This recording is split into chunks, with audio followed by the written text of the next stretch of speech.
Hello and welcome back to Mechanicus II. Our Tech Marine Row is conducting a Tomb Temple assault to try and push them back from one of our local hubs. And then we're on the trail of a cryptech named Jeb. We call him Jeb for short. He has been a tricky one to track down. But we're starting off here with a Servitor heavy army.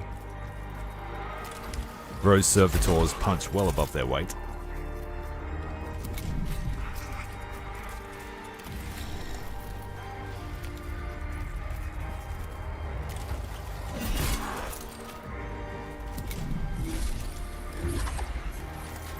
And their sole job is to feed data to Rose so that he can work out the best way to kill everybody by himself.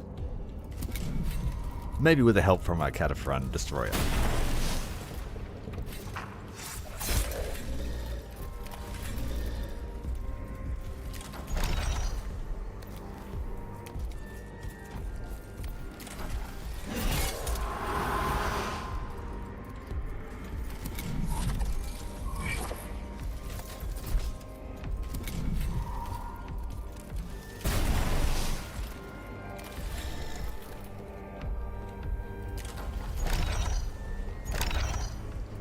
The Necron Praetorians are extremely powerful.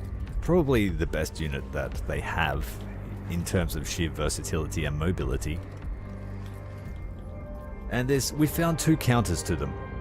Servitor Rushers and Rust Stalkers.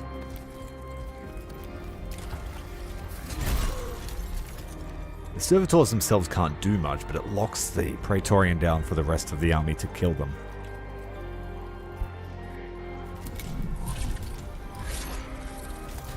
As I said, Rose Servitors punch above their weight. They have more health.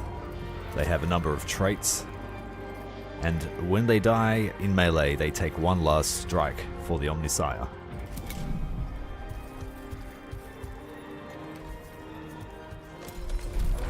So when you've got a ranged line, the Praetorians jumping in like this is devastating. Especially at the start of a round when you're all bunched up in the deployment zones. But if we can have a turn to sort of consolidate, sacrifices are okay when it comes to Servitors.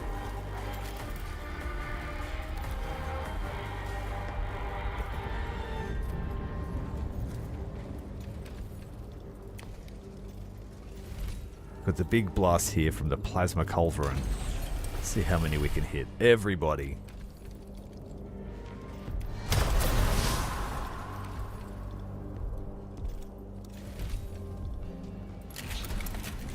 We earned ourselves some cognition from killing our own dudes. We have a few more where they came from.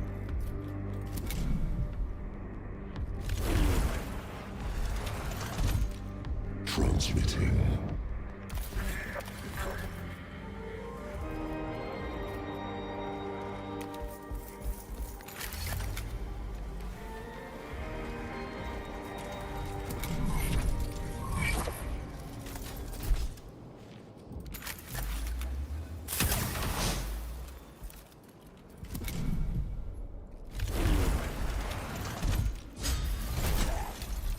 An attack of opportunity. Decides to go for the other Servitor. Nope. Jumping in. Hitting the Ranger. Ro doesn't care about that punch, but the pistol shot does some damage. Receiving.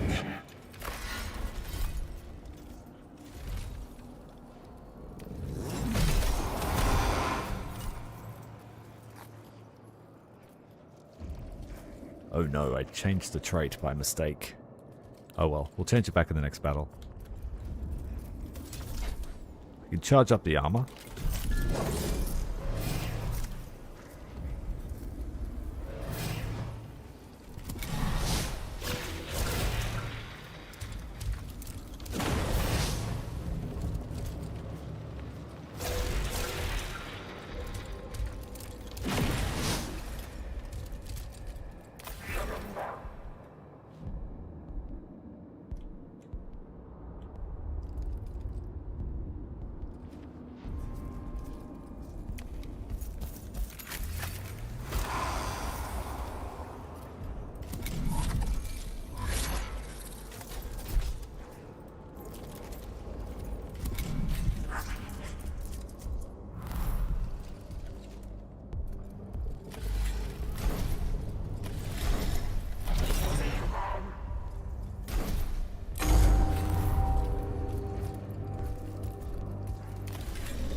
We'll finish off the Flayer. He's going next.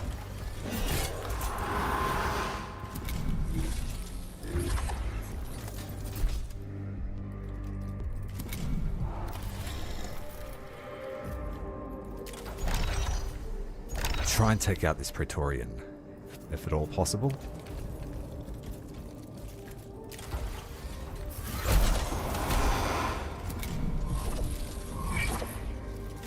And then the death mark.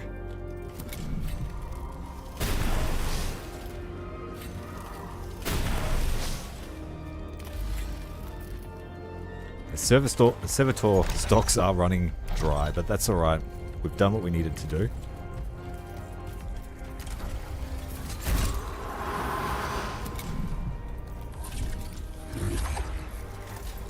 Got one Praetorian here that hasn't used his jetpack, but he may use it up on this servitor here, or this one. And so that gives our range units enough breathing space to take everyone else down.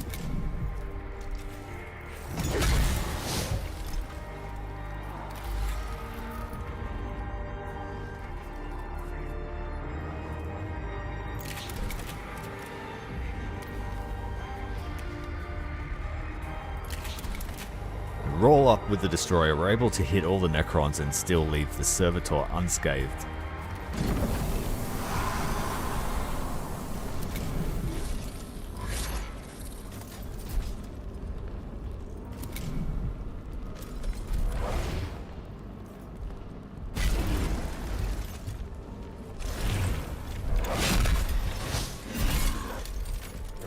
Servitor taking a swing as it dies.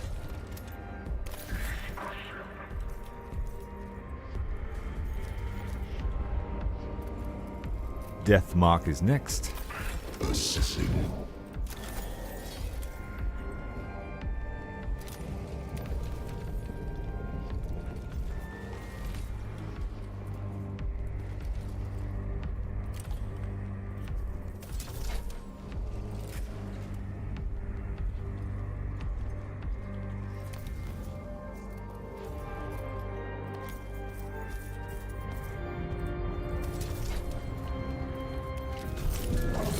We'll use it on this corpse simply to charge up the armor to 3 pips.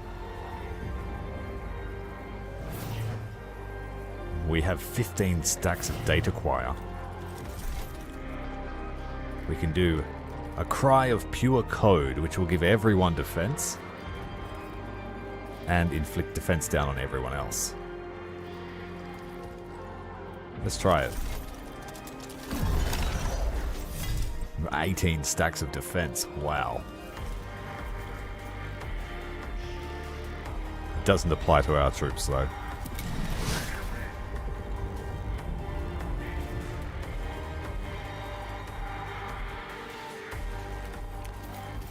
Just stay behind him. He's the cover.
Lich Guard down.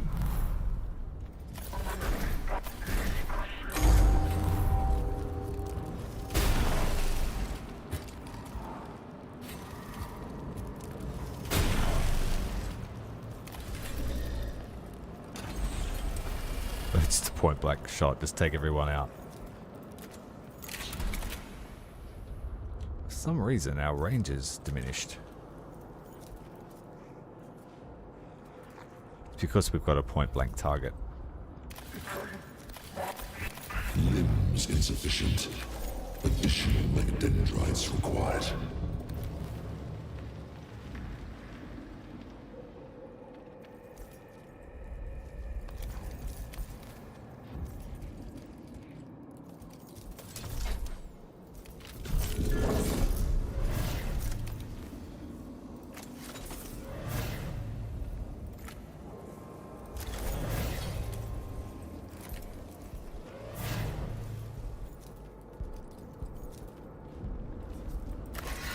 He's gonna flee as soon as I do this.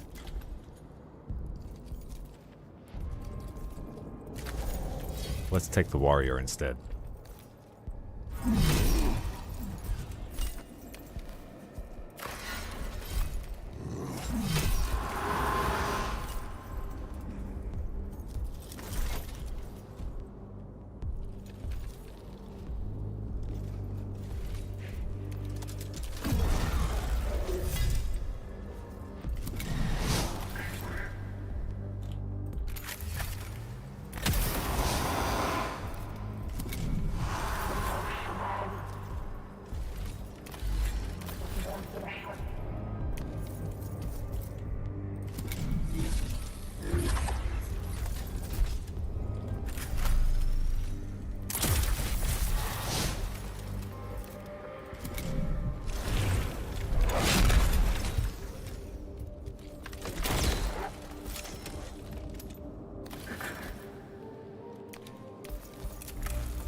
Death Marks is going to shoot at one of my troops. He's not going to try to... Oh, we've lost our defense. It only lasts one turn.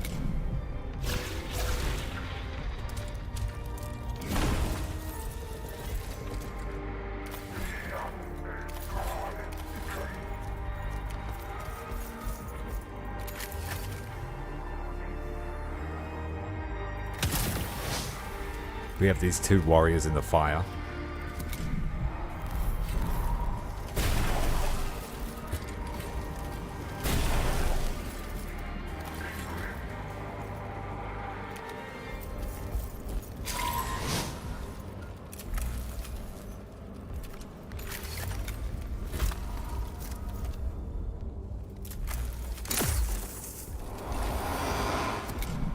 Processing.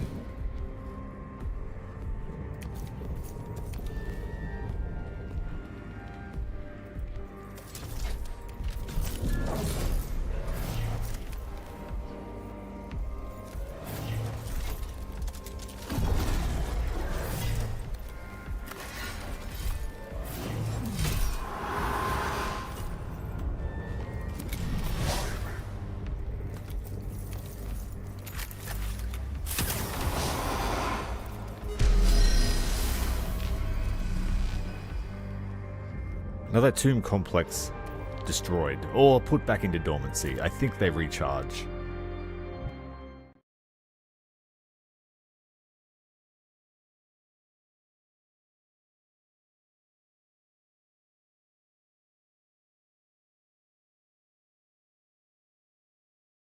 It is done, Lexico Arcanus. Splendid. Mission complete, Magos. The Sicarian infiltrators suffered heavy losses, but they were able to place a tracker on Jepka's vehicle. I can confirm it was obscured across all strategic sensors. Without the tracker, an air attack would never have been able to pinpoint its location exactly. Excellent work, Kepra. The Omnisynod will task an Archaeopter wing to vector in on the tracker's signal and saturate the area with munitions. If we are fortunate, that will be the end of it. Perhaps fortune is not a factor.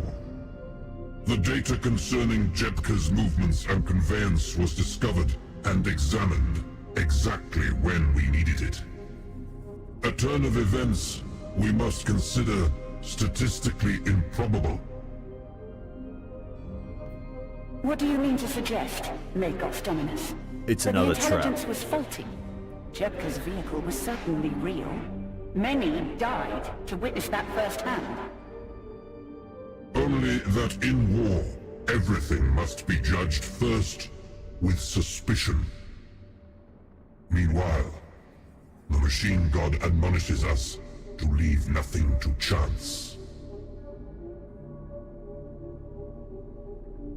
Then we will be there for that, too.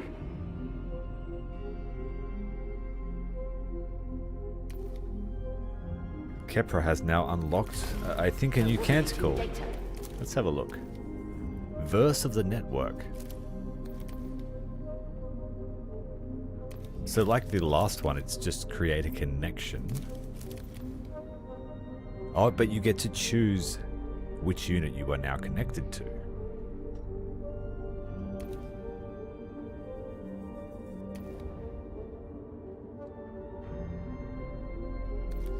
So we can make it free for officers of both Sicarian and Skitari forces.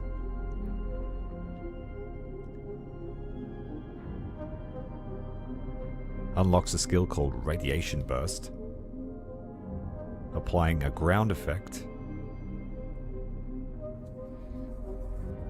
Damage inflicted is equal to the number of connections this unit has. When a unit is killed by irradiated, the closest enemy unit within 6 cells also suffers.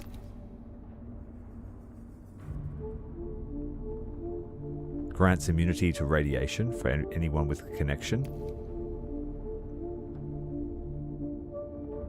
Each time a unit reaches 4 connected stacks, generate 1 cognition. So having them be able to all connect means they'll be able to have more stacks, which would make a few of her skills much better, like priority target, for example. Because if you have more than 3 connections on a unit, they get way more damage.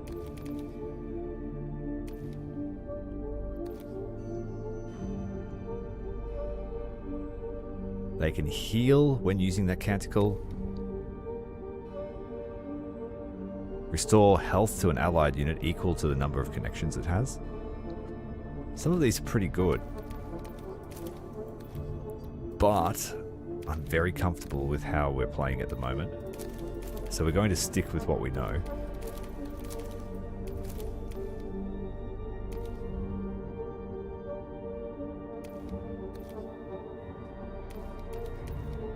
We have 1 extra point.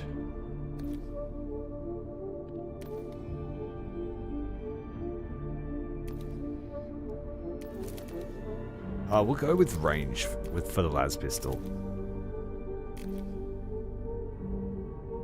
Ooh, bypass armor actually seems way more valuable.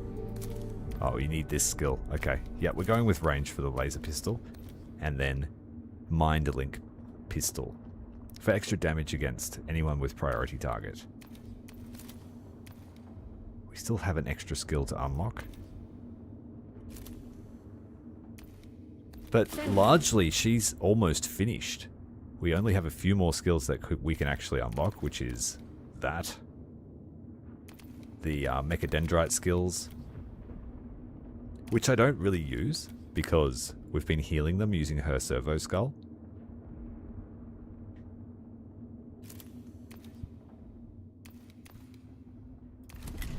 Alright, let's go on an expansion mission. Make sure there's no defenses that need to be done. No, we're all good. Okay, so we'll go on an expansion. Try and surround this tomb complex. Machine God's will. And we might send... Oh, also I should mention that Captrix has got a new canticle as well. Shroud Psalm, which lets her units gain obscured and go invisible, so they can't be attacked with ranged weapons, which seems really powerful as well.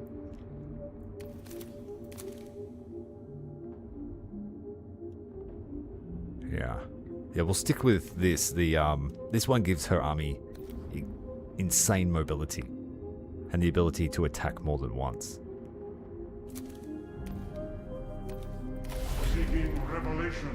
We might use Captrix.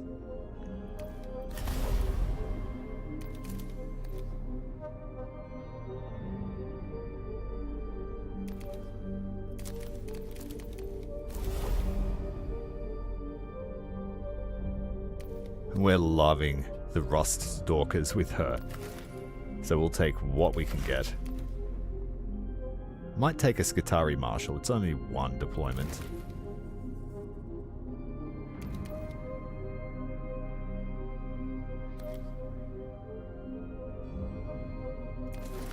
We'll take the Vanguards that can heal. This time, no Servitors.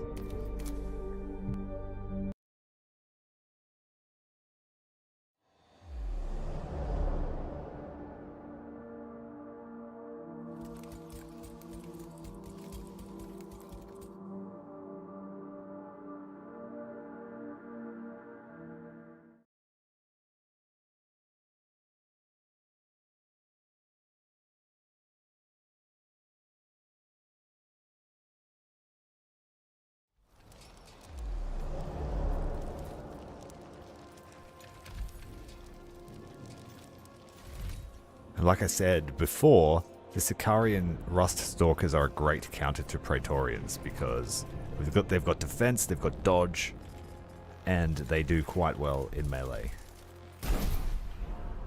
Quite well is an understatement.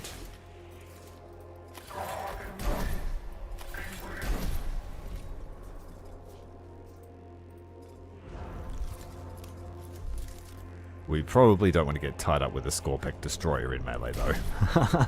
Unless we overwhelm it.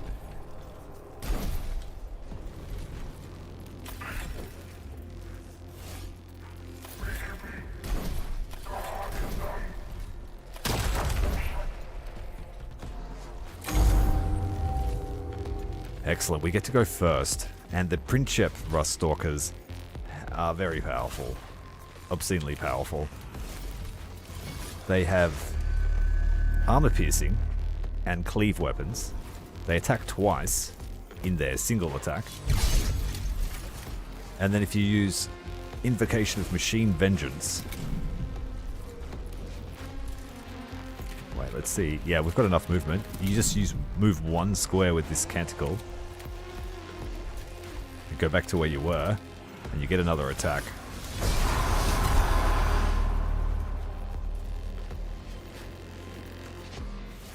I hope that answers your question about the Praetorians, mate. Don't be scared of them when you've got Rust Stalkers. Especially Captrix's Rust Stalkers. They are very, very good.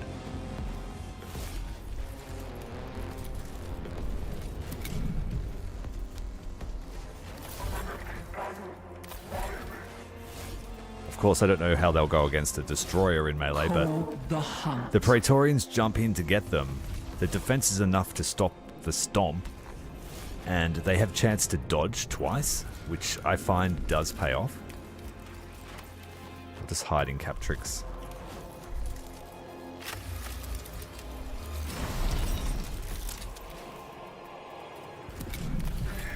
She's like a giant Rust Stalker herself.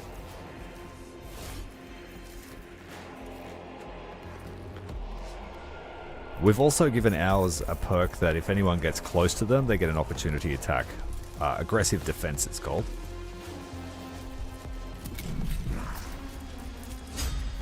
Lay, we just saw it activate.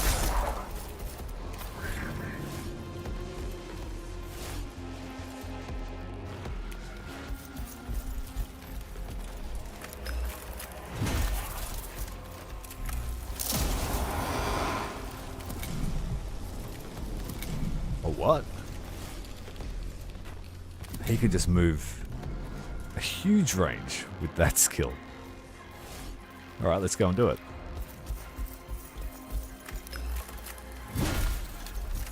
Skitarii Marshals are great as well. They give everyone max damage and max range +1.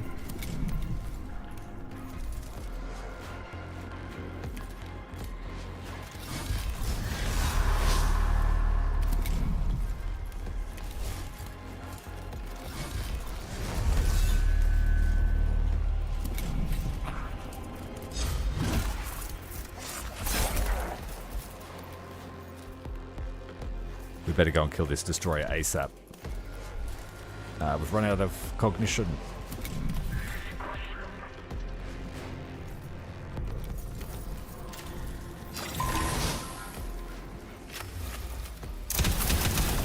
Praetorian's going next, but he's locked down by our marshal.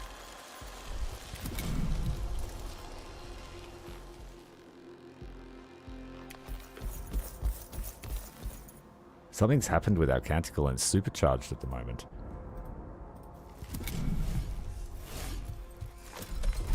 No. Just walked away from the marshal. Like, if they get close to a ranged line like this, they are going to do serious damage. But if I don't have Rust Stalkers, I use Servitors to provoke them. They like to kill squishy things over anything else.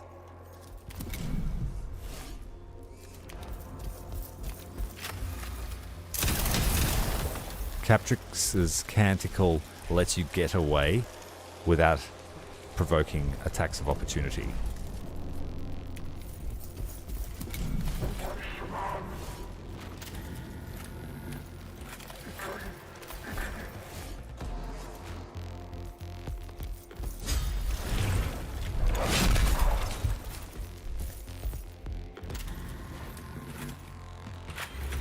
Gonna try and kill the destroyer. Ooh, so close.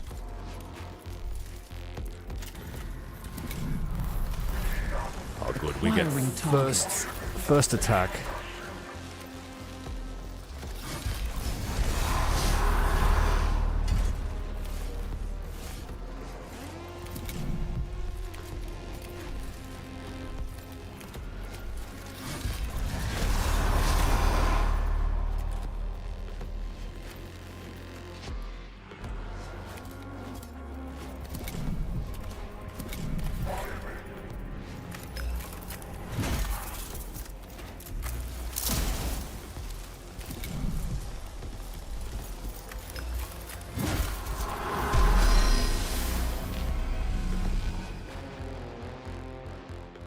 There's no doubt that the Praetorians are scary the first few times you fight them when you're only rocking Vanguards and Rangers, though. I also have a little bit of PTSD from their attacks.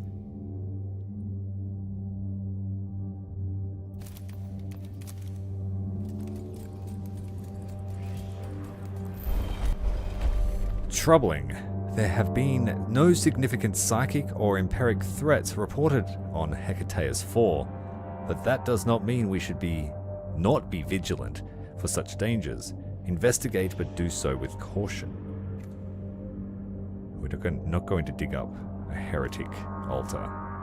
Just record it. No, burn it. Destroy it. All surface detail deleted. The quest for knowledge dictates that some knowledge must be shunned. Thus, we consign that which should remain unknown to the darkness of ignorance.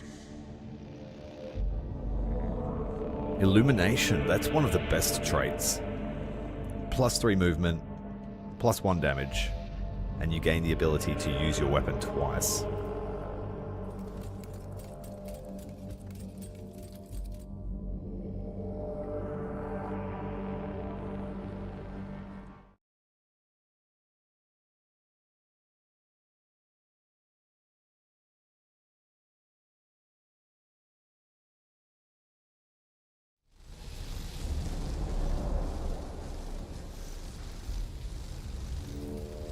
Okay, we've got Immortals, Warriors, a Locust Heavy Destroyer. Holy shit, that we haven't seen one of these before.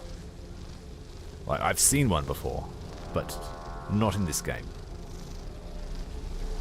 We need to get close and personal really fast. We'll take the Marshal here. We might even take Captrix. Lying in wait. Surround it and kill it.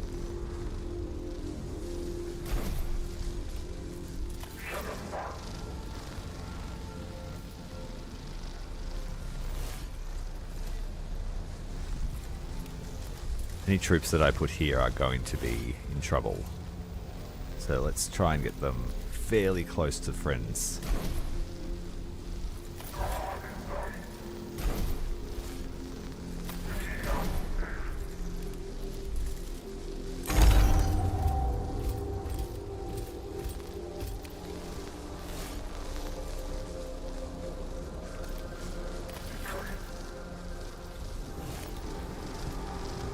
Okay, we want Captrix to go first, I think. I detect the data scent of the prey.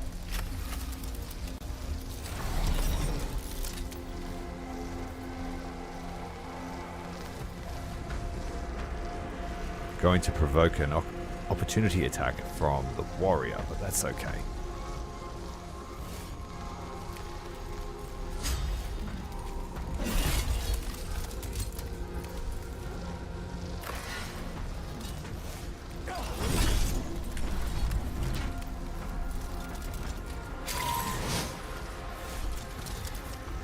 Captrix has illumination at the moment, so 2 melee attacks.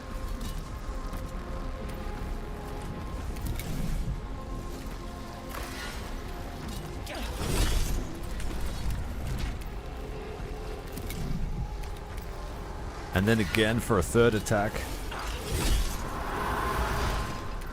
And that scaring you threat is no more.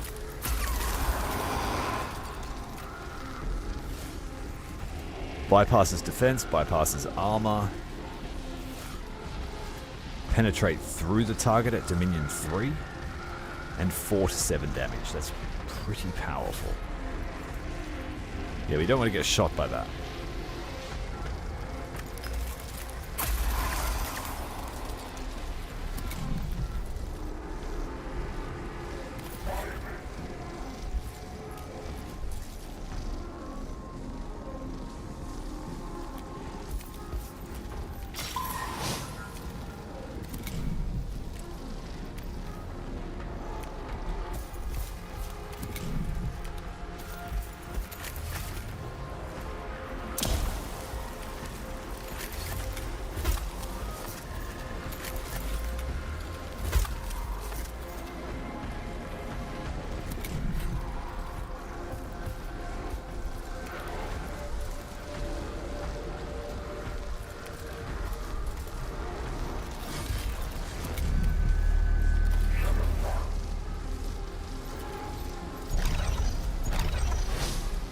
Activate the control edict.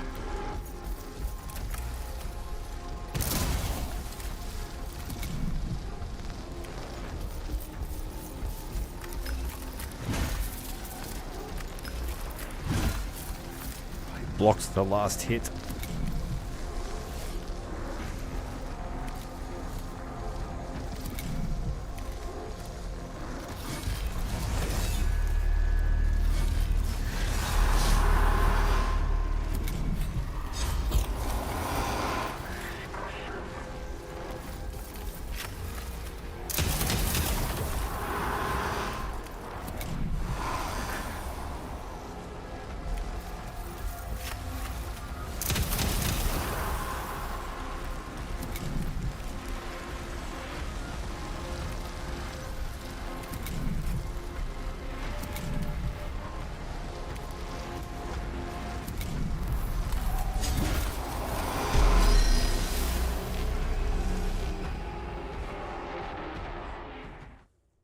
Having low vigilance has a huge impact on the size of the armies that you have to fight.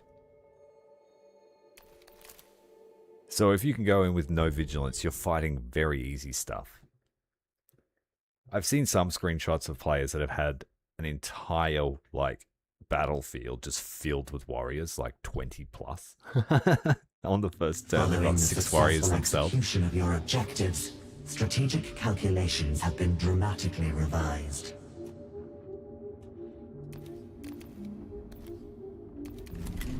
We have another Forge Temple requiring consecration. Videx, I'm sad to say, he's broken. His main skill motive force doesn't work in my current version of the game. I hope that's one of the first things they fix. There are a few other little bugs or issues with some of the skills in other characters, but none as glaring as Motive Force.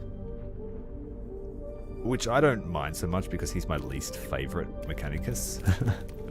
I don't want him at all. But it does limit your options if you want to be the Dogmatus. Let's go for Veteran Marshals, hey? That seems pretty cool. Equip one Skitarii in the squad with an enhanced data tether or omnispecs. Increase maximum rank of Skitarii to rank 5. Increase leader HP. Start each mission with more cog. Grant Cataphron destroyers +1 defense. Let's save our Archaeotech fragments and get the Castellan robot. Stand intolerant. Soul of steel. No. Scaevola can do that one.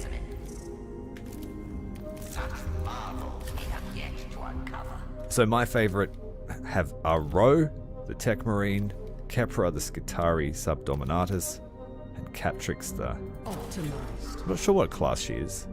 Huntrix, I think. Demon Hunter.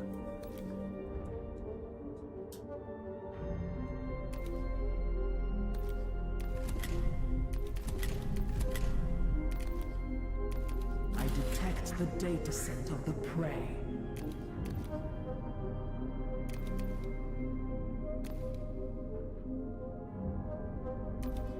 She's got an interesting skill line here with her primary armament.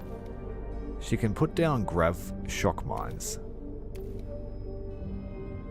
which totally immobilize targets they hit. Or, which I think seems very powerful, the Omni Scrambler. Once per skirmish, reduce the vigilance meter by 1. And grant Final Data Whisper to all allied units in the radius. Final Data Whisper is not great, or it's not anything special. You just get a cog point if one of your units dies, if they have that effect.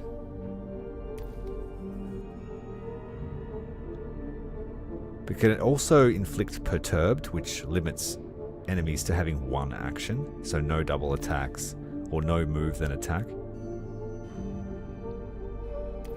But just being able to reduce vigilance by 1 point every skirmish, I think is huge. But it will limit her damage because the stub carbine is not as good as the Fletchet blaster with more attacks. And she's able to buff her damage quite high, so the Fletchet blaster ends up being really powerful in the right hands. But I don't think grav mines are as appealing as being able to lower the difficulty of a fight. So let's try the Omni Scrambler for a couple of battles.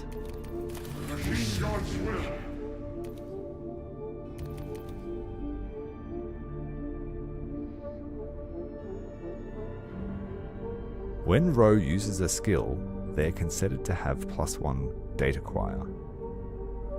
So basically a free one.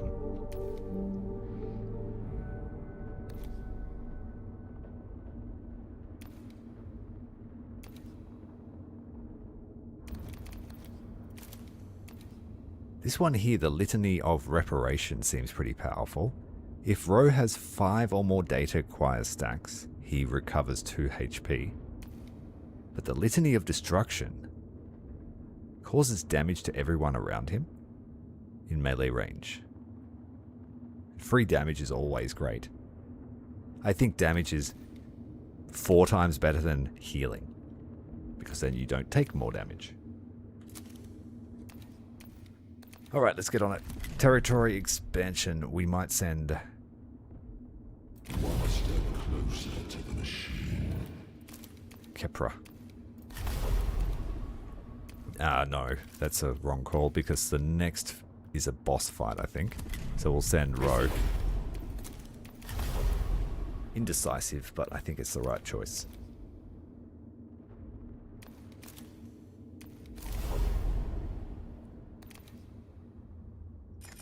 take all 6 servitors.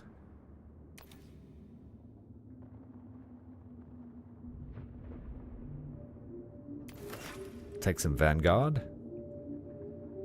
Hey Azu, how did your exam go? Do you think you did alright?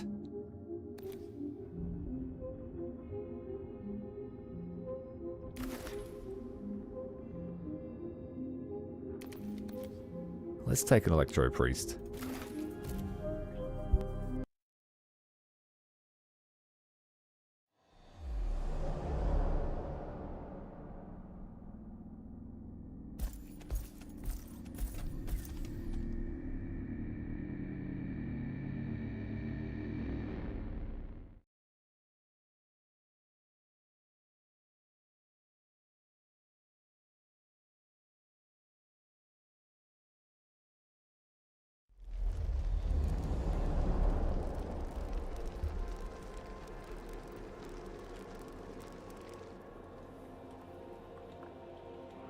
Pretty average Necron force. It is only the first fight. Assessing.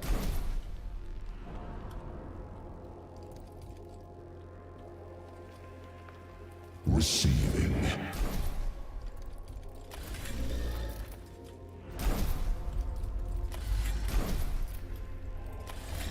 Just feed them all of my servitors in the first battle. We might be able to overwhelm them. Especially if the Marshal can buff them.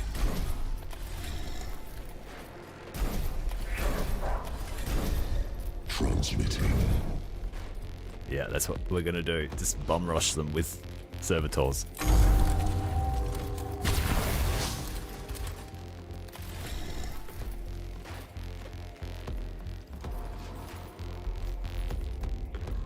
Hey Luna, how you going?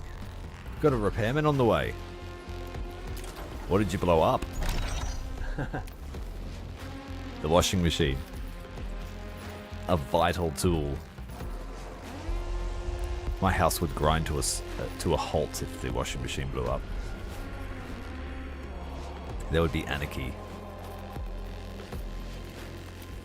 We'll punch the immortal.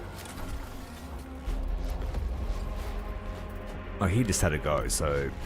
The death mark. He'll teleport, but that's okay. Go away. Go think about your actions.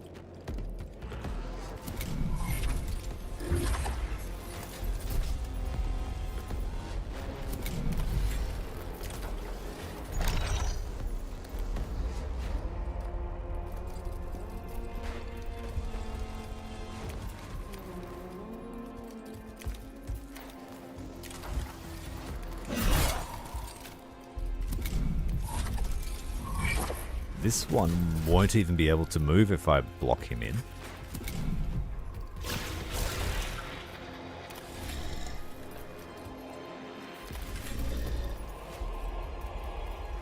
Communications open.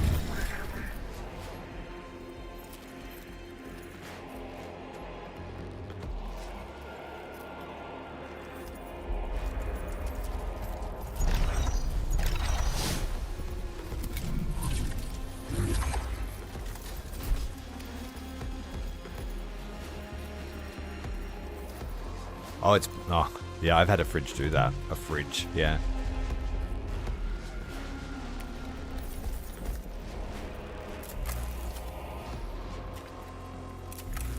In the case of that, I called an electrician thinking there was something wrong with the house, but it was my fridge. Destroying the fuse. So I had to pay for the electrician call out. And a new fridge. Not ideal.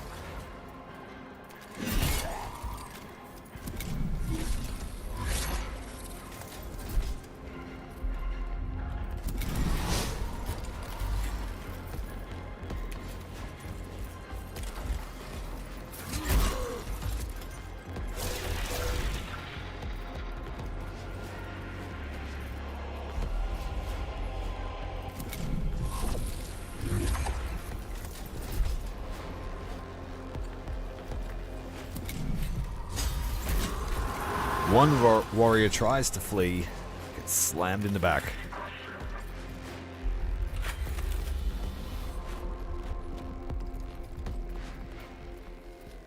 Oh yeah.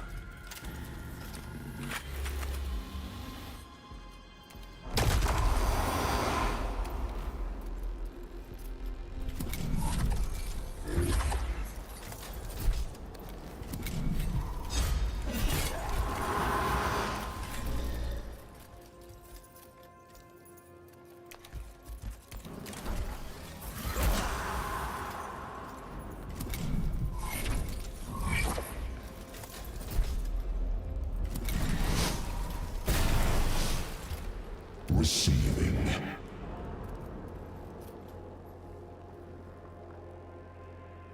You know how you were saying about defense stacking yesterday? Well, I found Rogue is able to stack insanity amount of defense. We had like 20 just with one button press. But that's a pretty big list of immunities. Old Necron is OP.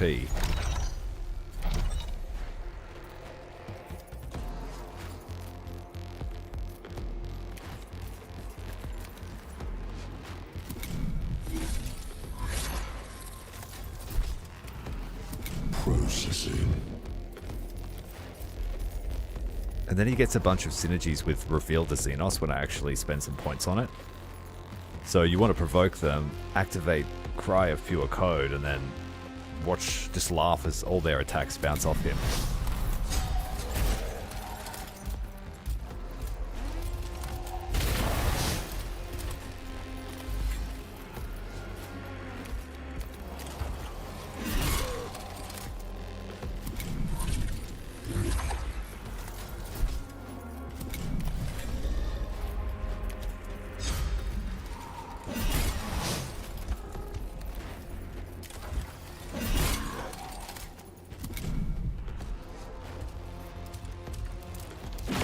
The death mark up the back there, watching his whole force melt under Servitor Fury.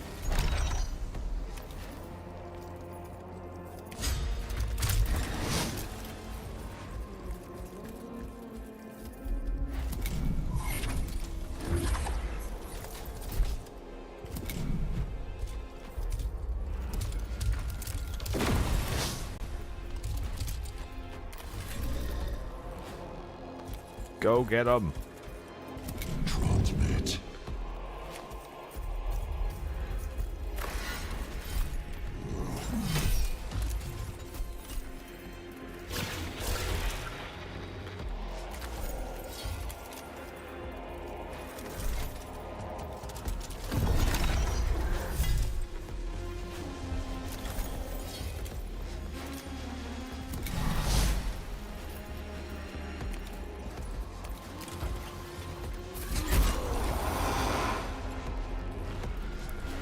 Well, now, is that all of your exams done, Azu?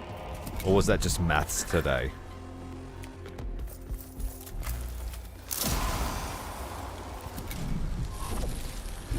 Skitari Marshals get free canticles. That's cool.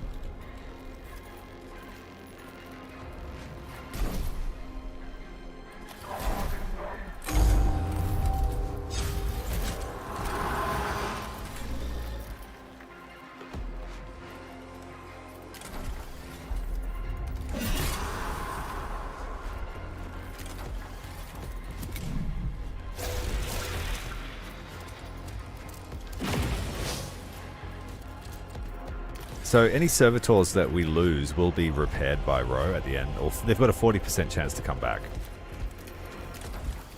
I think that's the same mechanic that the Necrons have when you play their campaign.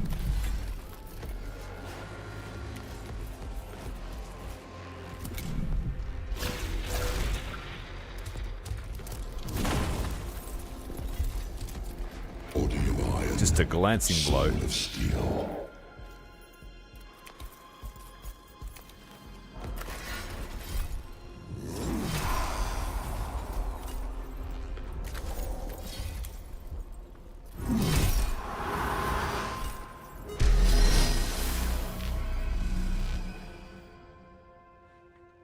Then school's out forever. Do you plan on going to university?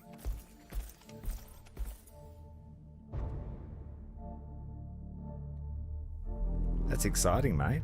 Congratulations.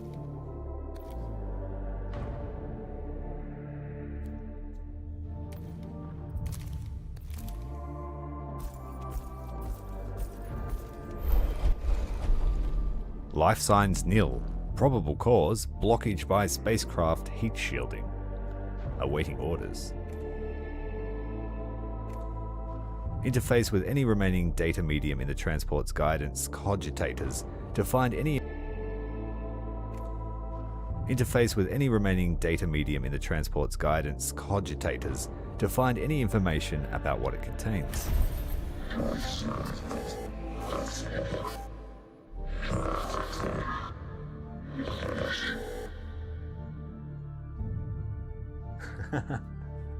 Oh, well, they say third time's the charm. Interface achieved. Partial data medium accessed. Parent ship, Sword of Isidius. Confirmed destroyed. Passengers 2 deceased. Elevated rad levels inside the craft beyond human tolerance. Nothing to recover. A negative discovery, but preferable to opening the craft hastily.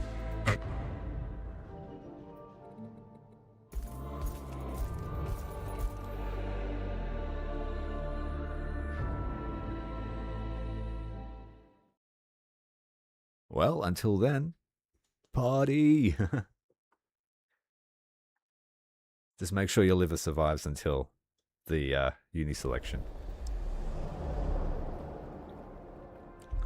I saw what you were drinking.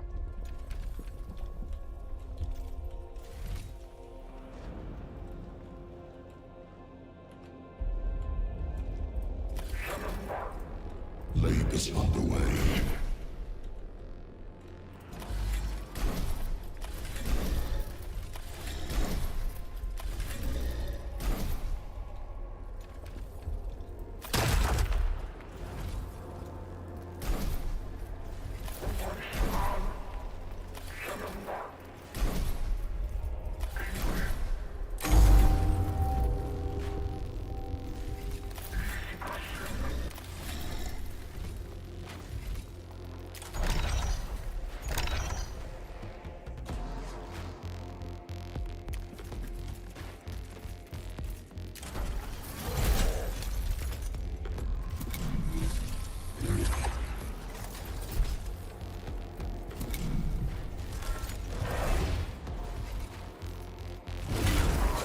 Decides he wants to beat up my servitors. How predictable. The Marshal didn't take any damage from that splashdown.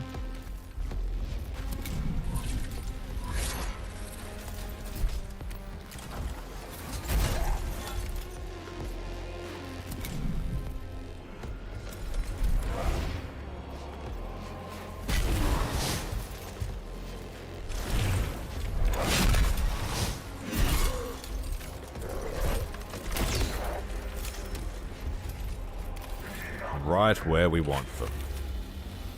Point blank range.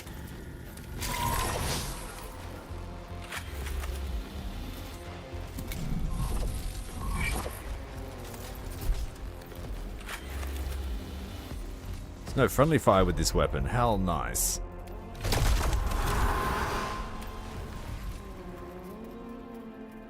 We're able to hit both, kill one.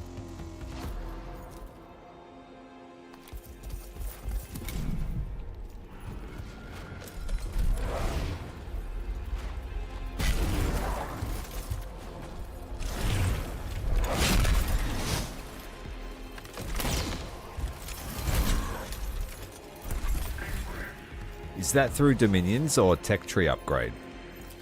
Because when you play the top difficulty, I believe the Necrons always are at Dominion 8.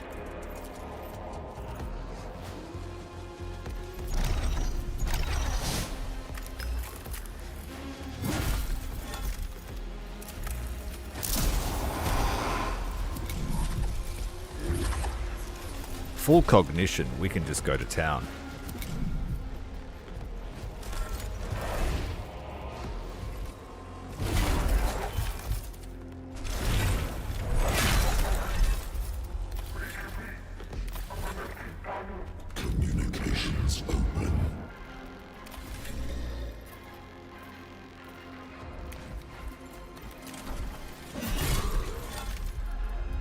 Tech upgrades, okay.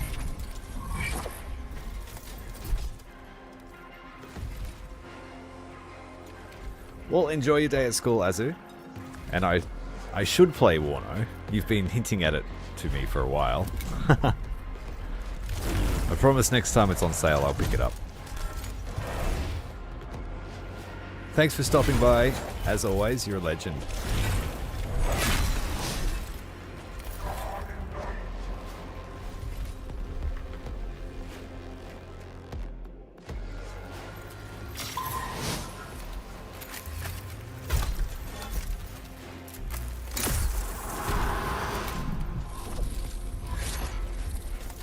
Still have one more Praetorian to jump into the mix. There'll be no one left for poor old Roe to fight.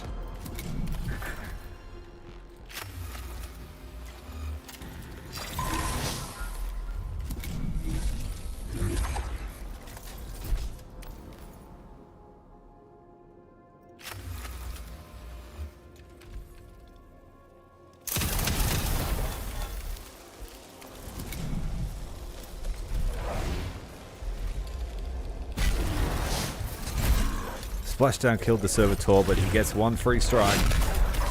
Skitari Marshal took a punch and a pistol shot. Transmit.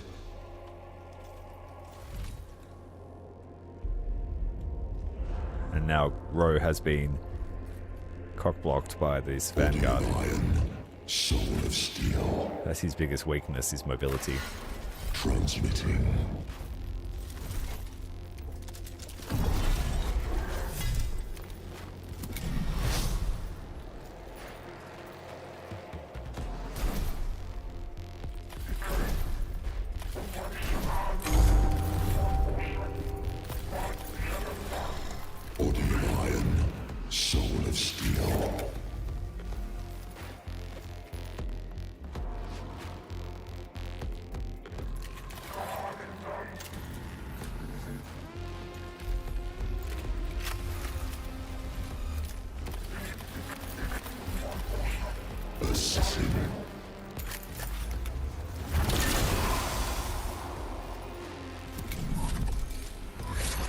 Hey Tom, how are you, mate?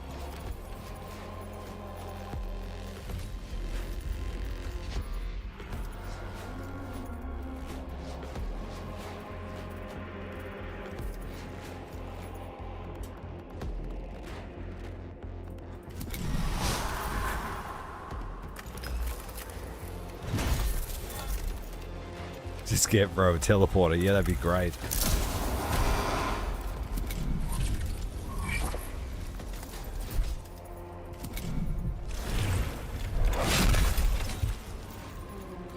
Yes, righteous smackdown. Our tech marines doing a fantastic job. His servitors are gone, but that's part of the plan. I shouldn't say it like that, as we're playing the good guys.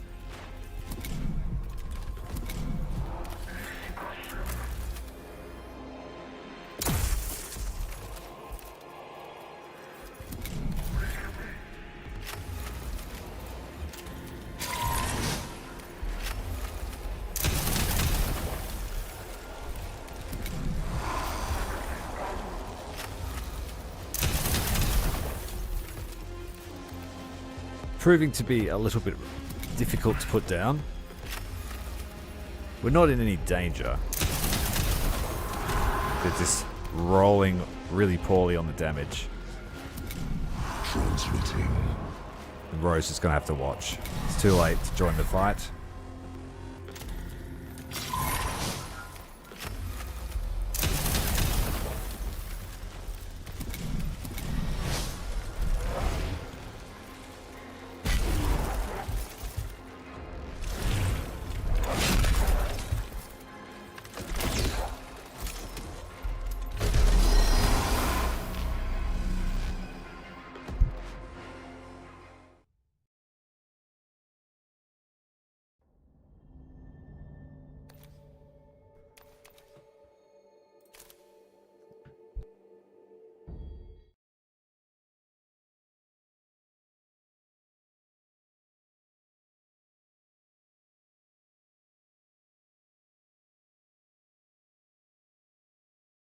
Following the successful execution of your objectives, strategic calculations have been dramatically revised.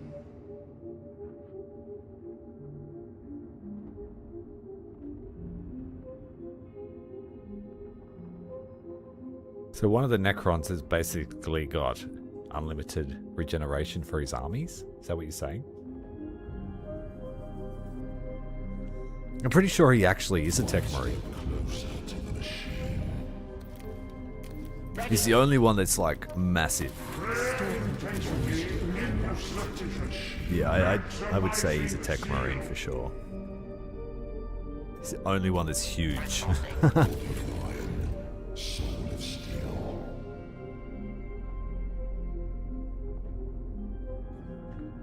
Yeah, he's tough. I like him. He's firmly up there with my favorites. If he was more maneuverable, he would be my favorite.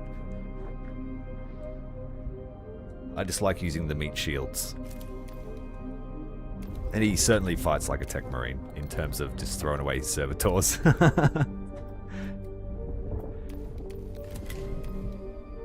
Omnissiah, bless our weapons and curse our foes. Seize the site of the crashed Necron transport, and should Cryptek Jebka be present, eliminate it. Elimination requires Captrix. I detect the data scent of the prey. No points to spend. That's good. Castellan robots, welcome to... Oh, wait. We won't take them yet. I'll take them next mission because I don't want Captrix's unit selection to be populated with robots. We want her Rust Stalkers. Word from the Archaeopter Datanet. A Stratoraptor squadron has downed the suspected transport of Cryptek Jebka. Jebka's status is unknown. Then the tracker operation produced the desired outcome. If Jebka is still mobile, it will be trying to escape as soon as possible. The intervention clade can reach the site and confirm the Cryptek status, one way or another.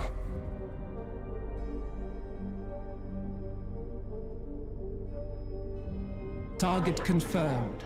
Assigned maximum elimination priority. Our hunt. A prayer to the Omnissiah. And what's his name that you're talking about, Luna? If Jebka remains operational, that prayer may soon be answered.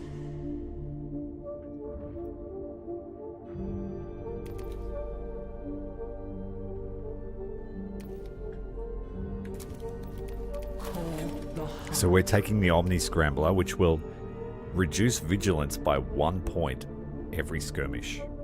So I can go hot as I want in terms of stratagems. Word from the... So let's do that. Let's go hot, hot, hot.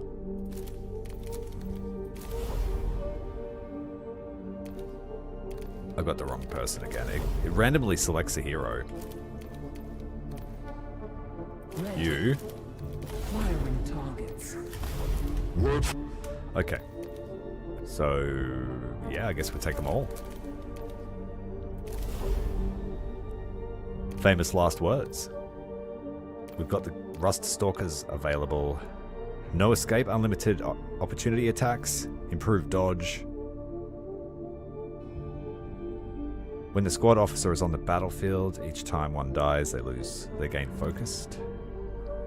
And movement increase. Alright, let's go. Skitari Marshal. Sicarian Infiltrators. And we will have a firing line of Rangers.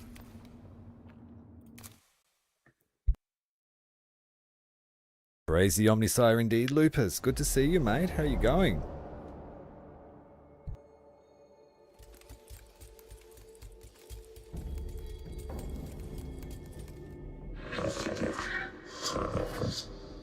Anomalous radiation detected. Probably cellular hazard. The site is saturated with the effluence of Jebka's technology. One more danger for us to overcome. Or perhaps something we can exploit.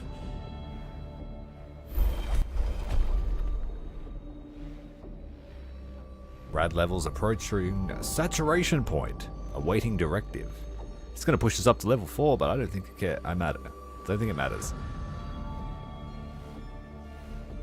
Use local terrain data to encircle the statistically probable enemy locations. Maximize rad dampeners and overcharge ionic scrubber augmentations to improve the intervention clade's resistance to the effects of Jebka's radiation.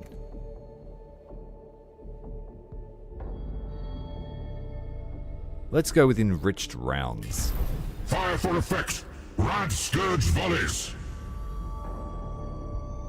Really good now I get to play a Mechanicus game. I'm enjoying it. It's like a little graphic novel. That's how I feel about it. I wish there was more artwork, but hey, it is what it is. Confirm the effect on target. Necron units approaching rapidly. Incoming fire. Enemy units no longer have exposed. That's not good. Exposed is a good trait to have. I don't think it worked. Yeah, there's a whole Necron campaign, which will be next. In fact, this is a longer campaign than I was expecting going into it.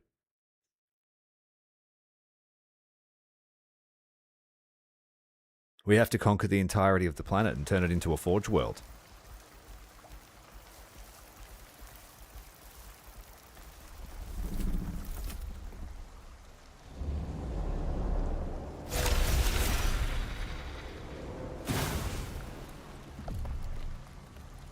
Modus Venator. So, Vigilance 4. We've got a few baddies to kill.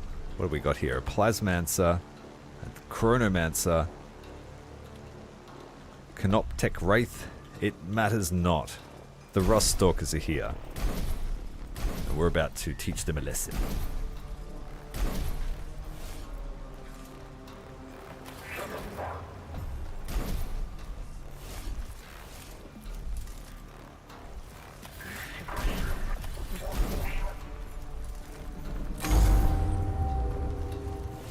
Alright, Princep's going first. We're going straight for this son of a bitch, the Chronomancer.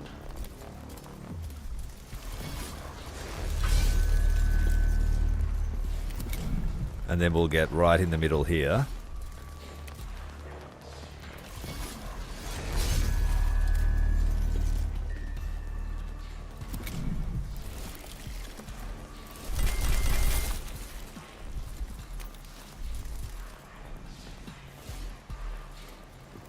Follow suit.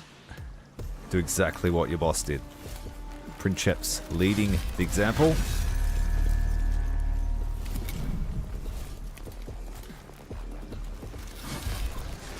Go Transonic Blades with the cleave.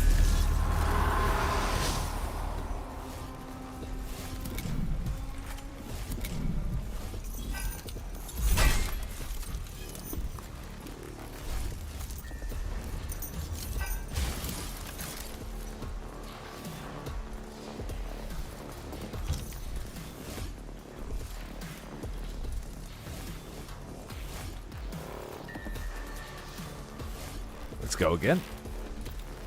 Mr. Chronomancer's having a turn next. We need to fix that.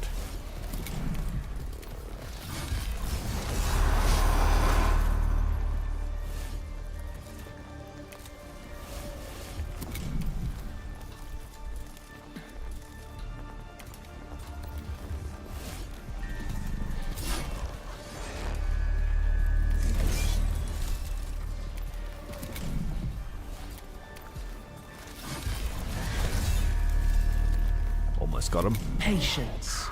Now it's Captrix's turn. But there is no cognition left.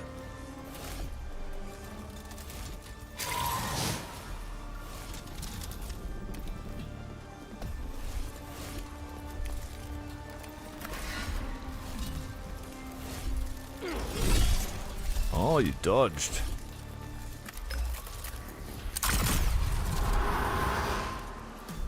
We need to save up 2 cognition.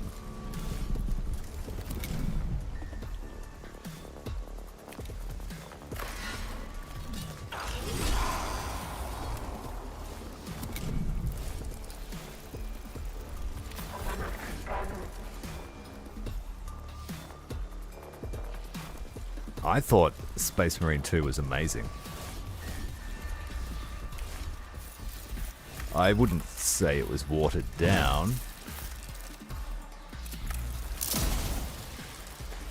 I think they went all in on showing the scale of a Tyranid invasion. I thought it was amazing. I actually enjoyed it much more than the first game, believe it or not.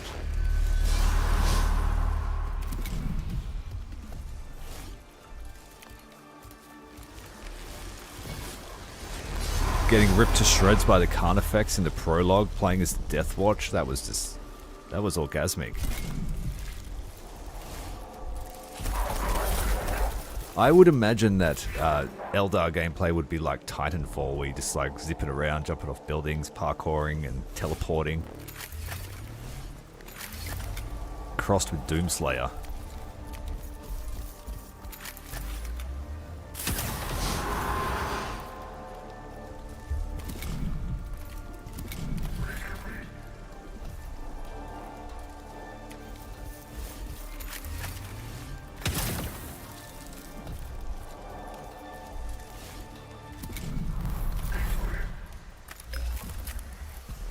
Yeah, but you are right, having Eldar in Space Marine 2 or 3 as another faction would be explainable, you know, because of the old friendship between Girly Man.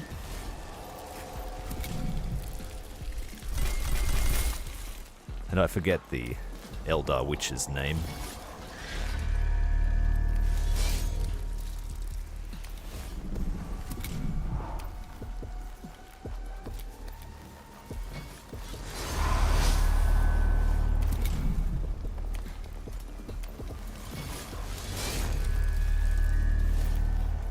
Ready. Activate the Omni Scrambler. Put down the Vigilance. Yes. Broken. That's so good.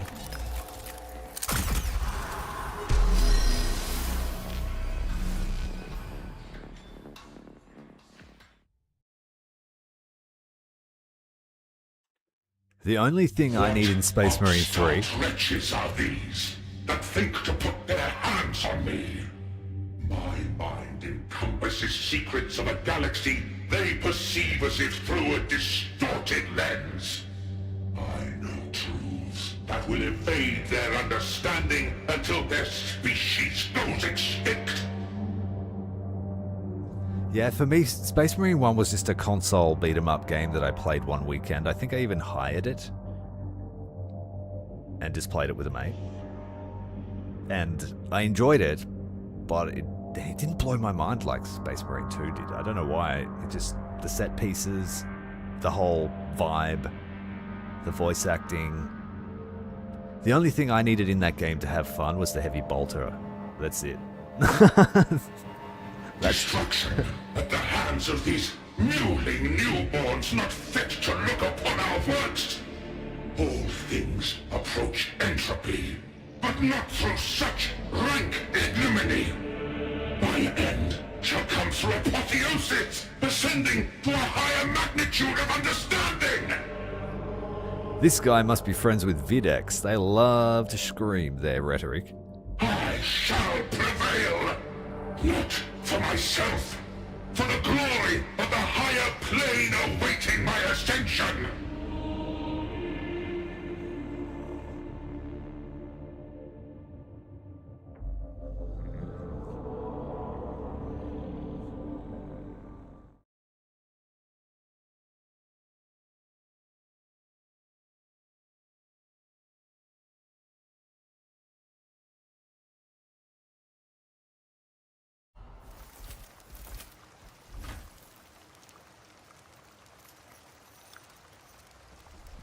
$100 billion! trillion stars illuminate this galaxy, each a crucible of destruction and creation. Your crude weapons could never approach such glory. See, I might be cutting against the grain here when I say this, but I've never really been a fan of assault troopers. I feel like they're overzealous, impetuous, and if things go wrong, it's usually them that do it. You can't go wrong with a heavy bolter.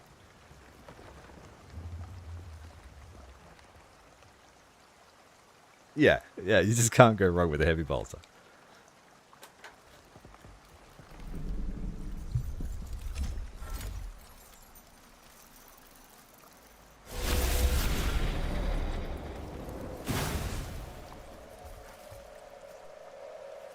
And if anyone's ever going to succumb to the Black Rage, it's a Blood Angels assault trooper. Call the hunt. Or if you've played Battle Sector, the Dreadnought. So we've got flayers behind us, but we cannot, because Jebka is the true prize. Alrighty, we're going to go heavy on the Rust Stalkers, cut through their lines. Some of you may die.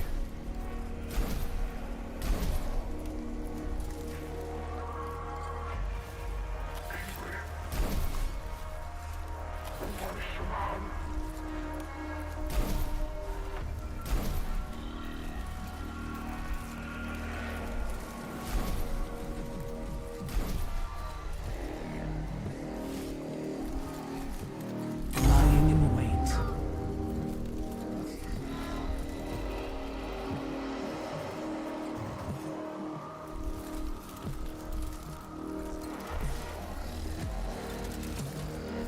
Well, Plasmance is the first to go. And we'll give the honor to Captrix. This is her hunt.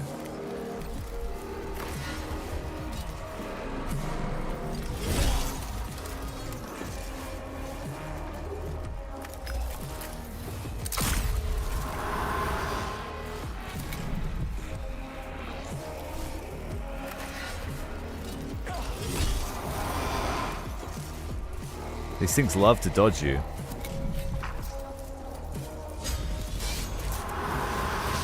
Flayer destroyed before it could get any damage on the Princeps. The Princeps took down 2 Flayers with aggressive defense. They are amazing units.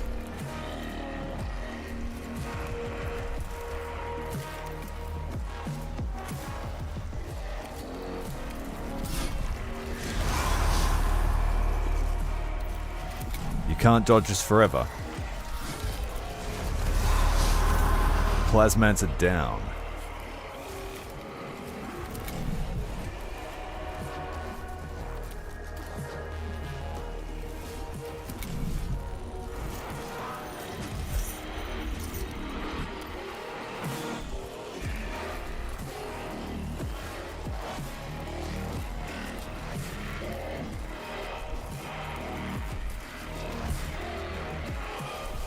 Yeah, exactly.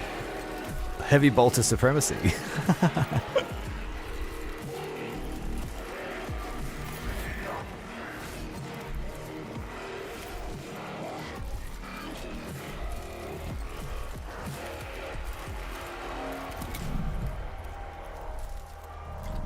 We won't waste the cog. Gonna get plenty of time for that.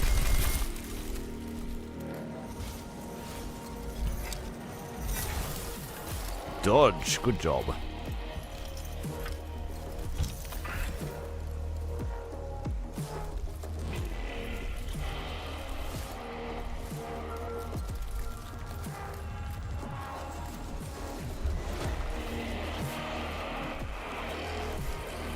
The way I see it is, I used to play a lot of Unreal Tournament back in the day, and anyone that used to be the jumpers and the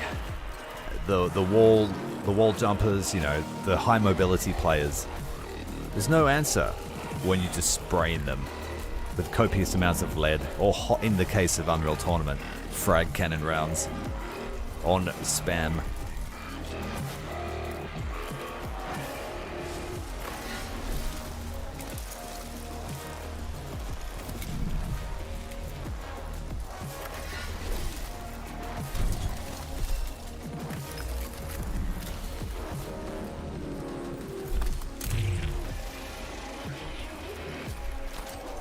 What is this? Arc Grenade. Once per skirmish, inflict 2 damage on the units in the area.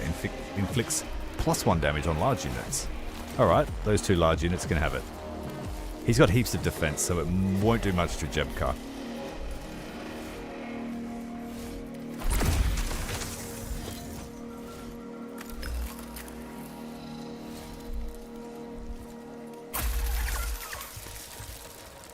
The infiltrators are nowhere near as good as the Rust Stalkers, I will say that.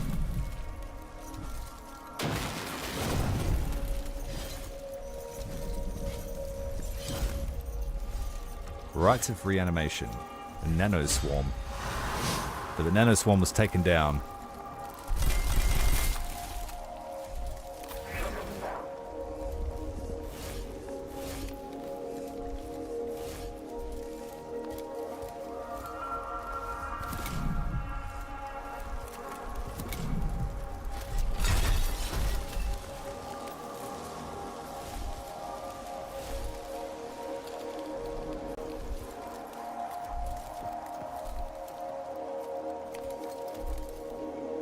Oh, he died.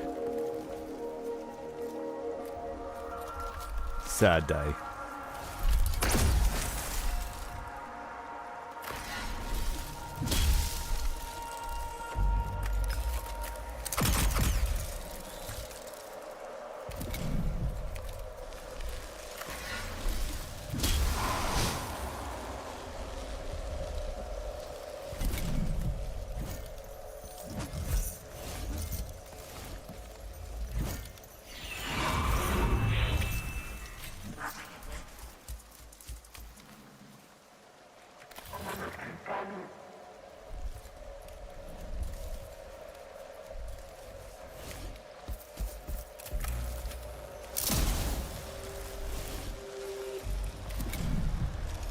Skitari Marshal is just broken. Charge!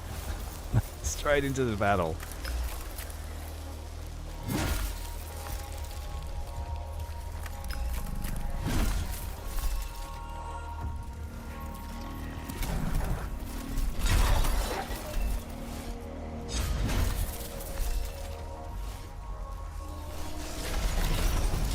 Another Rust Stalker down.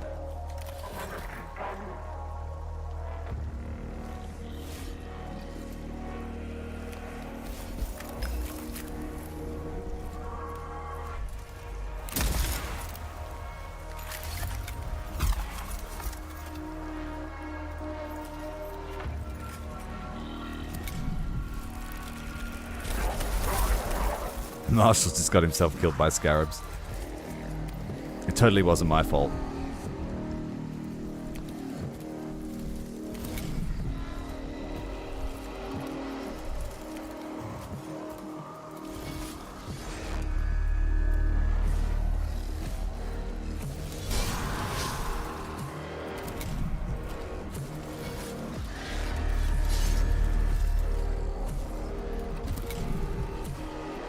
Go and stand next to their boss.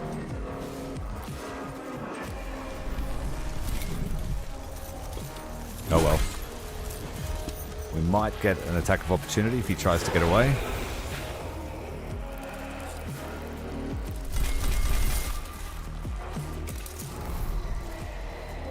Hello, Rufflegun. Top of the world to ya.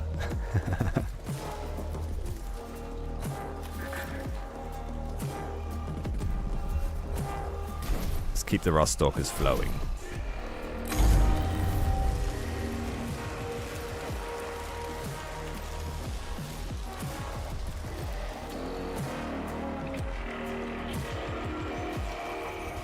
Red.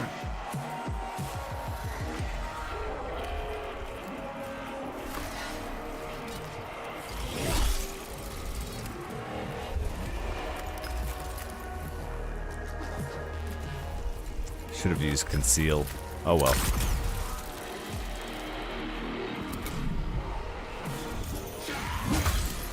Missed me. Have another go.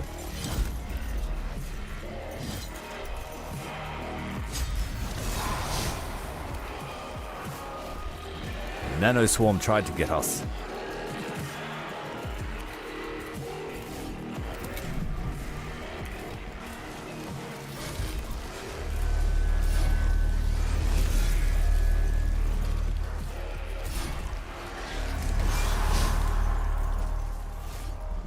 He's going down, man.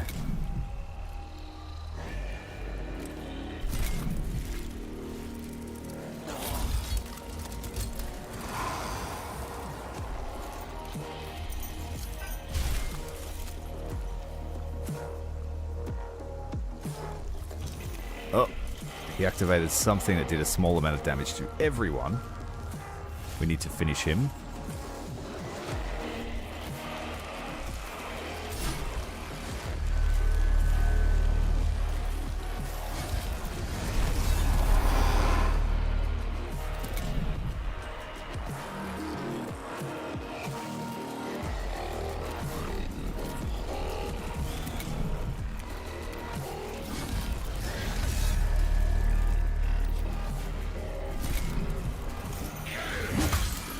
Missed me again.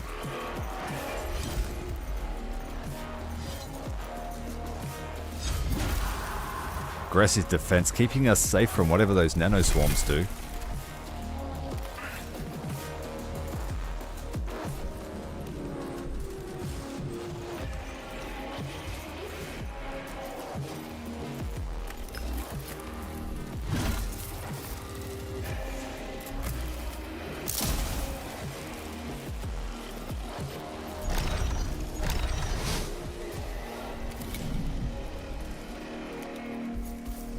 Marshall charging in on the last bit of health that he has. He's been irradiated from being too close to Jebka.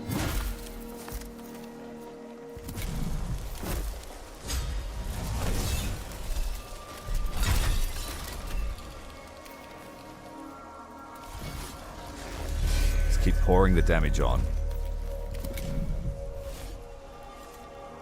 Our dude here died.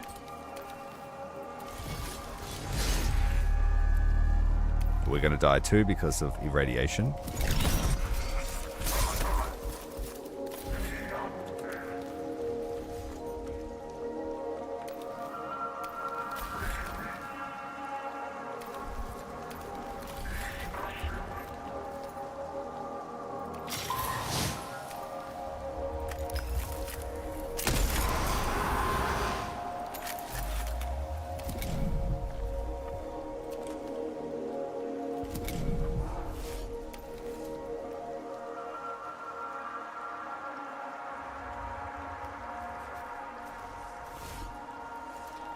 It's a remaster, isn't it, of Empire Earth? Because I know there's a game being developed that is the spiritual successor to it, and I think it was called Eternal Earth. But it's gone through a name change because I think there was probably a letter in the mail because it was very similar in terms of the whole game. It's basically very similar to Empire Earth, even in some of the models.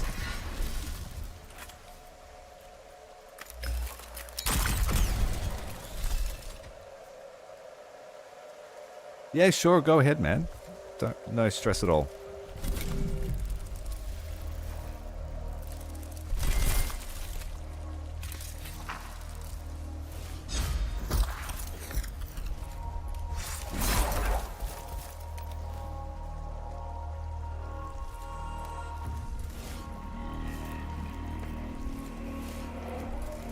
Okay, so it's like a technical remaster to get it working on modern PCs.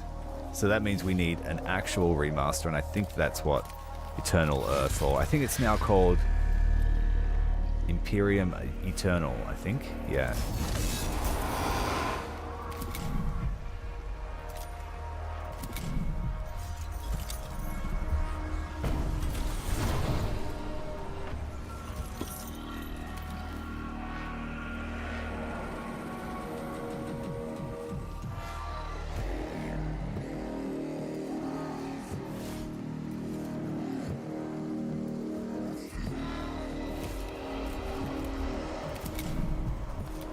should be enough to finish it. Princeps gets a second strike and it's all over.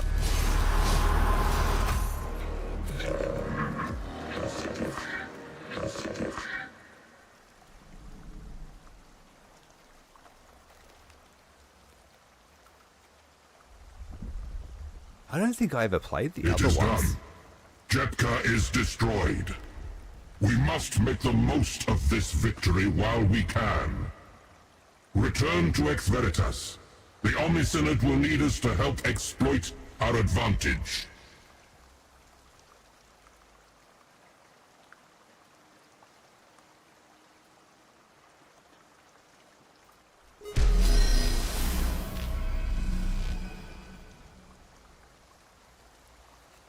Good win there. Well, nearly 3 times the damage inflicted. Jebka finally taken down by the Huntrix Captrix.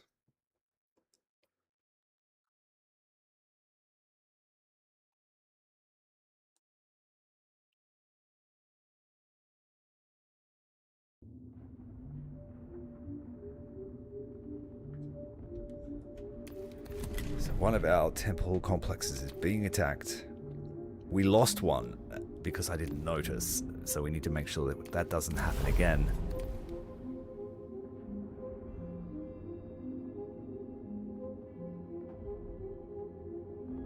That's probably why I didn't play it, yeah.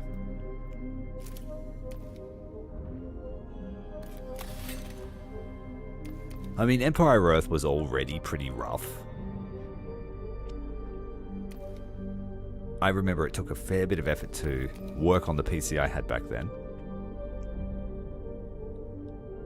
And it had problems with really long games, just being slideshows at one point. Let's go maximum rank for Skitari. Now that we have Castellan robots, we'll also give them an option for a different weapon. The Castellan Phosphor Blaster and the Heavy Phosphor Blaster. One step closer to the machine.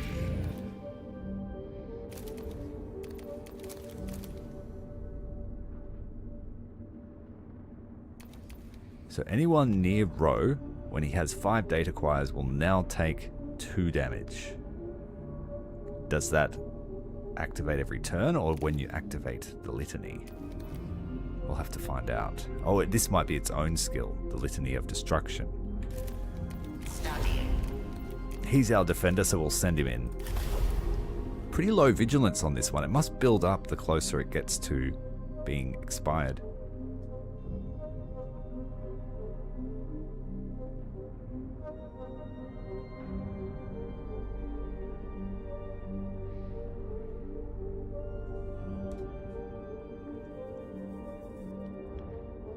And I remember some of the campaigns just being like whack. Like the Russian campaign, I think it was. Where it's like, I know the game had future tech, but it was just like some random guy decides one day Russia wants to be best country and takes over the world from memory. And they get all these kind of lasers and shit. It was like there were a few historical campaigns and then there was just that one. It was like, whoa, we're going into space with robots.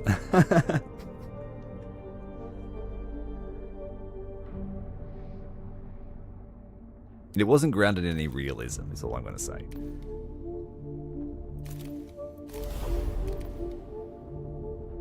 Oh, Castellan robots here for Ro, the robot man. We have Deadly Demise. After being killed at the start of its next turn, inflict 3 damage on the units in melee range. Ignores most statuses. Ignores burning. We've got the Fist. Gonna fist them. Incendine Combuster.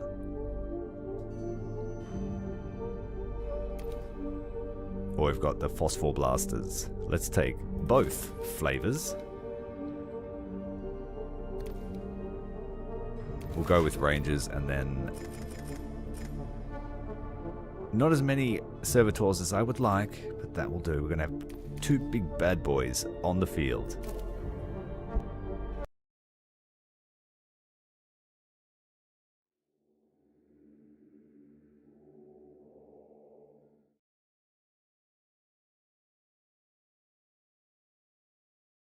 Yeah, that's what I remember about the Russian campaign, just being like off the wall compared to the others. And it introduces a lot of, like, as you get into that space age, there's a lot of different counters, and it changed, from memory, it changed up the dynamic of rock, paper, scissors a bit. All of a sudden, submarines are, like, ridiculous against every target.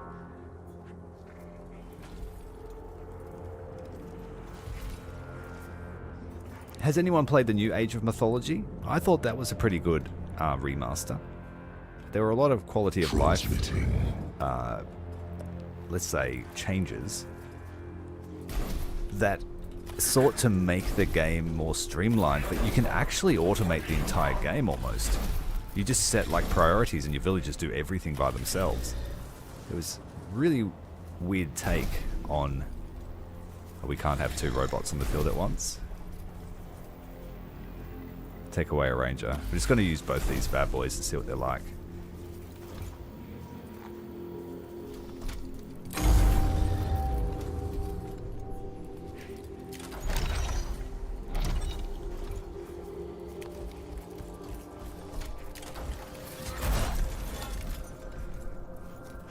Yeah, nuke beats everything. Yeah, and I remember when you got to that point, you would just concentrate on nukes and air defense so that they couldn't bomb you.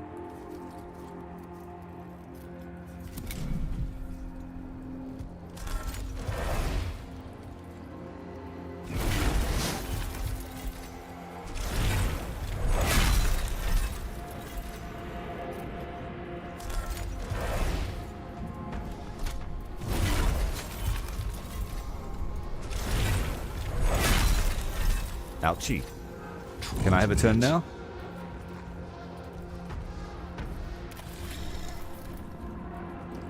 This one's got the Fister and the Combustor. What's the range on the Combustor? It's a line.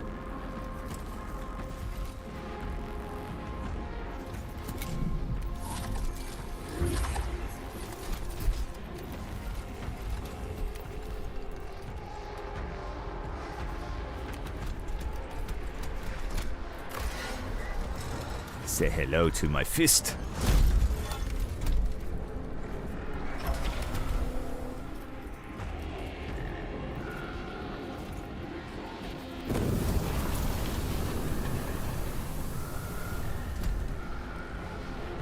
Now, do not kill my friend here.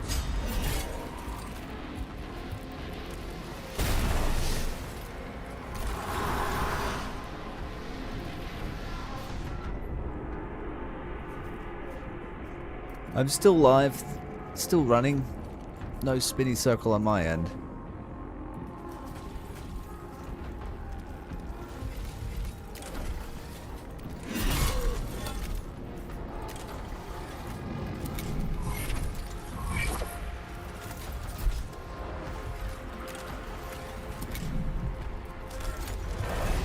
They're going to go for a row again. They're going to try, but they can't get close. Deathmark might hurt. No, it went for the Servitor. Processing. Now we've got the other flavor of Cataphragm. This one doesn't have the fist. It has the Phosphor Blaster and the heavy Phosphor Blaster.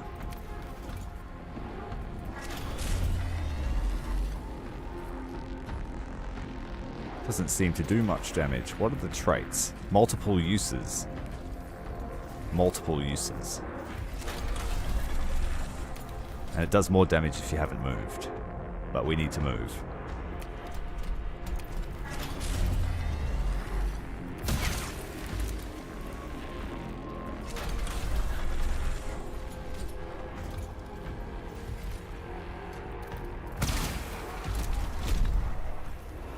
Oh yeah, this is the 4 attack guy that you were just talking about, Luna.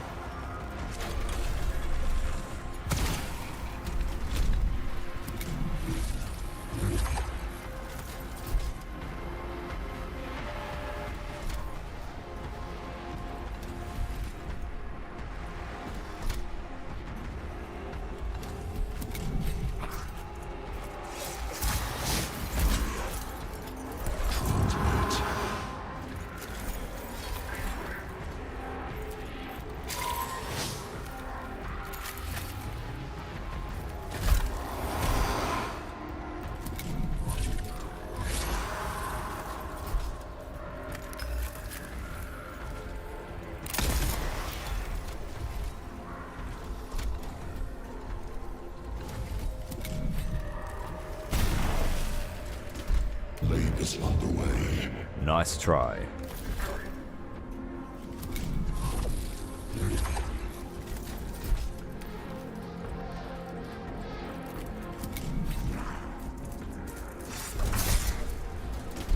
Body of iron, soul of steel.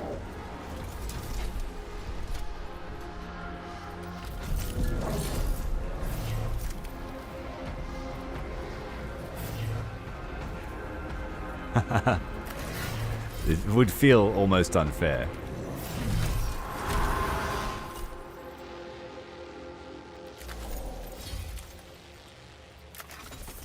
I need this guy to move.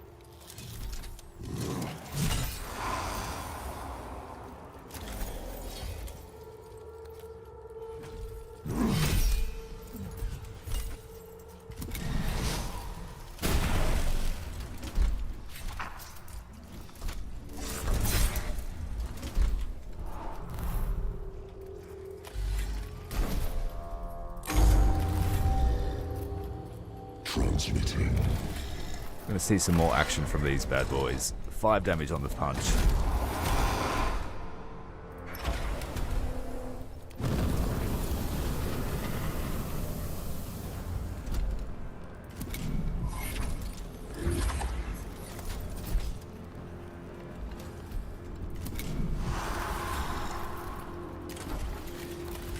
Transmitting.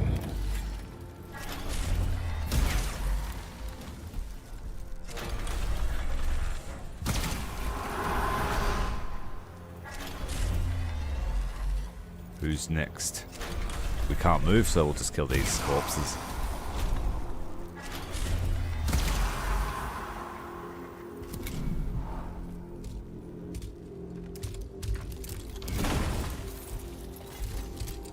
Limbs insufficient. Additional mech dendrites required. Limbs insufficient. We need more limbs.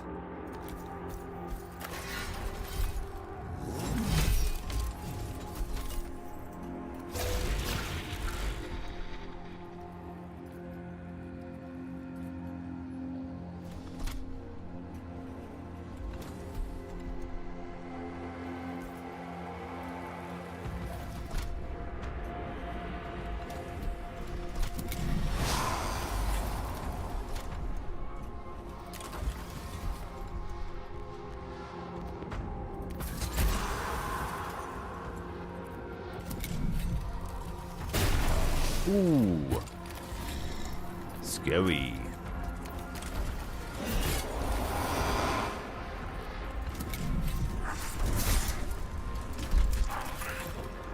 These guys might synergize pretty well with the Taraxi sterilizers, being immune to fire.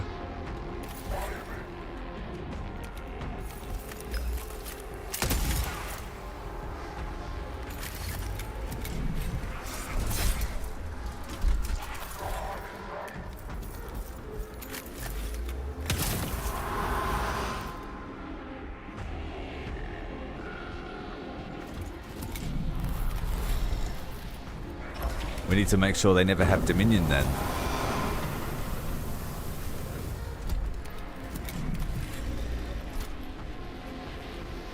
The Necrons very much seem like a faction that if you don't deal with them quickly, you're going to pay for it.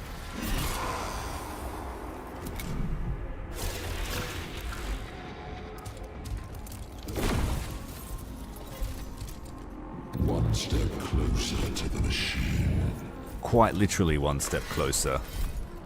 And he's about to break.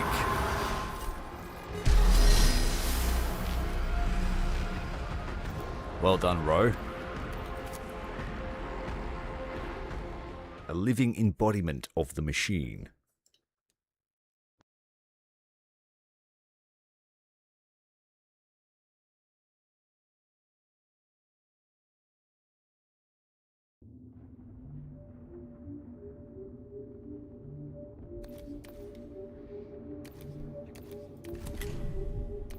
Tomb Complex Assault. Ex Veritas is almost surrounded. Red.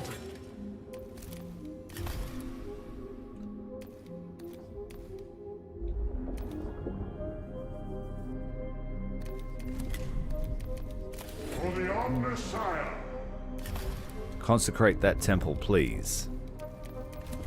Self-augmentation. I'm going to keep Kepra out of the fight now because I don't really have anything else I can level up. We've got 1, 2, 3, 4 points left that we can spend.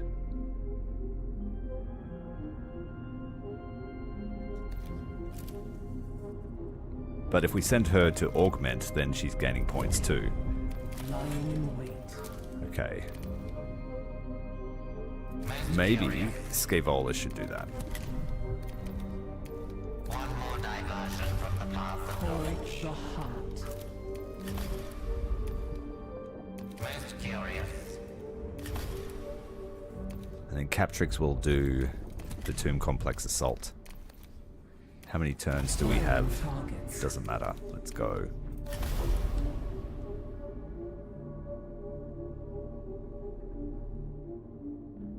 In my standard fights against the Necrons, they're doing about 60 damage, so I would say they're getting close to Dominion 4 before we silence the fight.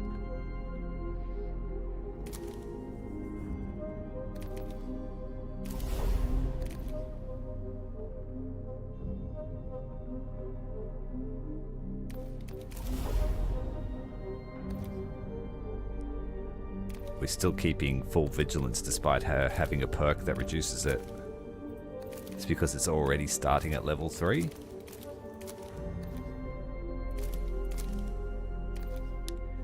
Let's just take an extra unit then.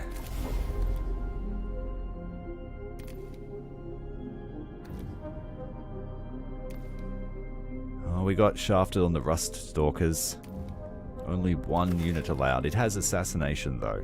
Rear attacks are much better. We got level 4 of Skitari.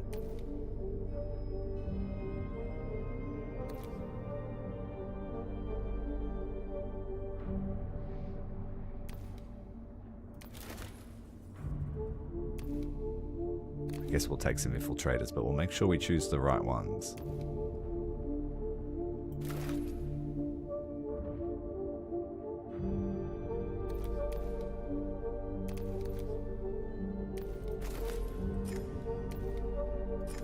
I'll take an Electro Priest, they're pretty good.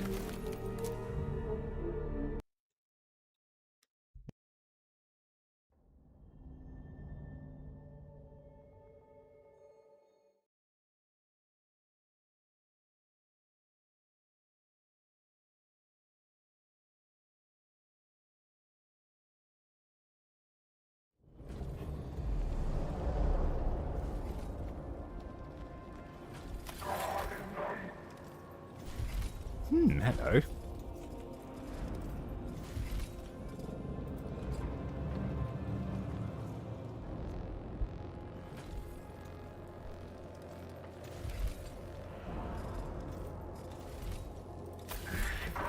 Ready.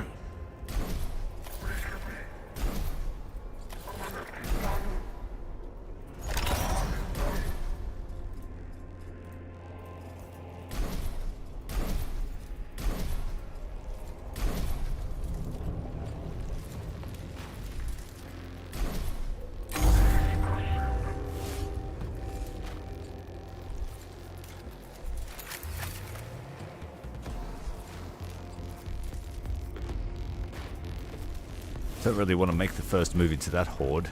There's a few there.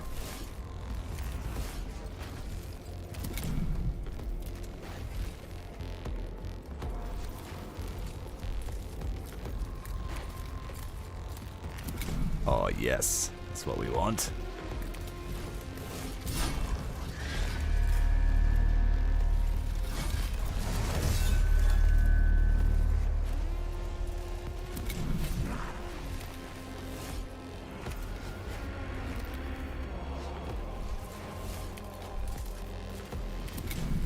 Oh no, can't get there on the second attack.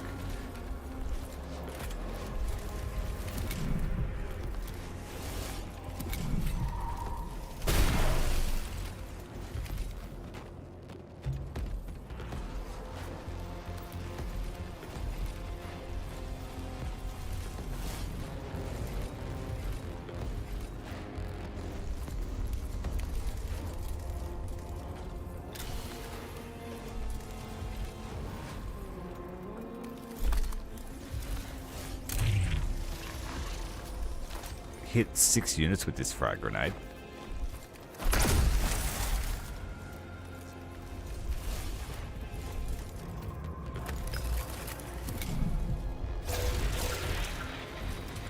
Dodge. Nope.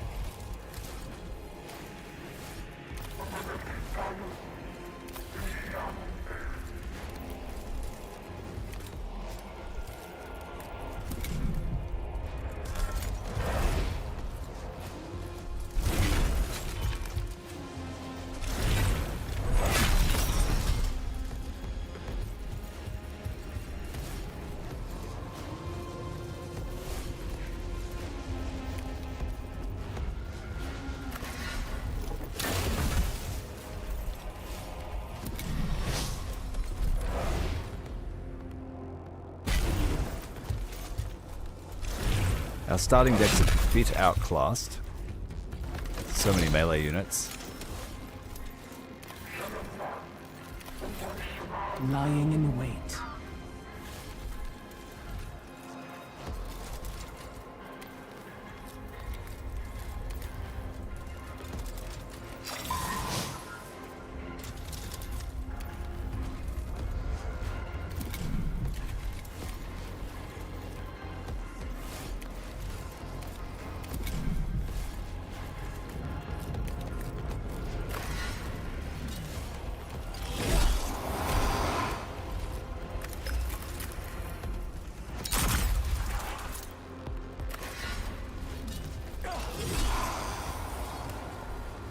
Risky position for our lord to be in.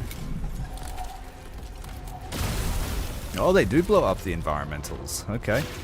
Good job.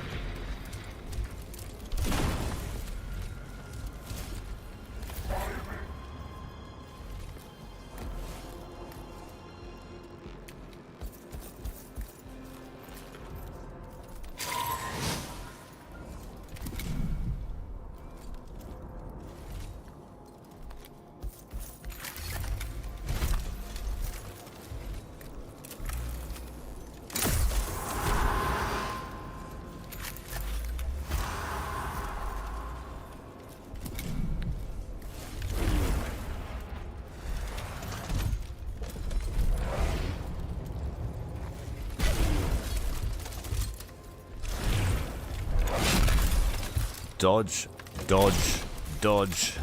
We got one dodge, enough to keep him alive. Aggressive defense taking down a Flayer.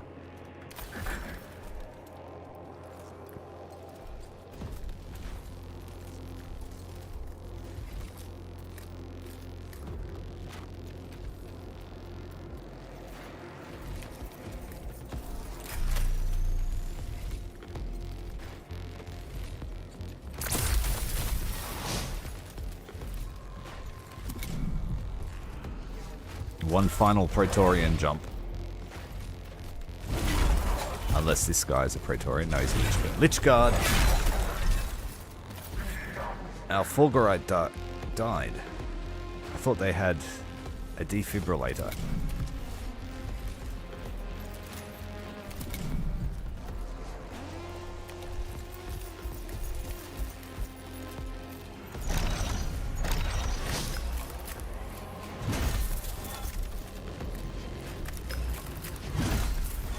Damn, minimum damage each time.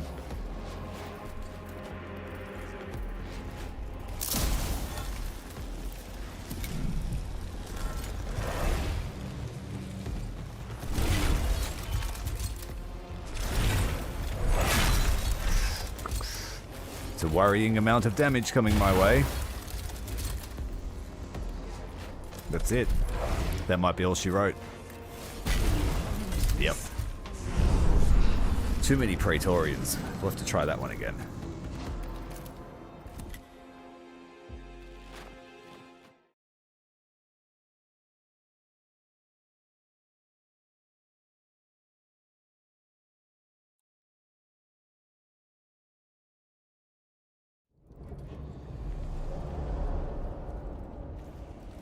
We might have to stay back a bit.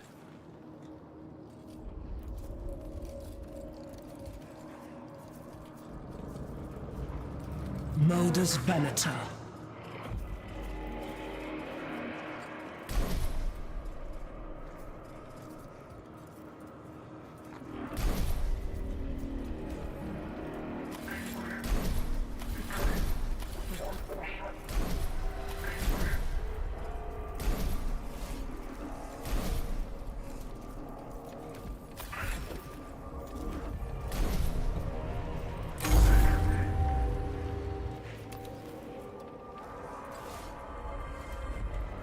call the hunt.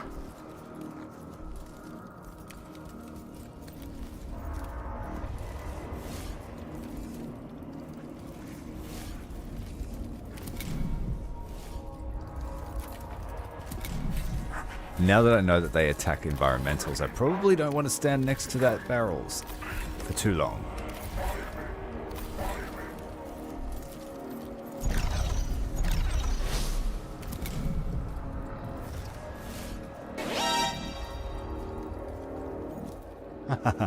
Mocks me in stunty for losing. Thank you very much for the super chat, Tom. Laughing at my failure. You're saying that's karma?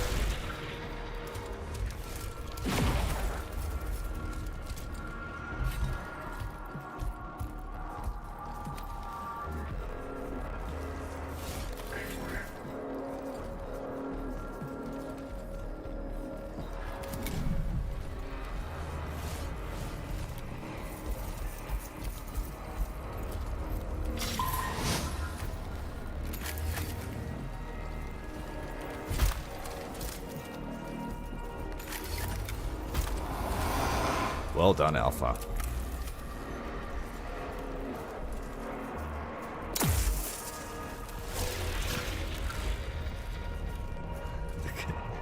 I've got a few retribution stacks on my characters.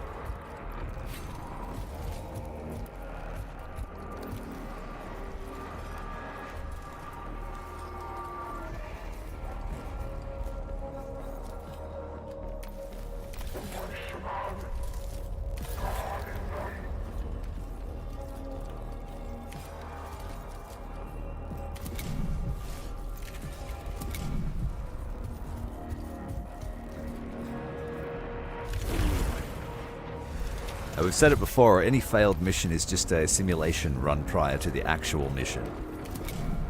Because that's how we roll.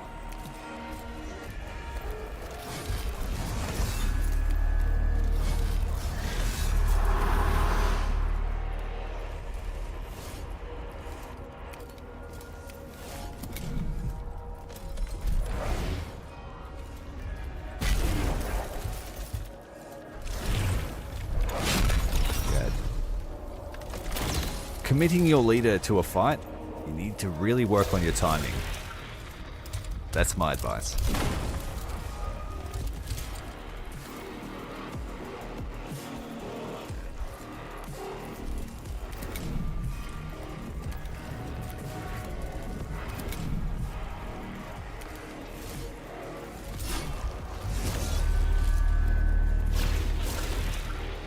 Pushing both the death marks back is not a bad thing.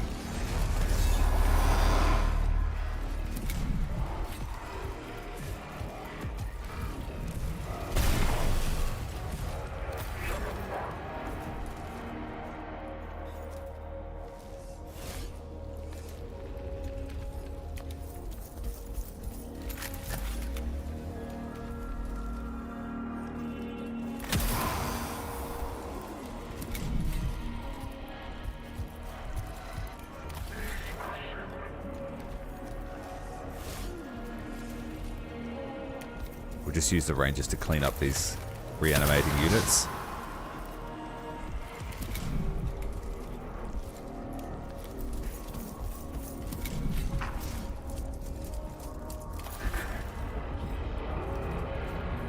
I'm well known for my over-aggression. The barrels just don't do enough damage for my liking.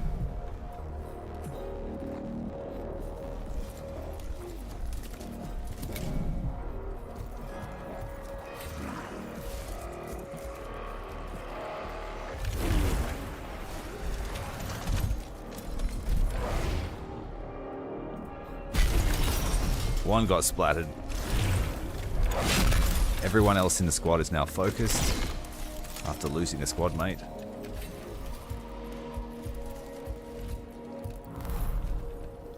We lost 2 units.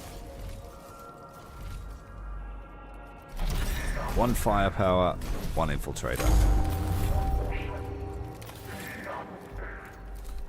Oh, look at that prime target for a grenade.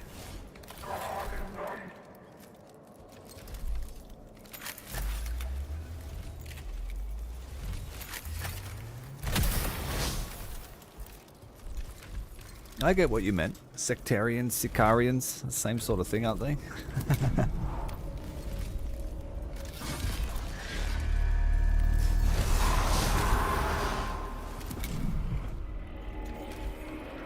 Just run into the mob here. Use a cleave. And then run away. They're all melee units, so there's no benefit to staying there. Let's let them chase us and we can use our expert defense.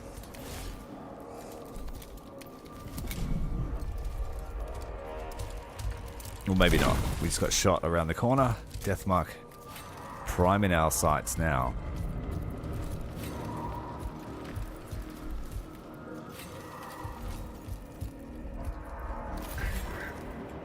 The pillars, on the other hand, can be dropped on them, and I will look out for opportunities to do that.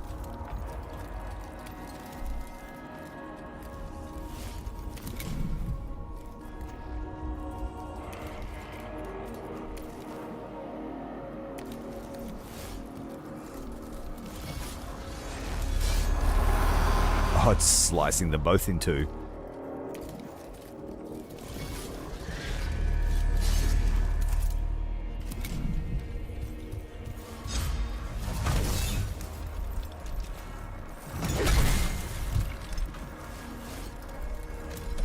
Comes another jump jet, slamming down next to the Ruststalker Princeps. We need to dodge or we're dead. Yes. Optimized.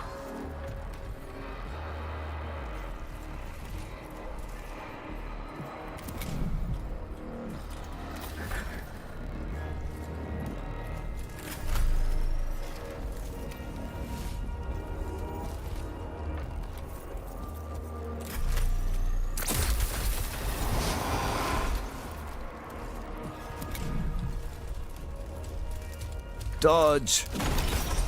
Nope.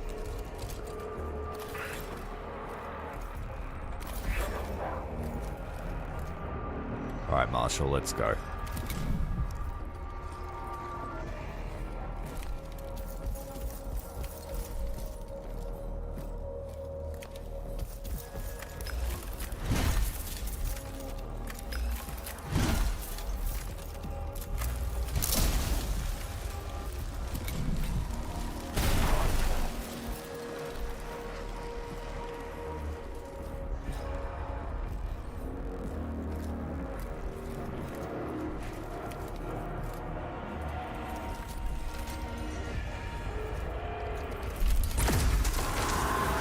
Flayer down with the grenade.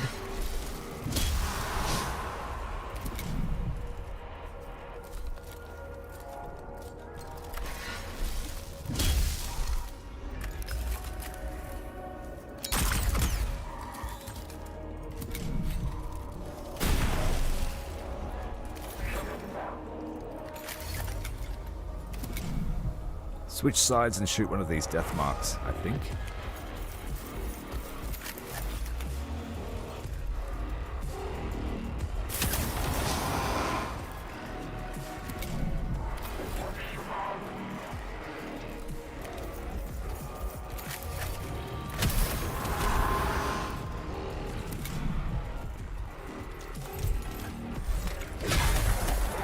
He can attack from one square away with that pike or halberd.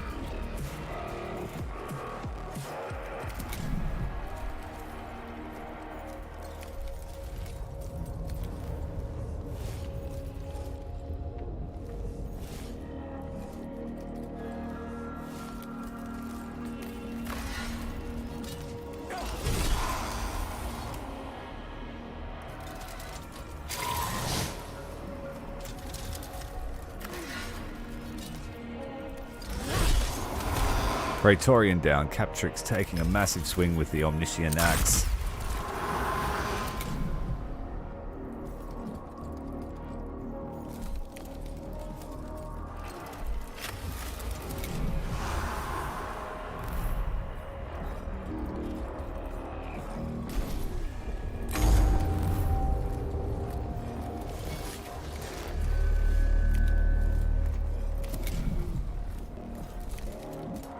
Get him.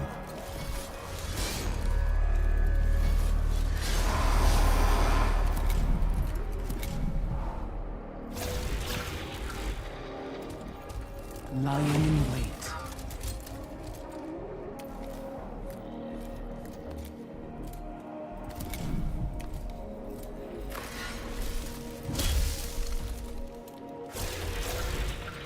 It's gonna feed them straight to Captrix. We've got nowhere to run.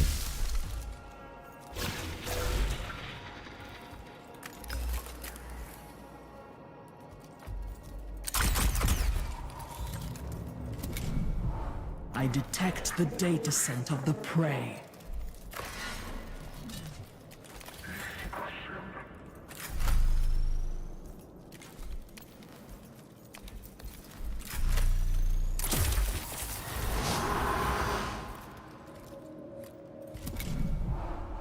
Patience.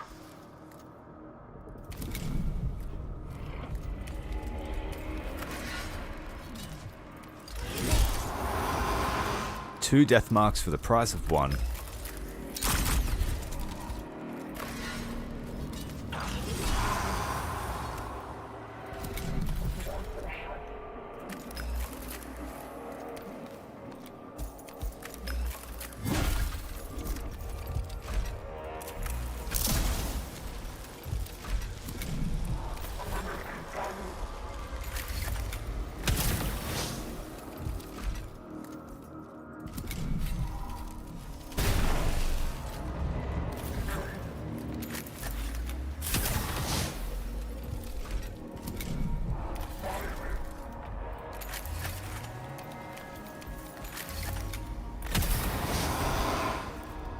Just one warrior remains. Electro Priest did basically nothing.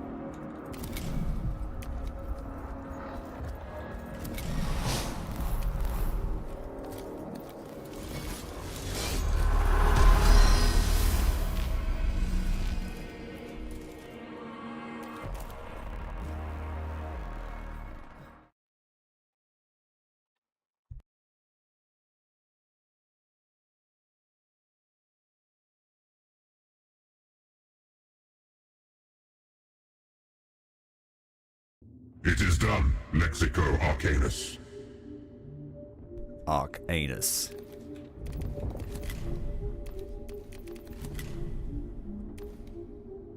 Okay, territory expansion and a critical path. I think we do the critical path. What are we up against? All the baddies. Transonic cannon for Videx. Gather data on the Necrons known as the Destroyers, who are believed to be led by the Nealarch Ukinsep. A revision of our strategic prognosticator models has confirmed the existence of a parallel Necron command structure, the so-called Destroyer Cult. According to intelligence surrendered by the Faithless Kin, the leader of this parallel structure is known as Nealarch Ukinsep. Gathering intelligence on the Destroyers is crucial in locating and destroying. The Skitarii have relayed data from fighting these destroyers. These particular Necrons seem more interested in killing than in any strategic gain.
Gather more data on these divergent Xenos, so their deployment and movements can better be modeled and predicted.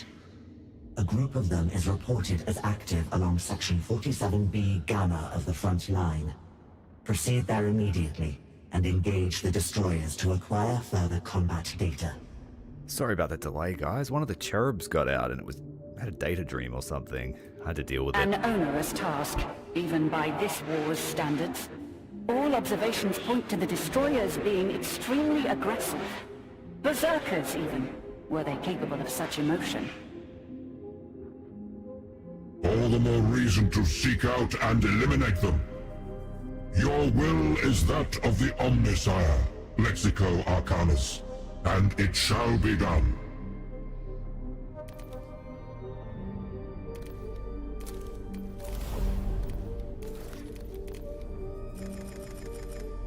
Okay. I don't think I've done a main mission with Ro. We usually use him for attacks or defenses, so I need to think about longevity for his force. Unfortunately, only one large unit available. No Cataphron destroyers.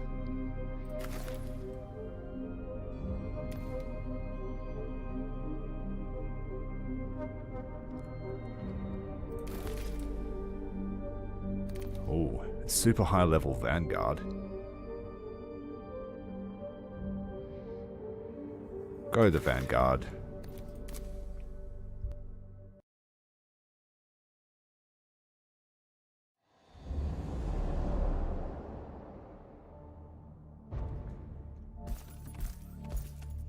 Looks like we have 3 battles.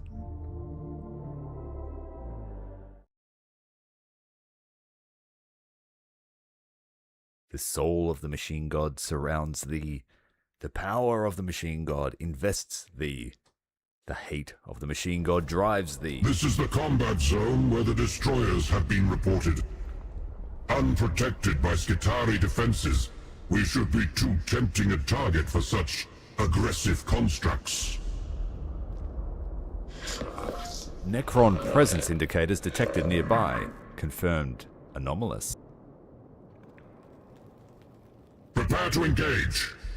Let the motive force infuse you with the might to resist these aberrations. Hold for 3 turns.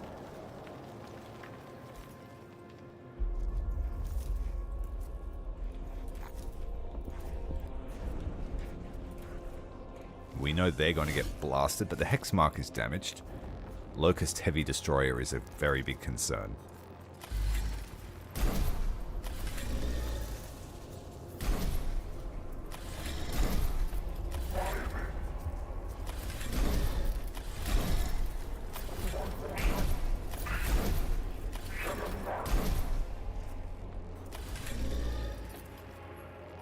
Communications open.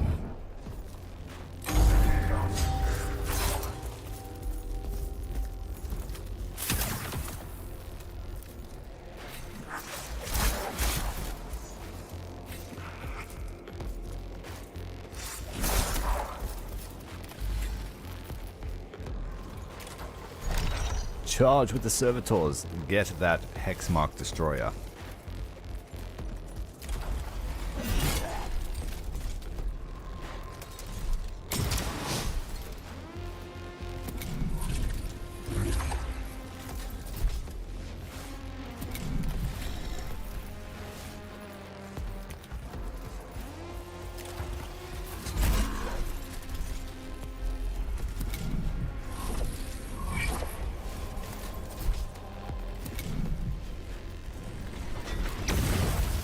Big shot.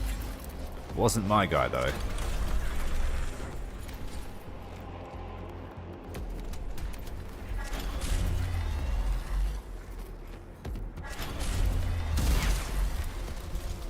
Blocked.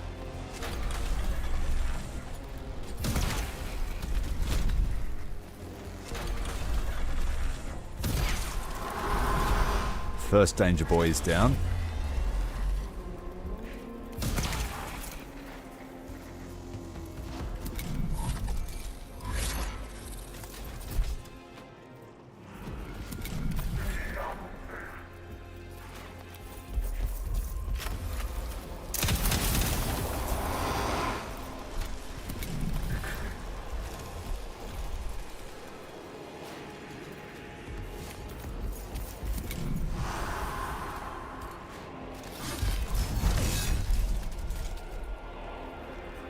Counter fire from the Hexmark. Double attacks for being under 50% health. Skitari Ranger taking down the Flayer. Hexmark Destroyer cut down by the AI Rust Stalker. That's a good feeling.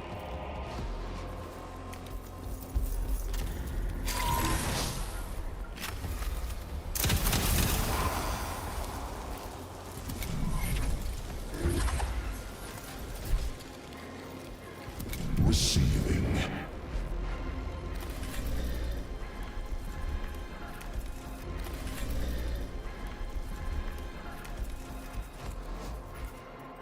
Body of iron, soul of steel. Reinforcements arrived.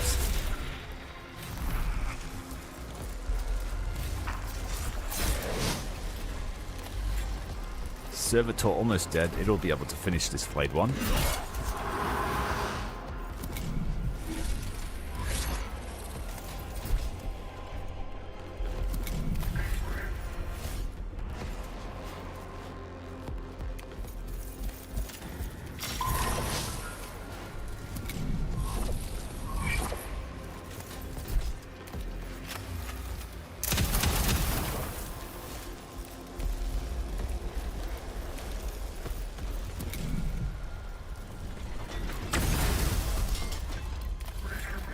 We need to get close to that guy. Body of iron, soul of steel.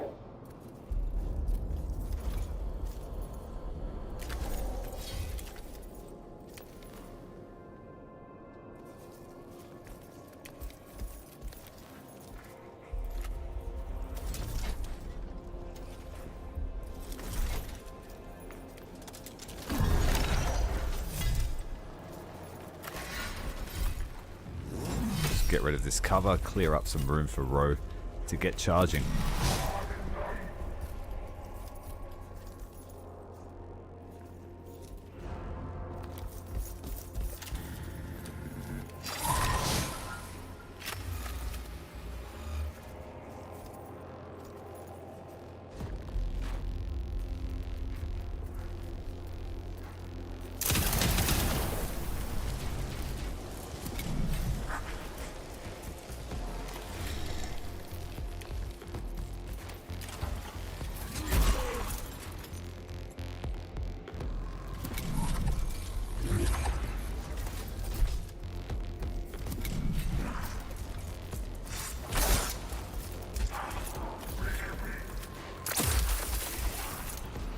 2 damage from the allied ranger, not enough to take down the flayed one. Damage from the allied ranger, not enough to take down the flayed one.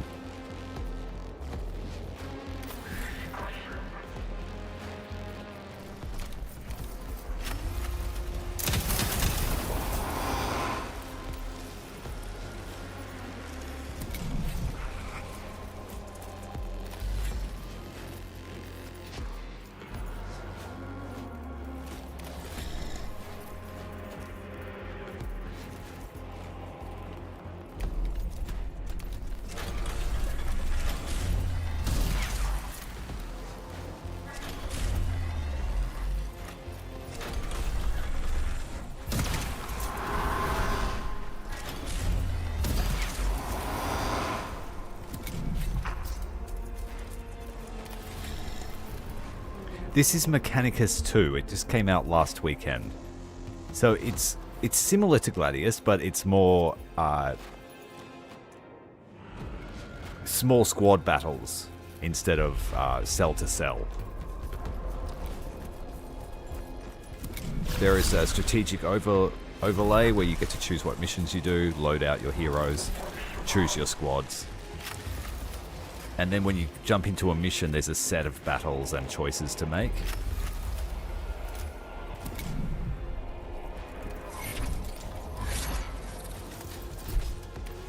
Our hero is currently Tech Marine Rowe.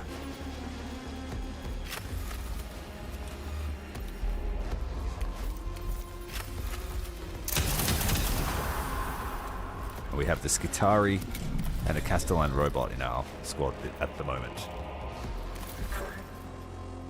One step closer to the machine.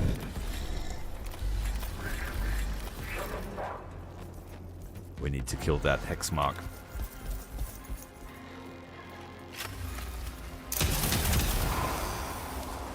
It hasn't got the best reviews on Steam or Reddit, but I'm having a great time. And honestly, that's all that really matters.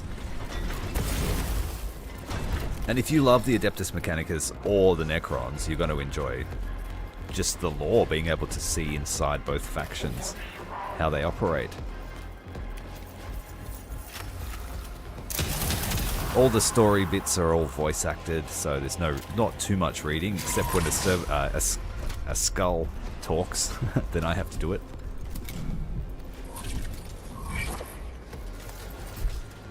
At the moment, we're basically trying to colonize our future Forge world, but it's full of Necron tombs. Labor's underway. There's also a Necron campaign in the game, if that tickles your fancy.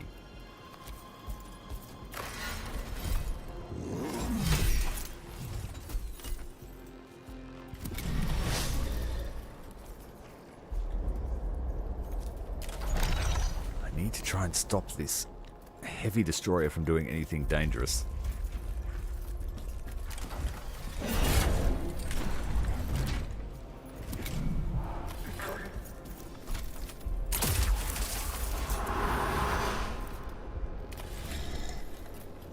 I guess the best way to do that is to hit it with our own robot. Castellan in. Not immune to radiation.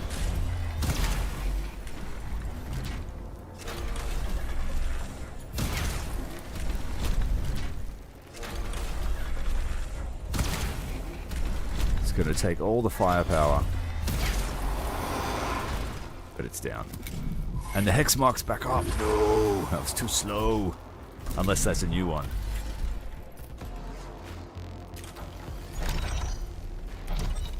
At the end of this turn, we will win. Aggressive defense there from Rowe.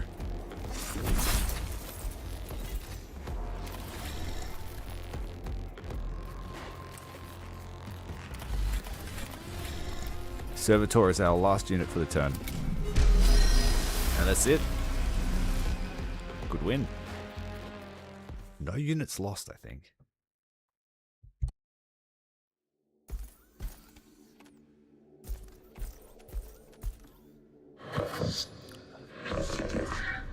Luna in the chat will be able to tell you better, but I think there's 5 or 5 Necron Lords that you can play as. Each of them with their own specialty, like a Crypt Tech, a Necron Lord, That a Destroyer. engagement yielded little information of value. The destroyers fight more to kill than to secure a tactical advantage. But that is no more than we knew already. Advance to the extraction point while you can. Akbani will be displeased with the paucity of our data harvest. But that is my concern, not yours. Extraction route calculated. The intervention clade has deployed as required and is awaiting input. We could do an environmental survey, move to the extraction site methodically, gathering as much data from the battlefield as possible to bolster what has already been acquired. Expediency, take the quickest path. Or data security, advance to the extraction point while protecting internal data media and the information inside. Let's go with data security.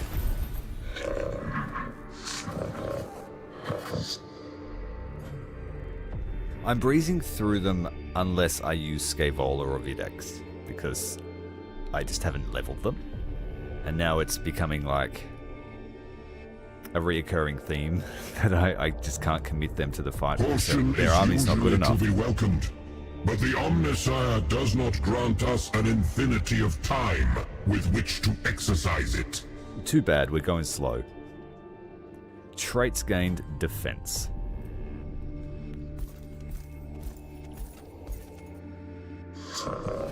Command trace indicators detected. Confirmed anomalous. One of the leaders of the Destroyer cult. This mission need not be a failure after all. Reach this Necron quickly. There is no telling what we might learn from it. Mission parameters recalibrated. Found him. The blessed gun be fastidious in spirit and proud as the eagle, thus cleanse its plumage in full, lest it refuse to sing in thy moment of need. The stub sacraments from the field pamphlet. Multiple Necron destroyer units sighted, close assault variants, engagement imminent. Yeah, they're the ones that chopped our Skitarii in half with that Kepros escape mission. The two-handed ones, very dangerous. And it looks like Rogue is going to struggle to maneuver. But he kind of needs to be on the front line. What have we got? 4 destroyers. Shit. Get your servitors ready. We're gonna need a flesh wall. Processing.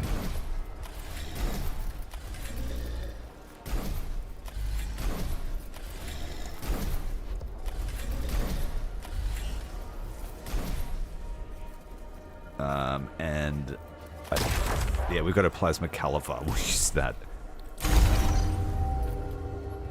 We just need to wait for them to come to us, I think. So we'll use the Castellan first. Can't see it. That's odd. Oh, we've got stuff behind us too.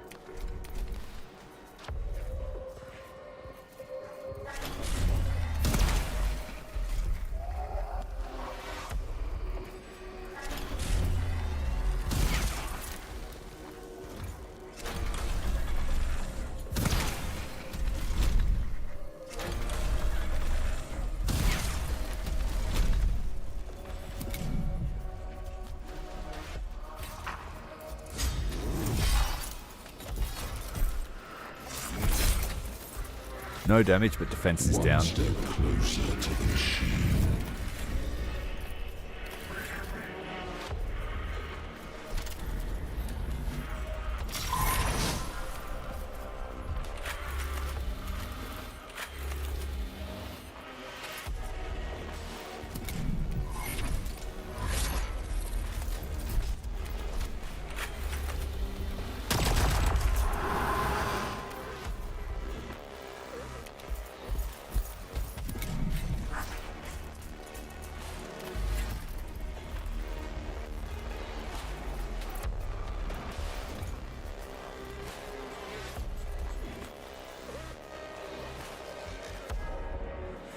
Okay. Go and keep this destroyer busy, please.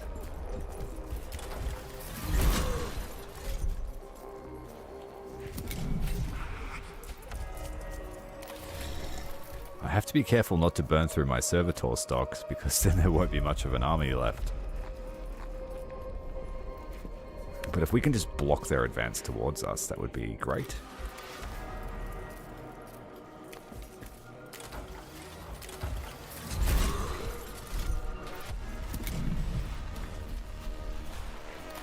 Yeah, they're going to struggle to navigate.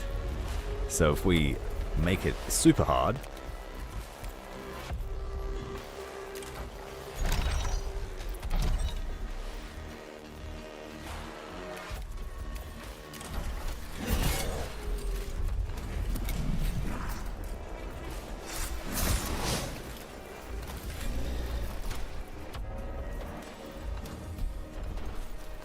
But we need to leave lots of space for Ro to maneuver around.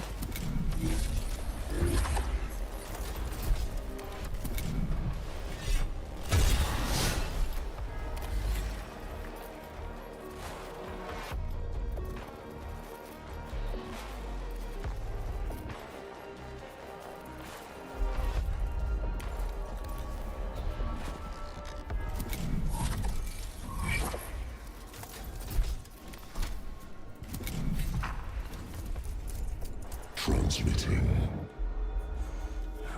One step persisting. One square short.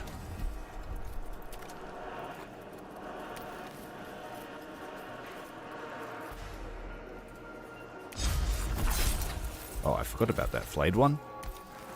Unfortunate.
I just want to hit one of these destroyers for one hit and just obliterate it with our Tech Marine. He's got potential to do massive damage.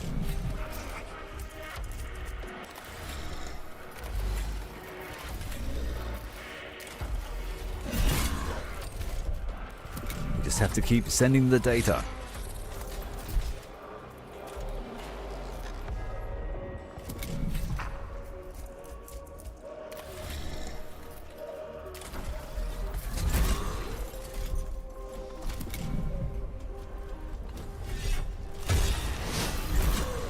One free hit as the servitor succumbs to its wounds. Now we block it and force them to come through.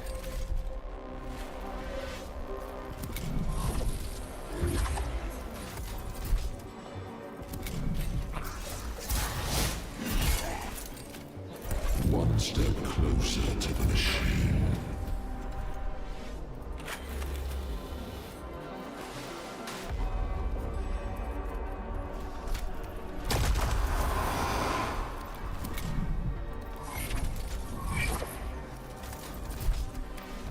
It's kind of like XCOM, lightly.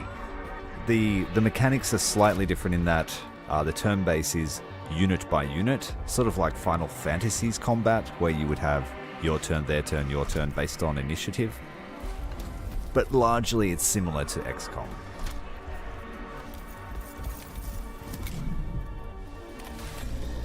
We play as the Mechanicus and as the Necrons.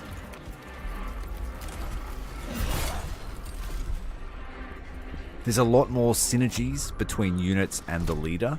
You have a leader with your squad, you choose which one to bring. And depending on which one you bring and your squad composition, there's a lot of different synergies. Whereas XCOM's more soldier-based with light synergies between the team, where you might get sort of like companion bonuses and stuff in XCOM. This is more nuanced in that you customize your leader and to complement how the squad fights. So I would say this is more tactical RPG than XCOM is. No, I wouldn't say it's like Rogue Trader. Rogue Trader is more like Dungeons and Dragons or D&D.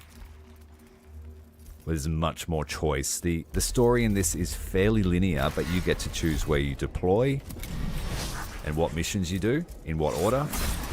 You've got to try and build up your infrastructure by building forge cities and things like that. So in that respect, it's got light XCOM strategy management, but not a lot.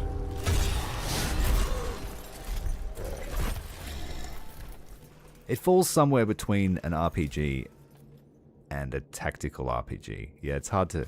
I haven't really decided where I want to put it in the genre. But if you're coming into this expecting XCOM but 40k, then no.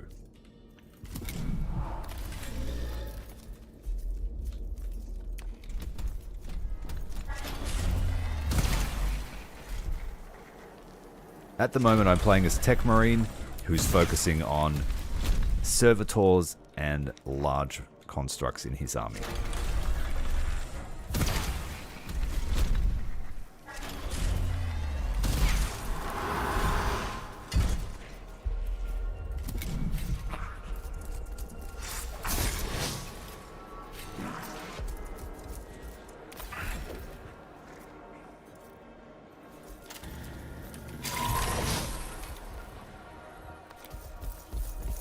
I shouldn't have moved him there. He's the wrong type of troop for that.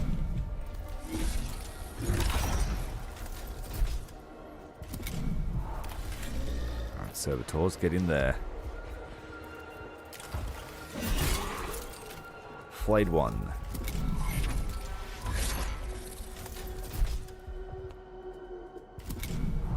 Transmit.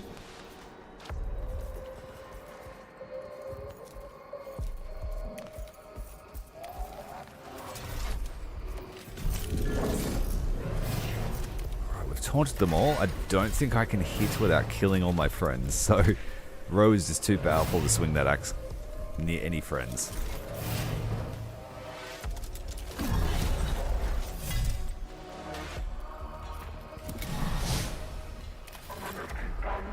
He couldn't do anything because he's stuck.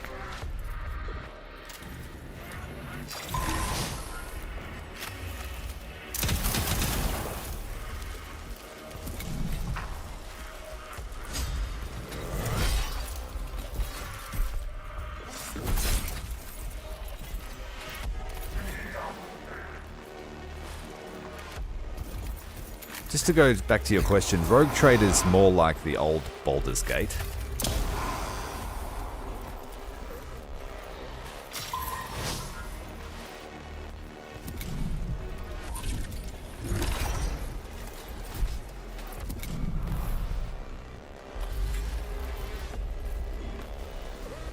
Let's bring in another Vanguard. That's all I can do. Big chop. Oh, man. The Destroyer did the job for us. I should have got Roe to just kill everybody. Saved our friends from being killed by a Xeno.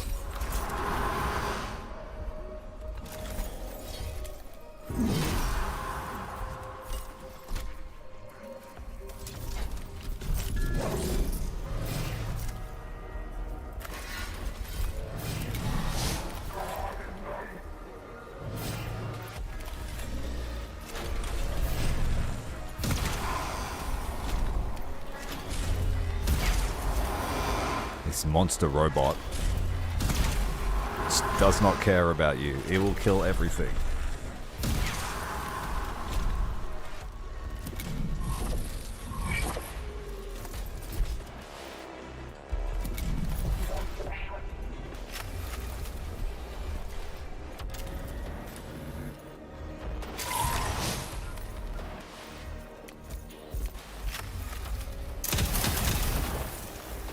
We have one destroyer left, and he's coming right for us.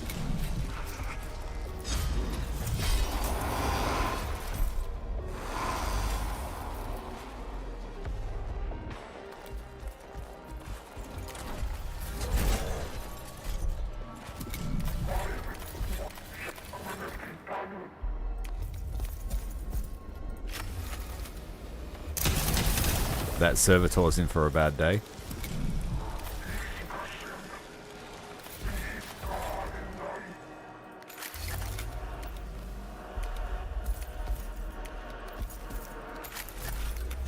No, we saved him.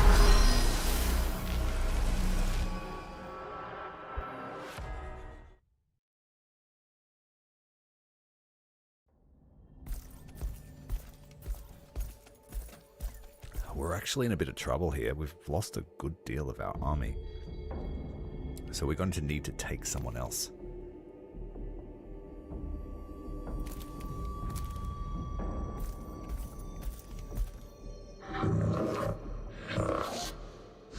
Principal target at extreme fire range. Engage and eliminate the Necron leader directly. If it escapes, we may never have an opportunity to reap such data again.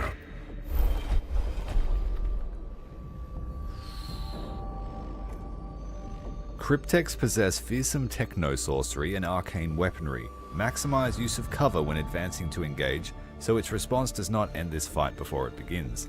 Split the force, we're not doing that. We don't have enough troops for that kind of thing. Coordinated assault. Split the intervention clade into multiple units to attack from several directions. Again, we can't afford to split, so we'll go defensive formation.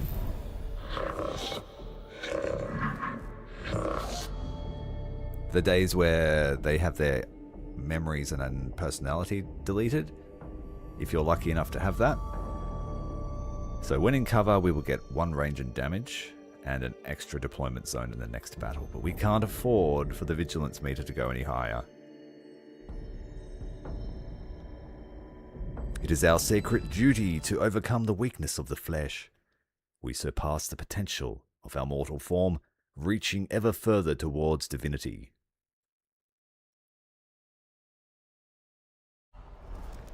This is a highly advanced iteration compared to the destroyers we have observed.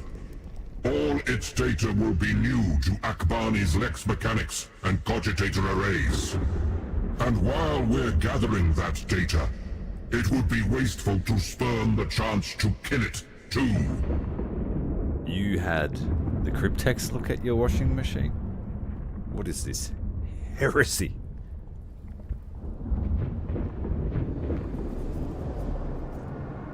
I was about to say they invoked the sacred cancel, but obviously you are a heretic.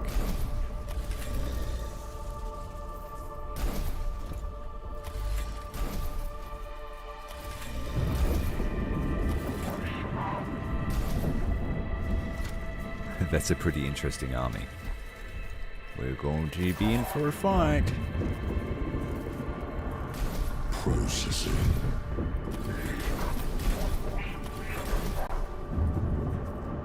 Transmitting.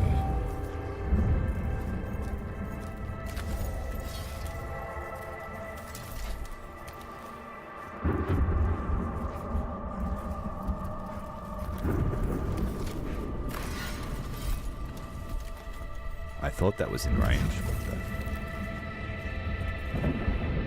you can't attack diagonally as a large unit.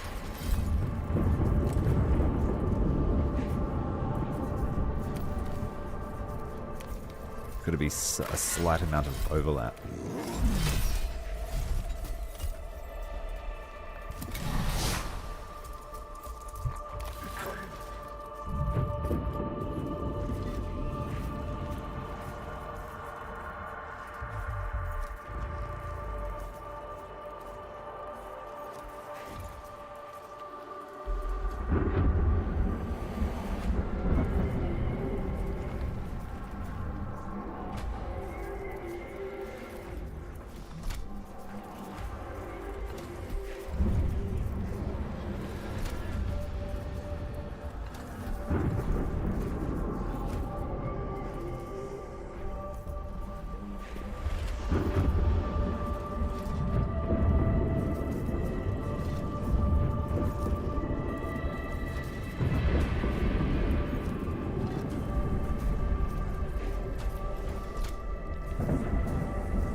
That means he would have to run around us to kill this Vanguard.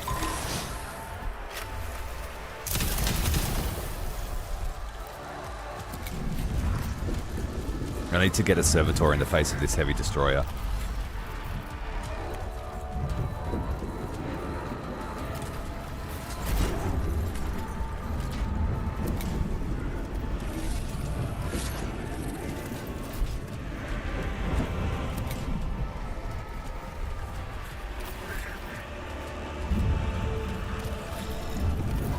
We use the Vanguard Alpha. Yep. Expose him. Spread out because we know that's got sort of like shoots through effect. Blocks the full amount of damage.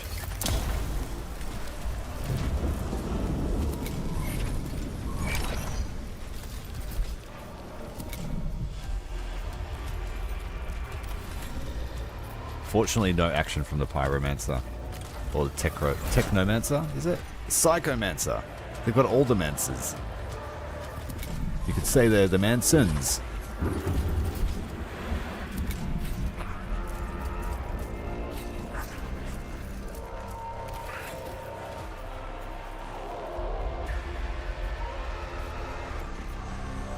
I'm pretty sure that if the Flayed One runs at this Vanguard, he will get chopped by Ro.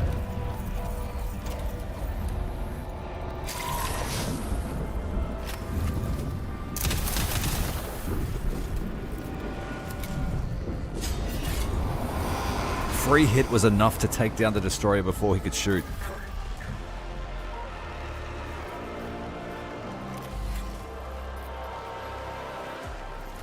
Oh, we could drop the pedestal here on that flayer.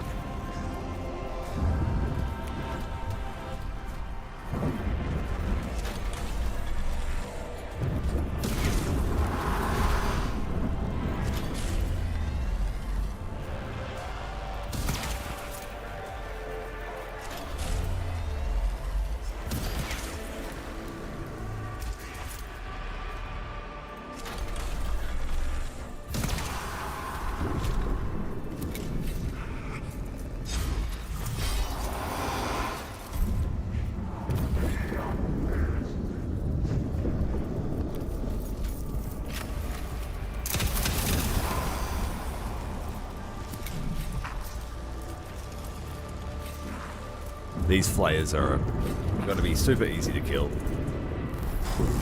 We just have to navigate around all the radiation.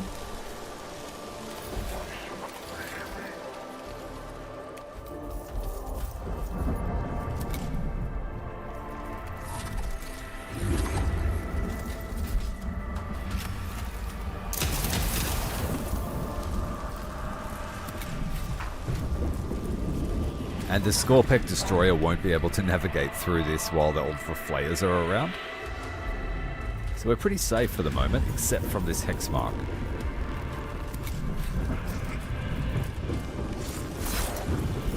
Transmitting.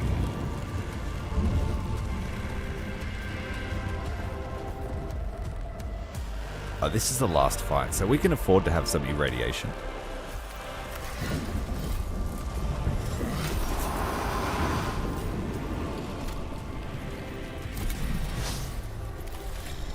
Destroyer had to skip its turn. Damn it. You also get cognition from radiation poisoning? Okay, I'll do that.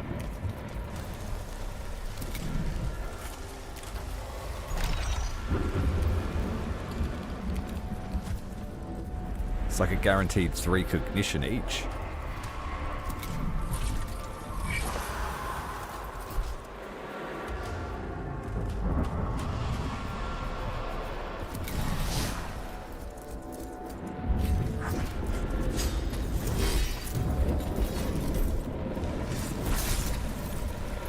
No damage. Now every time we use our Canticle now, it should damage people around Ro, if he's got enough data.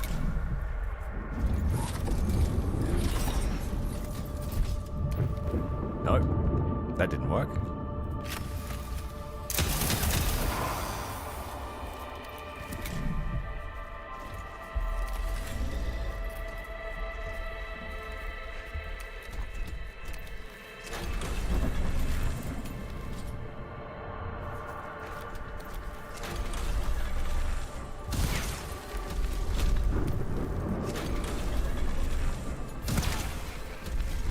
basically a free kill on this destroyer.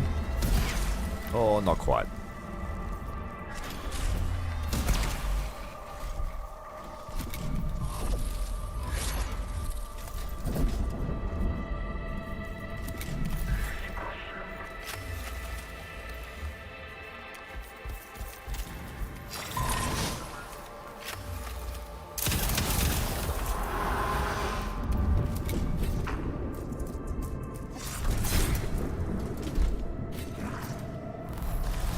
Yeah, they're all stuck.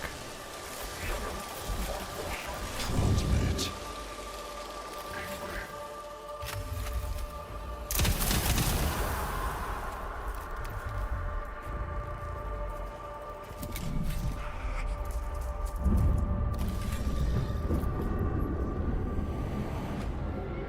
Can't use this at point blank.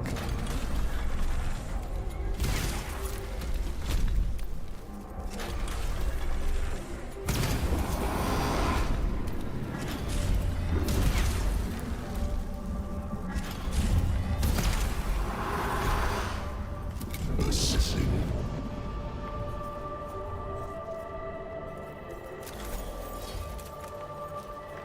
Okay, one step to the right.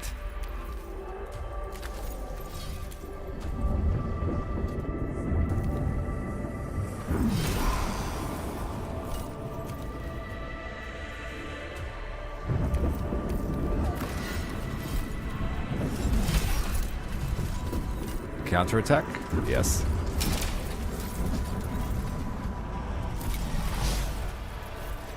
Let's give him some health.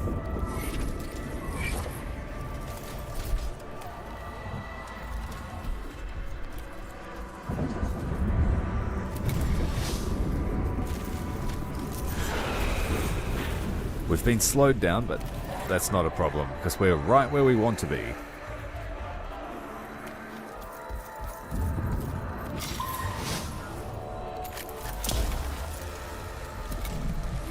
We'll feed some health back to Ro.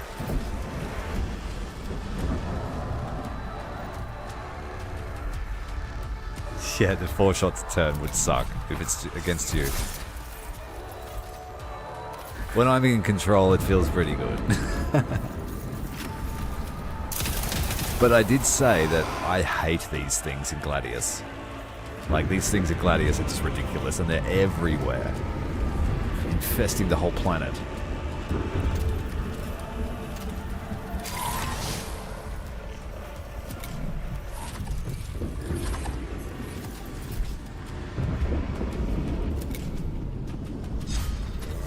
Oh, free shot there, nearly destroying the hex mark. But he's absolutely stunned, didn't even take a turn. What's going on with that? The AI doesn't seem to like controlling the big units.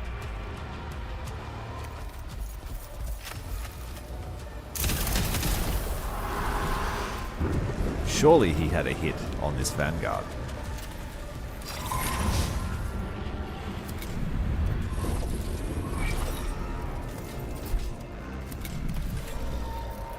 So this should be the end of the Destroyer cult, if I'm reading this correctly.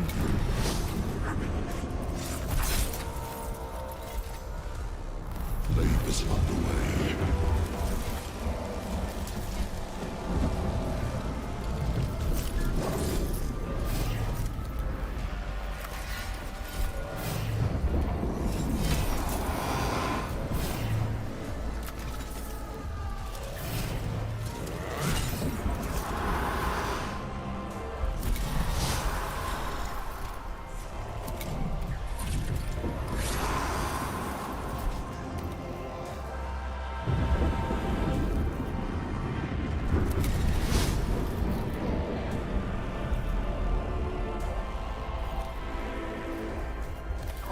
Yeah, they're not doing very good, are they? He's like, I don't need to shoot.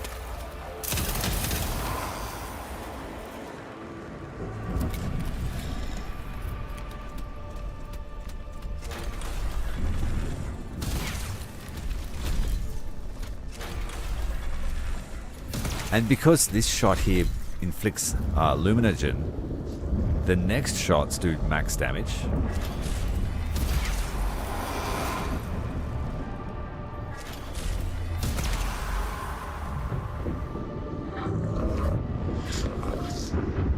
there. primary target destroyed. Combat data efficiency at 77%. That wasn't a lord, that was just a random Mancer. A worthwhile target of opportunity. Return to the extraction point. Akbani has her data, and the Skitari have one fewer destroyer lord to contend with.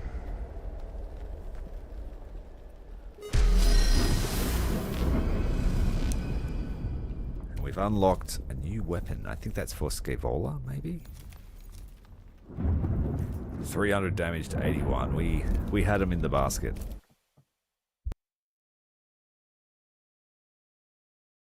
Yeah, that's definitely the better variant of it. The other one with the flamethrower and the cannon, or the laser blast. Yeah, I don't know. The laser blast at least shoots through a whole heap of enemies, so I see that being powerful. Observation of the destroyer war forms suggests these creatures may represent not only a parallel command structure, but a distinct ideology within the Necron ranks. The notion of a destroyer cult is fascinating. It forces us to reconsider all we knew about Necrons. In my experience, any fascination the destroyers hold is secondary to the need to eradicate them. Quite so. But efficient elimination is facilitated by knowledge. The data gathered on the Lord-class destroyer constructs has enabled us to track their movements. Geostrategic predictive modeling has suggested a site frequented by the destroyer constructs. It must be explored and all intelligence within made available in the hunt for the Nihilarch. Lector Dogmatus Videx is my crew's authority on matters doctrinal and ideological. Any examination of an alien philosophy is best conducted by him. No alien has a philosophy as we understand it, Magos Dominus. Recall the Gryan Conclave 92-12. The very thought of the Xenos is as a poison of the mind, and to think it would be to betray one's own humanity. Are we going to get answers out of him? He's like, no, we must not think like them. Yet I must ask you to go among the works of the alien, the better to undo them. A burden I shoulder willingly, Magos. Rather it fall on me than another less pure of soul, who might be corrupted by the profane knowledge they find. As Arch-Lex Mechanic Voss wrote, the border between knowing thine enemy and succumbing to the sin of empathy is invisible to all but the most pious. I shall acquire this knowledge, but reject its understanding. Gather all intelligence at this site regarding the destroyers and their doctrines, and put to the flame all which does not grant us greater comprehension. Return this data to us, so it can be duly quarantined and archived. That was Videx's way of saying, I'll do it, but I won't like it. And I'm going to make sure you know that I don't like it. By the Omnissiah's will, Magi. Omnissiah, bless our weapons and curse our foes. Yeah, salivate's one word.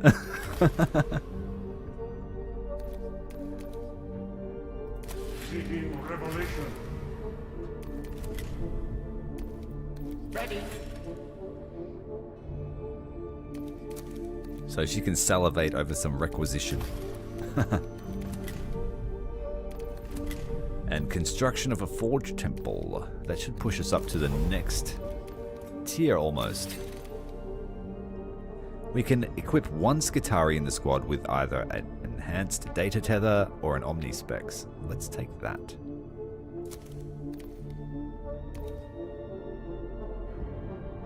Recruitable units will always have a minimum rank of 2. During the pre-mission recruitment, units are generated with a set rank. Higher ranks increase the unit's cost. So no level 1 mooks anymore, if we take that.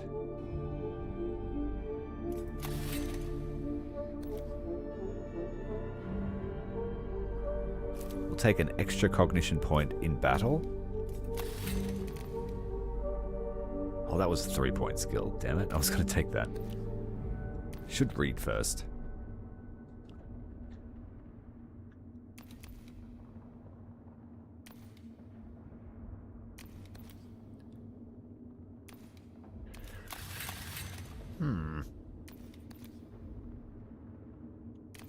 I haven't seen any Cataphrone destroyers in my list since I got these Castellan robots.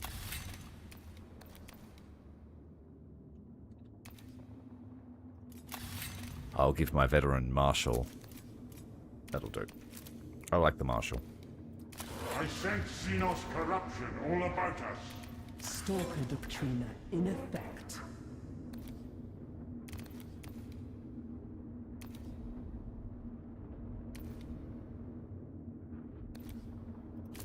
And we will take this neurostatic emitter, which inflicts perturbed on enemy units, which is the trait that Luna was just talking about, where they can only take one action.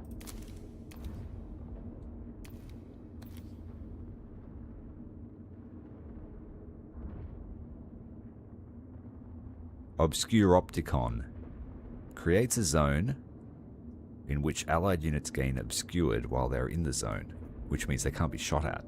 Oh.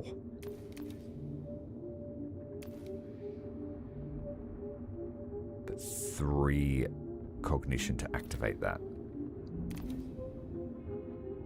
Captrix is almost finished too. Just got a few more levels. I'll take away Perturbed. I might push this skill line.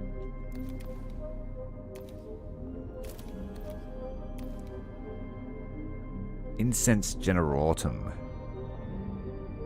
gains 2 round duration to its statuses. I haven't made much use of Obscured, so I'll take this Smoke Bomb. And with 1 more point, I might take Movement. More movement range.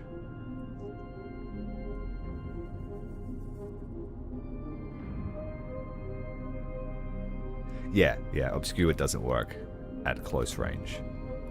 But we can use the smoke generator for our Rust Stalkers to close the distance with ranged units and not be targeted. That's where the power lies. And I think one of her skills actually decreases that range, but I think it's in this line, Shroud Psalm. You can make it 1 square, and so you're basically in their face and they can't do anything about it. Row. I didn't see anything from the Litany of Destruction, but I'll still keep it.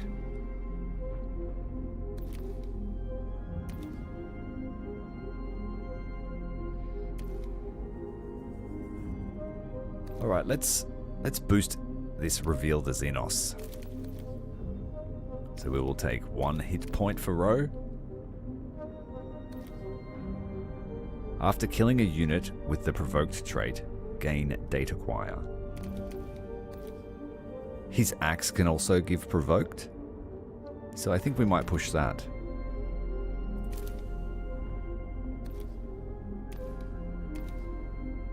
And then Machine Spirit Resurgent. Grant Accelerated and restore 1 HP to Row and each allied Servitor, Cataphrone Destroyer and Castellan Robot for every 2 Data Acquire. So he can heal his whole army almost if he activates that. Firstly, I will take... Oh wait, this is not for the axe, this is for that dash move. That's less useful.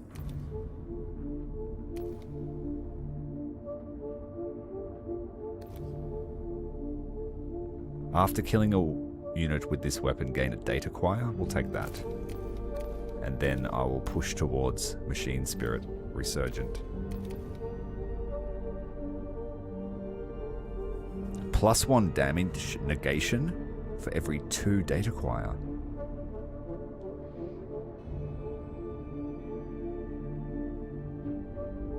It's an interesting skill. Negates damage from ranged skills targeting units inside the chant or area until a total of 6 damage has been negated. but that increases for every data acquire. So he can make like a bubble of protection around him. Shit, there's some good skills for this guy.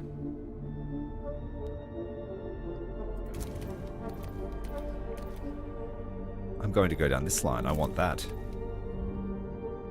The Chant of Dissonance. Or we could make it so it does extra damage. So either protection or damage. Everyone in the area suffers 1 damage and weakened. And that increases for every data acquire. So that's against enemies. And its damage could be really, really buffed up.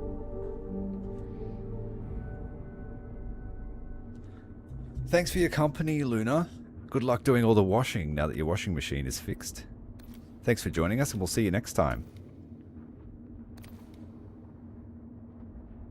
Oh, I haven't got field repairs yet. We need to take that if we're running servitors.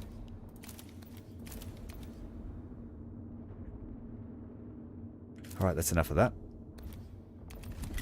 Tomb Complex Assault. Transmitting.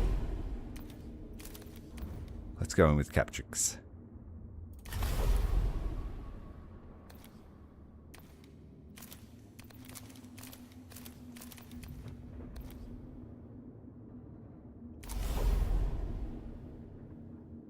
Alright, Captrix. We got no Rust Stalkers in this role. That sucks. And these guys aren't as good. So I might use someone else. I'll use Kepra.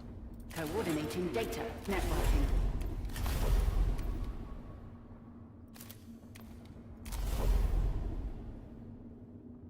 Yeah, it's the same role, depending. So you've got to match your hero to what you get as well, if you want to make the most of it. Omni specs, while on the battlefield, grant 1 range to all squad members. Or a data tether, when deployed, generate 2 cognition.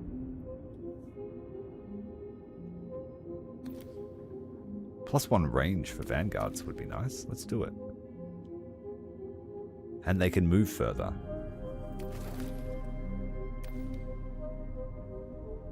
And then these guys recover health, so I'll take them. Wait, this is a tomb assault, so we would do better with defense. A couple of servitors. We get a free marshal, so I will bring an electro priest.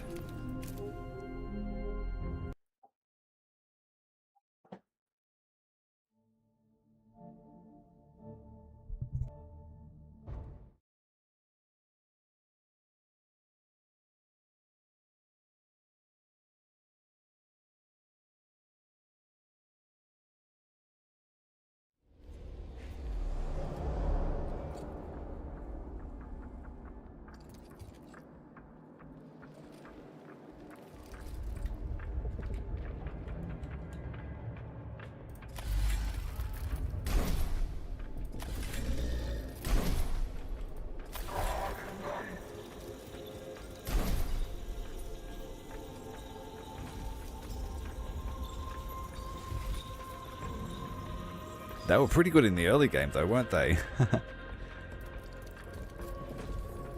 We have to spend some upgrade points. They get a few more skills that I can see.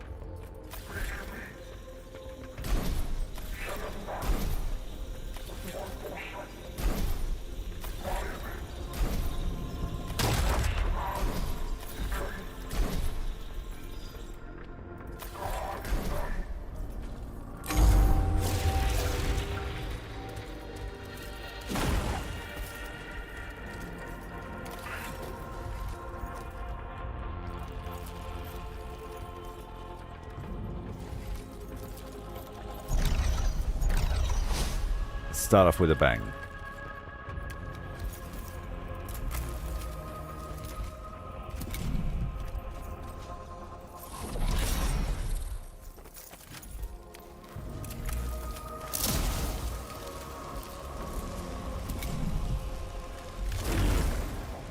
Praetorian jumps, take the servitor. You know you want to.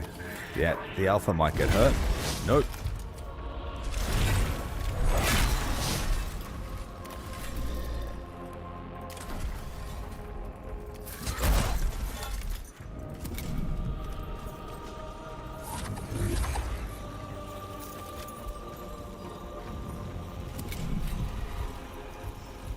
I think we might fiddle with the initiative order. Take the advantage here with Kepra. Coordinating data. Cantic Thrallnet. Move the next 3 Adeptus Mechanicus slots to the front, but then there will be 4 attacks after that.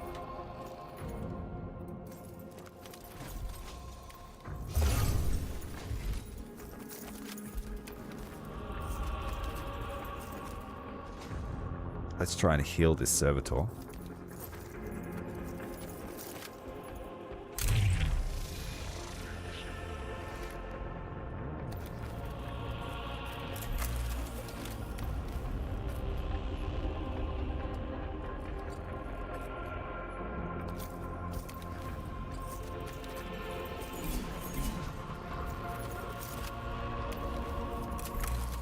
Five to 7 damage with the las pistol.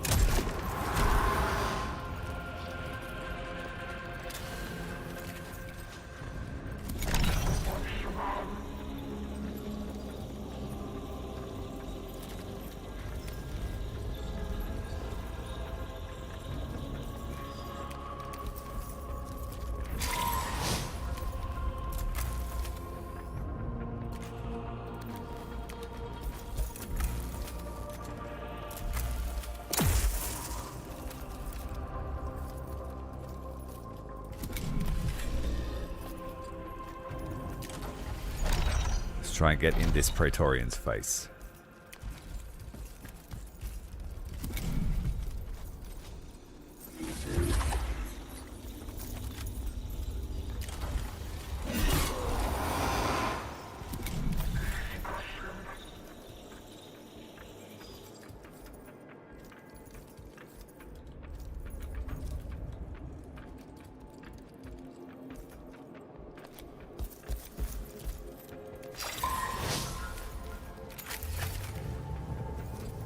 Praetorian is next.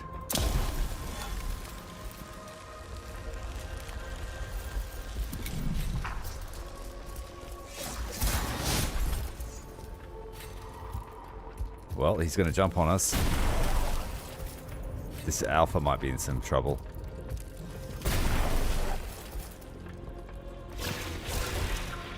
Definitely.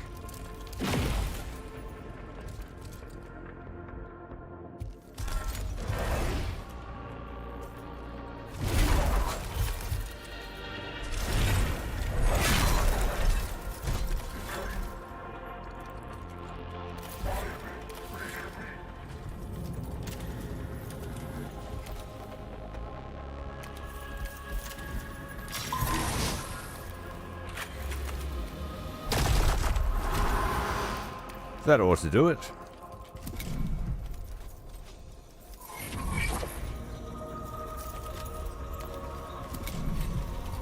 Now, Kepra's second turn is always monster if you're able to get more than 5 or 6 connections.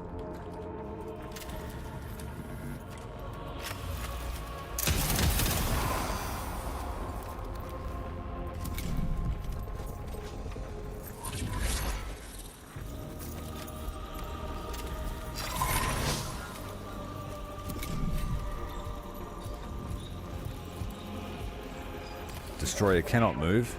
2 blocked.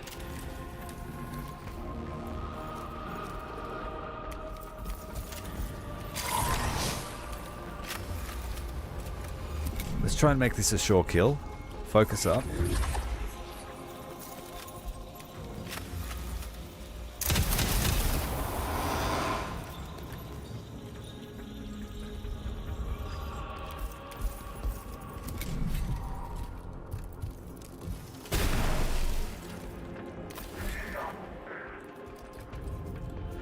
We have 2 plasma calivers here.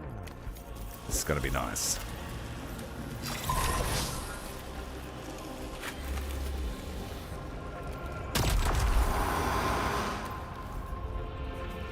dangerous weapon for anyone on the other side of the barrel.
Alright, Kepra needs to have her turn. Receiving. Mostly everyone's connected except the Electro Priest and the new reinforcements. Optimized imperative.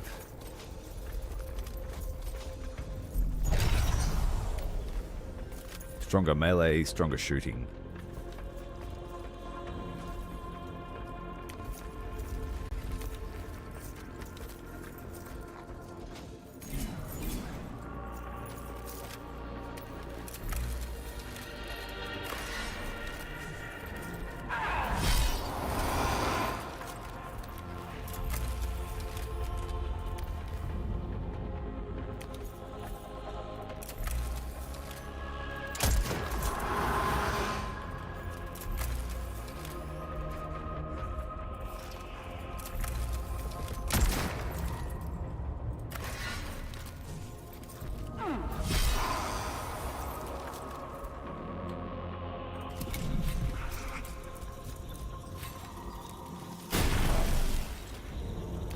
Another one turns to dust.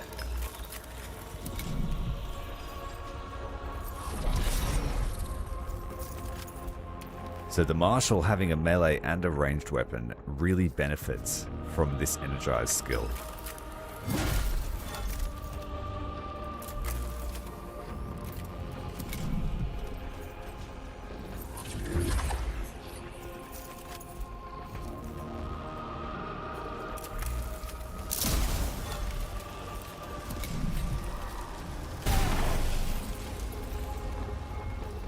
Deathmark's going to do a fair bit of damage. 4 damage. Yeah, bad news. Need to get her out of there now.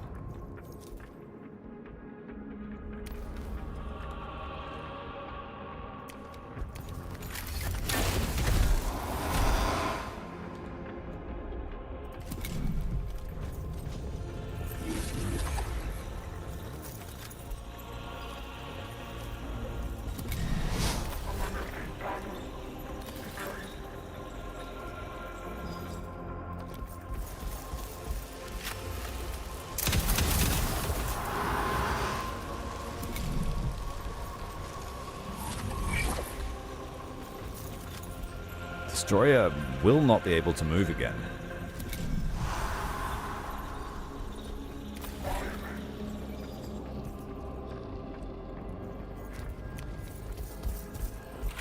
Let's give him some movement range. Come and get us.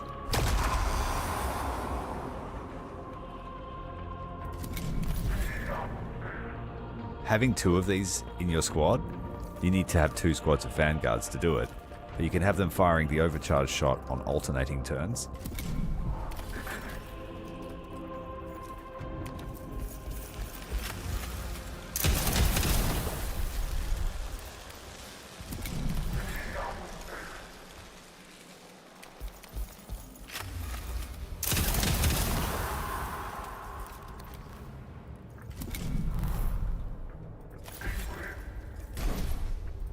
Situation hostile. Calibrating orders. I've changed the servo skull to do damage if they're not connected, and heal if they are.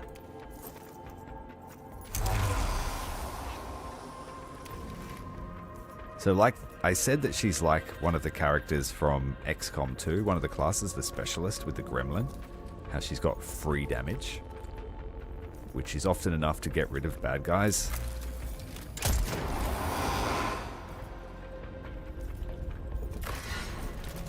Well, we messed that up, didn't we?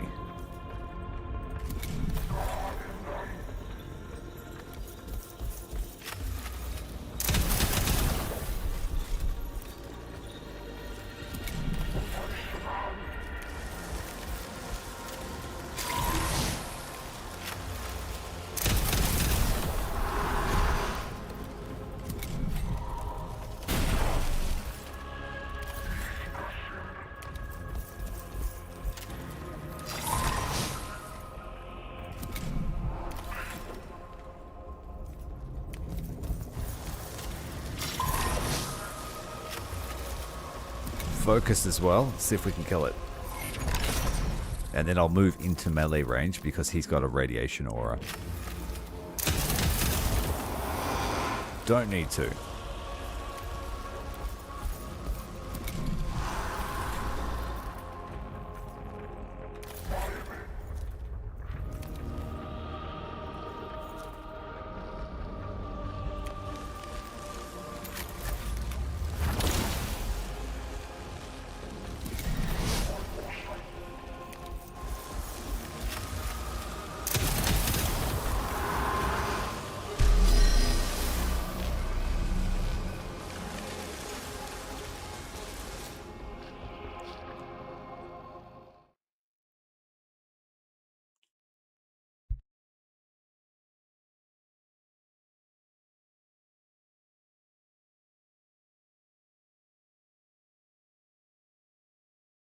It is done, Lexico Arcanus.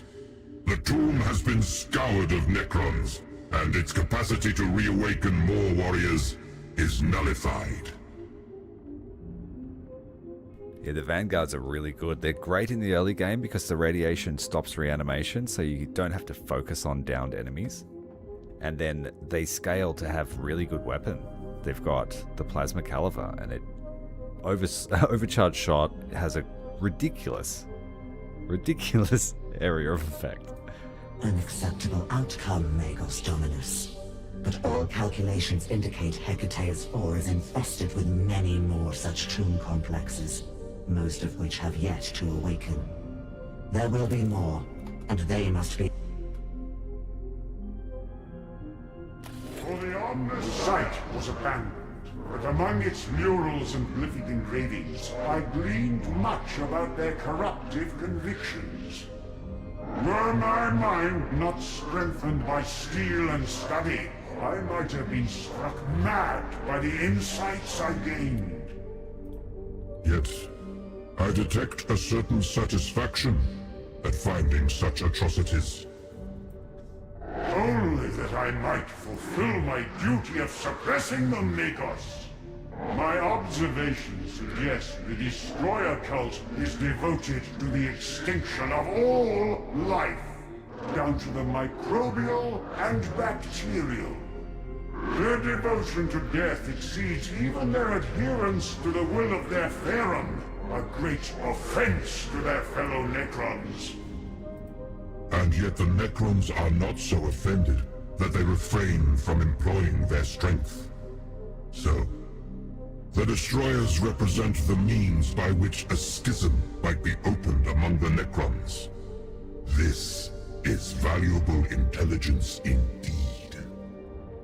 Some older inscriptions depicted the Destroyers kneeling before a Pharaon bearing a shining device, a small cube, radiating power. Perhaps an indication they can be cowed with the use of such an artifact. Are you suggesting we use some archaeo-xenotech? The Tesseract Labyrinth again. Its significance still eludes me. But it recurs in our investigations as as if the Omnissiah was seeking to draw my attention to it. When the Omnissiah speaks, Megos Dominus, we must listen.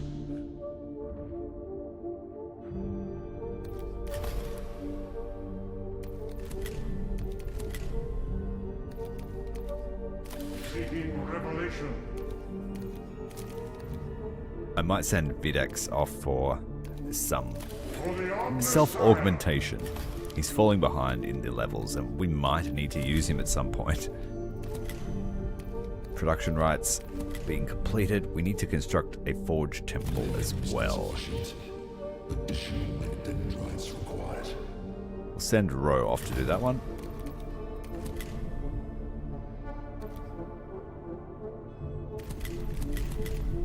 And Captrix is the only one left for a mission. And what is the mission? Accompany a tech priest specializing in adjusting wayward Skitarii communications. There's a new unit we may have to face. Unlock a new augment for Kepra.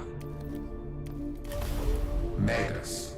Anomalous behavior has been observed among the Skitarii fighting near the tomb of Ukansep. It requires immediate correction. The most probable explanation is a cascading failure in data tether augmentations. I thank the Omnissiah for the opportunity to do his work with competence and timeliness. Mechanicus II specializes in rectifying such failures.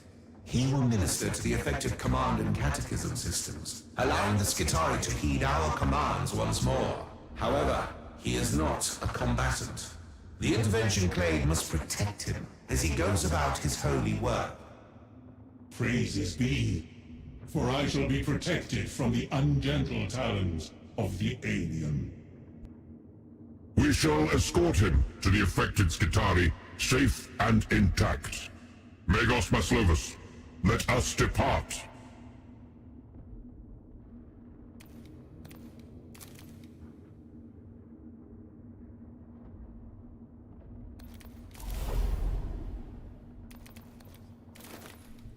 Double Rust Stalker gang.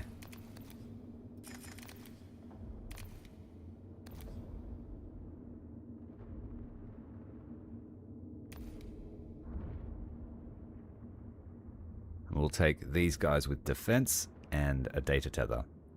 They can also dodge.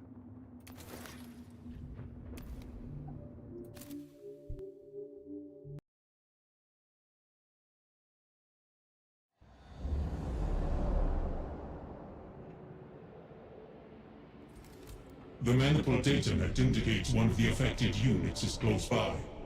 Let us minister to them without delay, my protectors.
Maslovius. Put him right at the front? I think not. Oh, it's one of those ones where you can't move him. This happened in a mission with Kepra as well. There's a couple of servitors around. I don't know what these consoles do. You can activate them, but I honestly don't know what they do. I detect the data scent of the prey.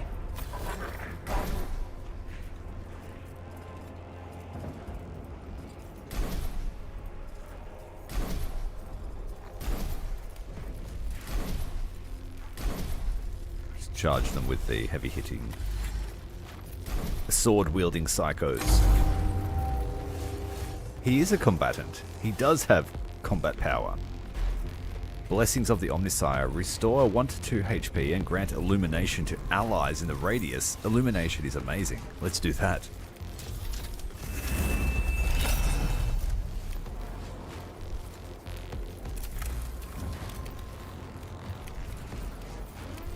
Yeah, well, he's going to be a part of our attack, for sure.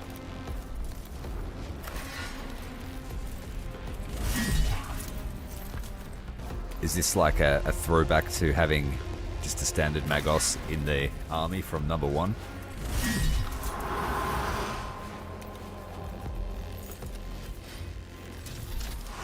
Back when we were just explorers. He can use that twice, because he's illuminated too. Is that an enemy? Oh, that's right, because they have been... We've lost control of them. So yeah, they're dangerous to us. I will kill them. Where is his destination? It's just there.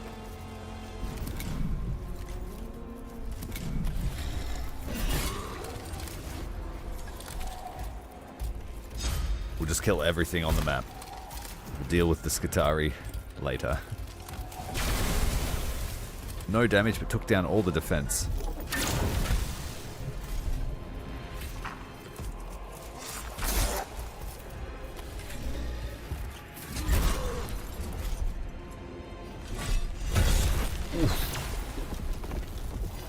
The Electro Priest died but was defibbed, somehow coming back to life after being cut in half.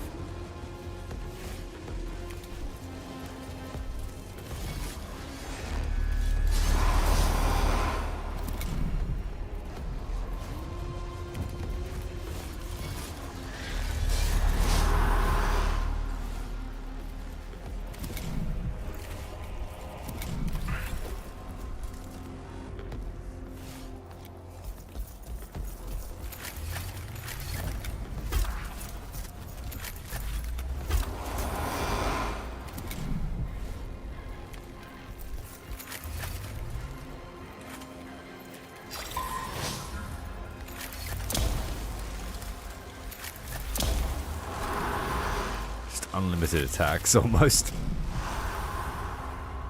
Note to self, when you're playing the Necrons, don't let the AdMech illuminate themselves.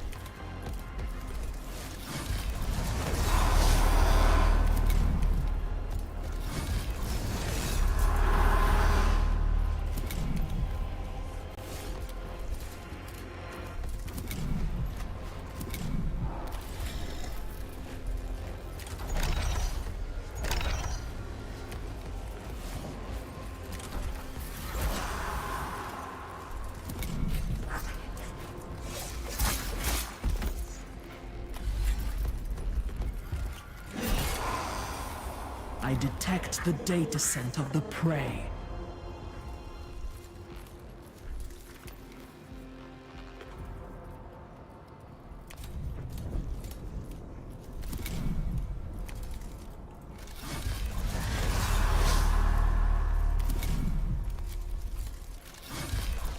Oh, that one's not an enemy? That one's mine, that's why. We've got a bloodthirst going on.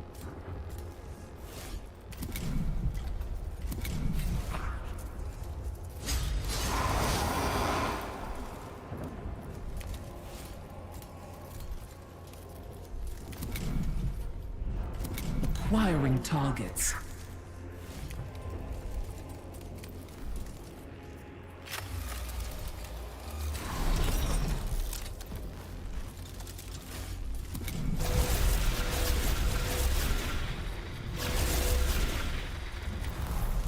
Alright, Magos, you need to run.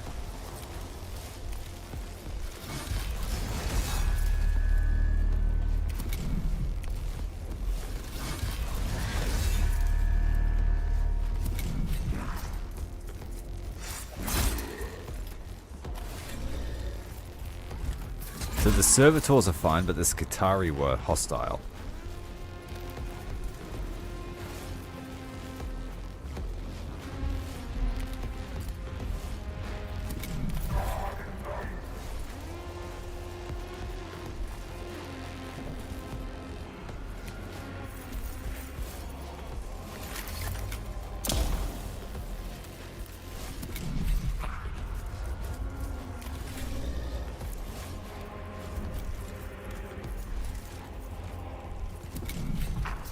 He's not a combatant in that he's very slow, but he certainly has powerful skills.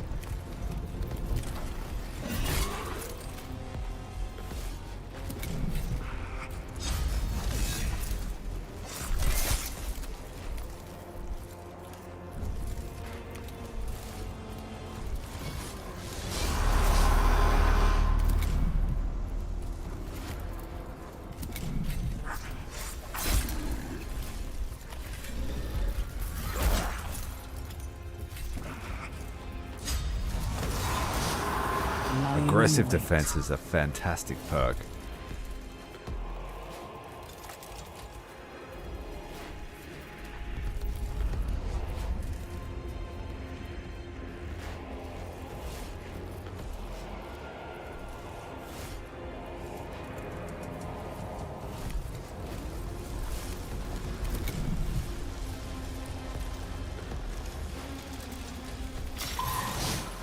That should give us enough cognition to get close enough.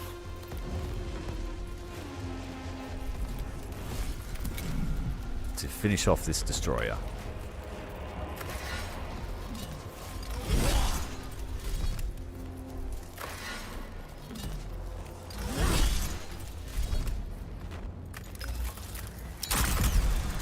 One more shot. No.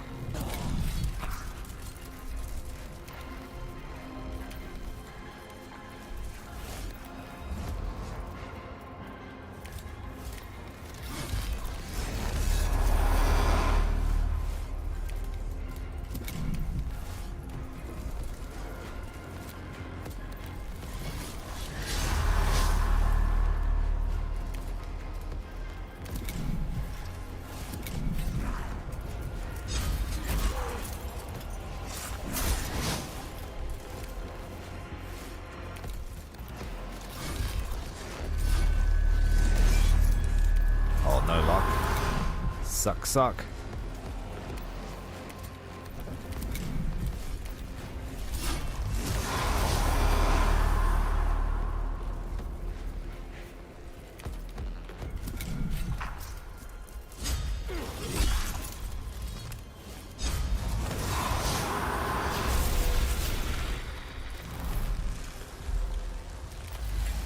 Kill the destroyer as a matter of precedent. Red.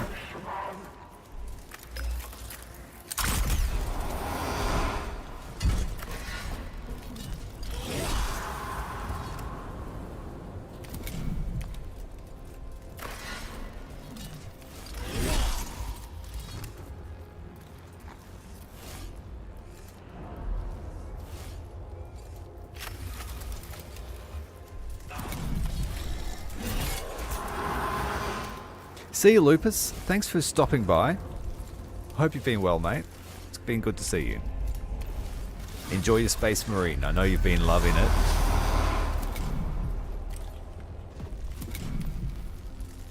And try to survive the heat wave.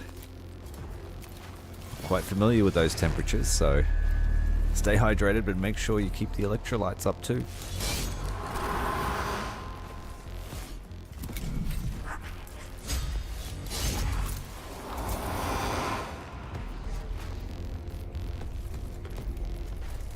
We've got this field on lockdown.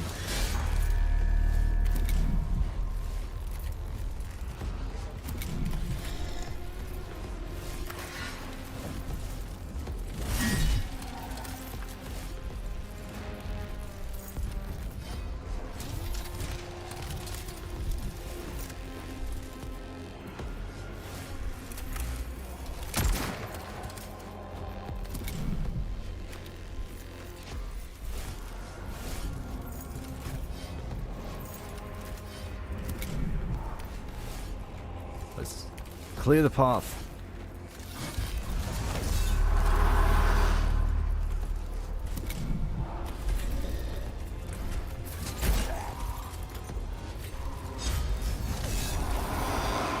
They just can't act around the Rust Stalkers.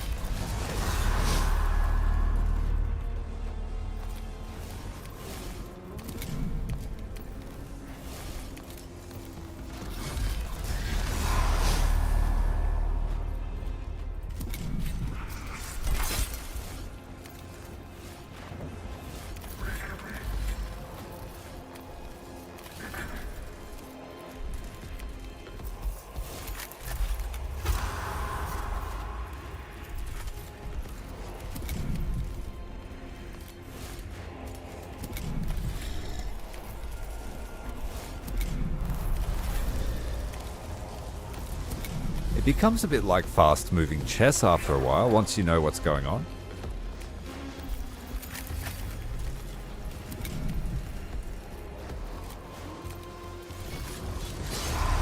One thing that's absolutely essential from a decent tactics game is a fast flow. And I feel like this game's got that despite the amount of times you press end turn.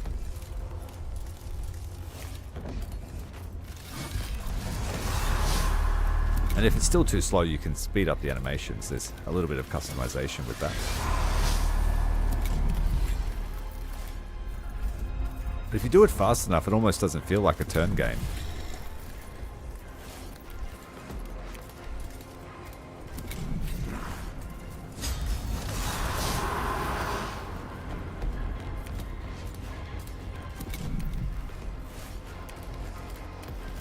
Lying in wait.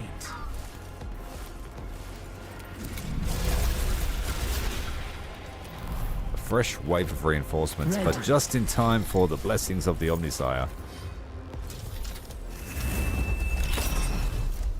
He'll need another turn. I'm going to let him have another turn on the battlefield, because I want to cleave up these with captrix.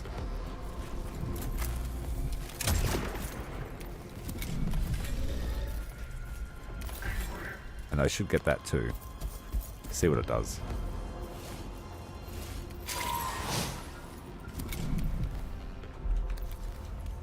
Acquiring targets.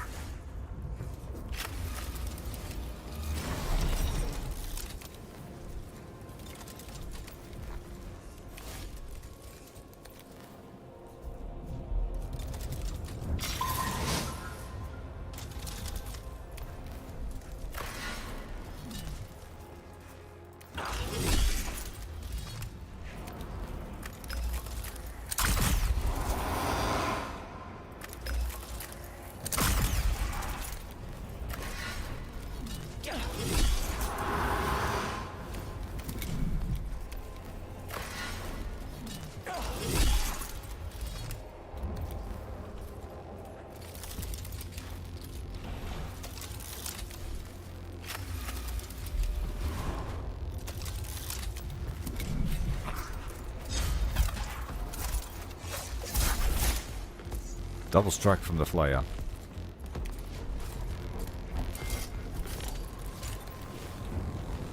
-1 vigilance. Okay. So if we see those and activate them, we put down a vigilance point. I remember them for the first game, but I couldn't for the life of me remember what they did.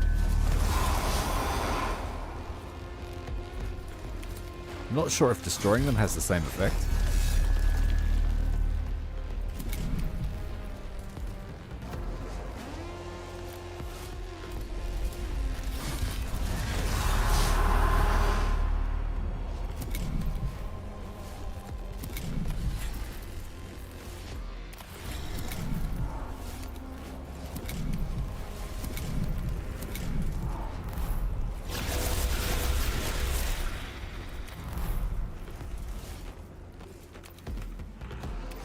All right, let's cross the finish line.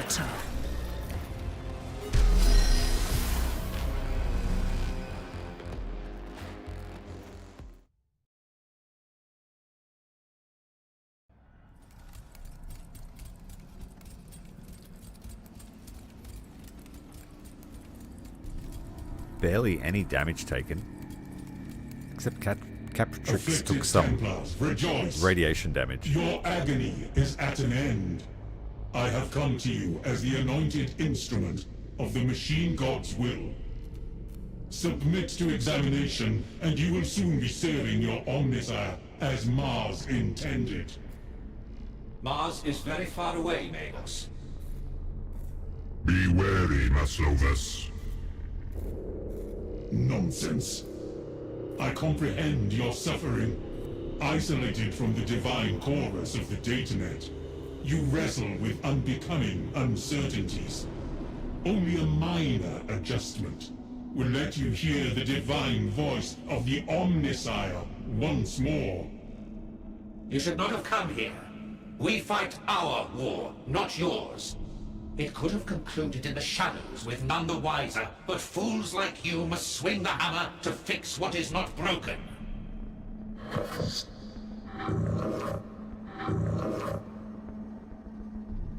Friendlies have opened fire. So up against an AdMech. Alright, so we know if we see Rust Stalkers, we kill them instantly. If we see a Castellan robot, we try to kill it instantly. There's a whole wall here of cover. Patience.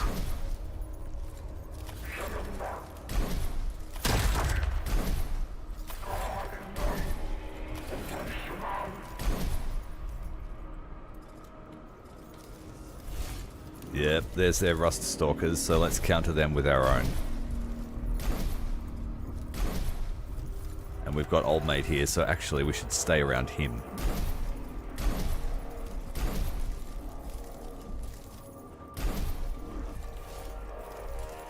Ready.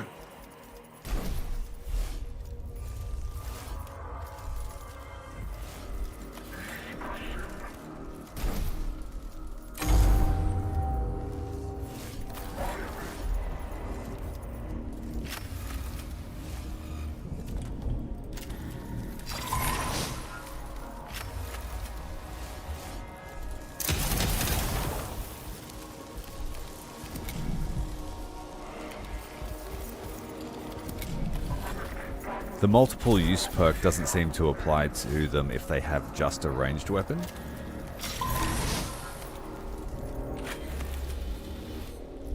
Let's try and collapse this group here.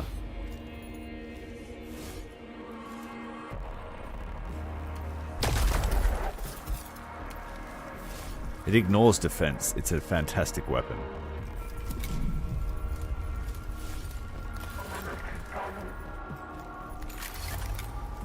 So we can't hit each other over the barrier. That's great.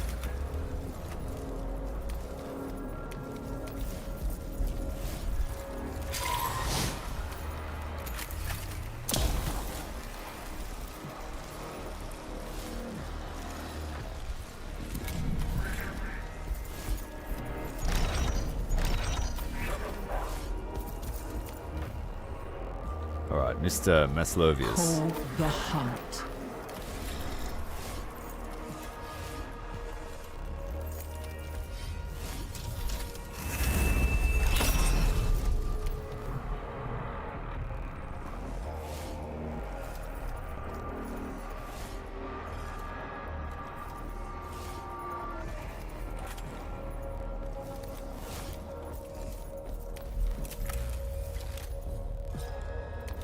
Keep him at the back.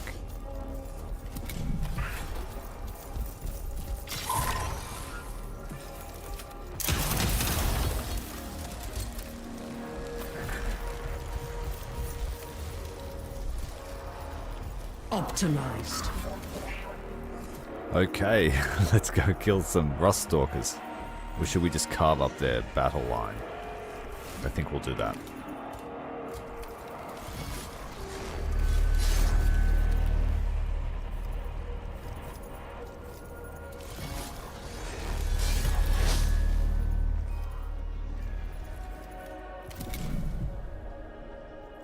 That is an exploding barrel. We don't want to hit that.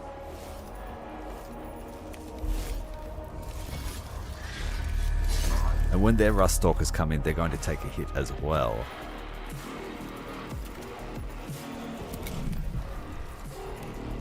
Acquiring targets.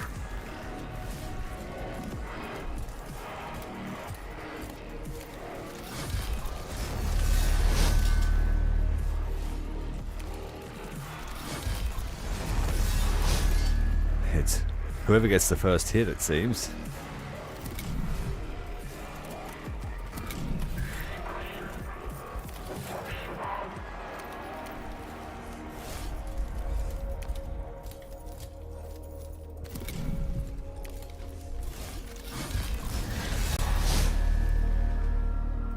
Stalker Doctrina in effect.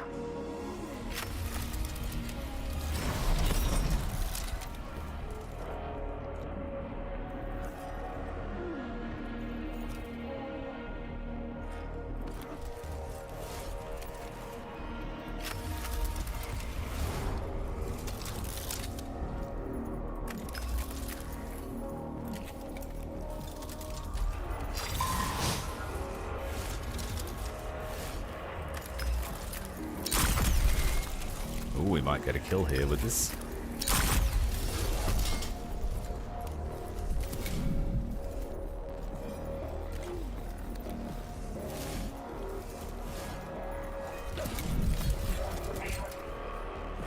Why are you taking damage? Oh, you're irradiated.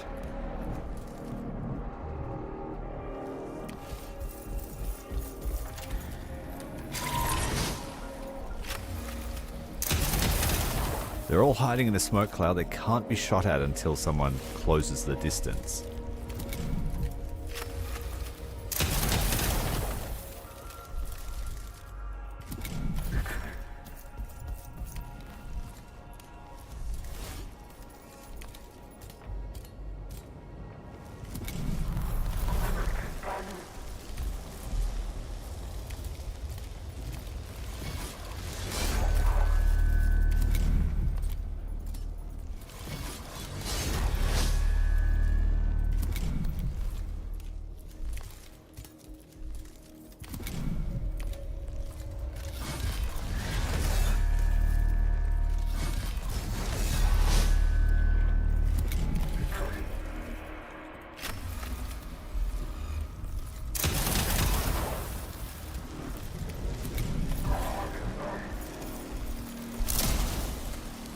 The Marshal will be the last man standing. You want to go through with this? You still want to disobey Mars? Or are you going to let us put the mind control codes back in your head? Doctrina in effect.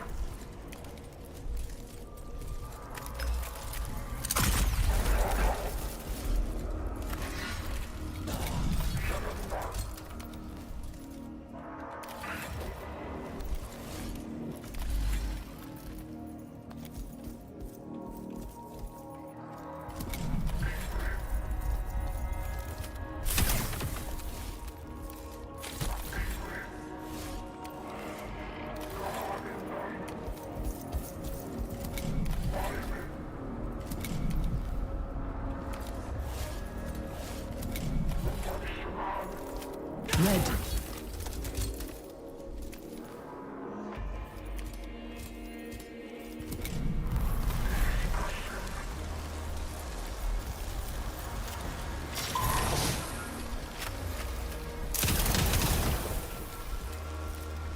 Call the hunt.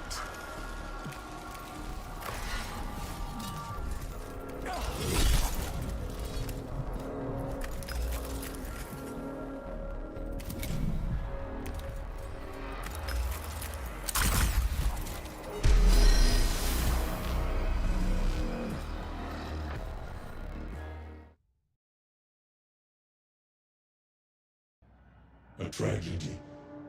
Why would they turn on their savior? From their own words, they did not cleave to the authority of Mars.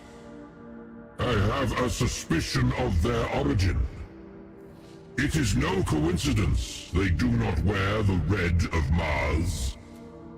You may not be familiar with their heraldry, but those are the colors of Stygies 8 on their war gear. The ever-staring Cyclops.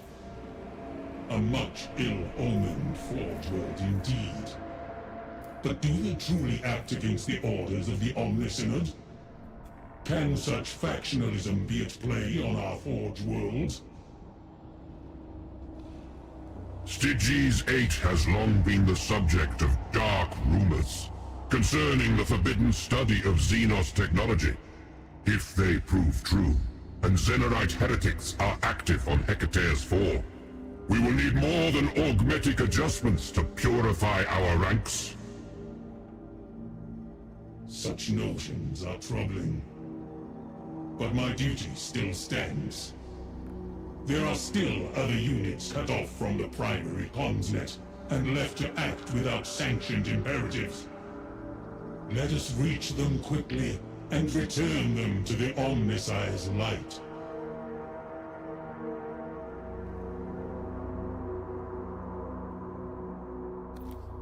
Isn't Styges 8 like borderline heretic Forge World? The home of the Xenorites, I think. Or there's a lot of factionalism on that planet. The Necrons are assaulting this section in force. They must be taking advantage of the disruption among the Skitari. Break through them, so Maslovus can reach more non-responsive units. There is still a possibility his ministrations will prove necessary. Multiple hostile units between intervention clade and target destination. Tactical disposition undefined. Awaiting orders.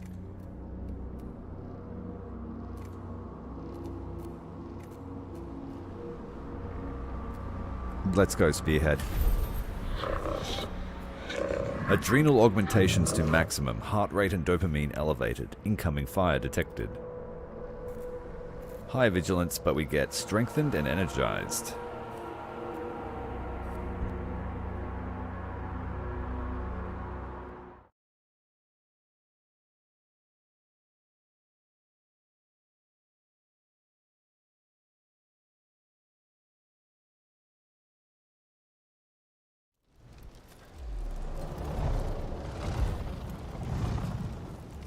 Kill all the enemies. We've got an engine seer.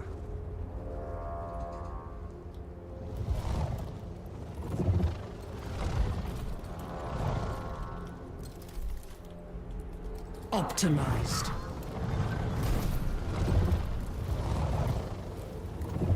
We can't move that guy, so stack all the heavy hitters around him.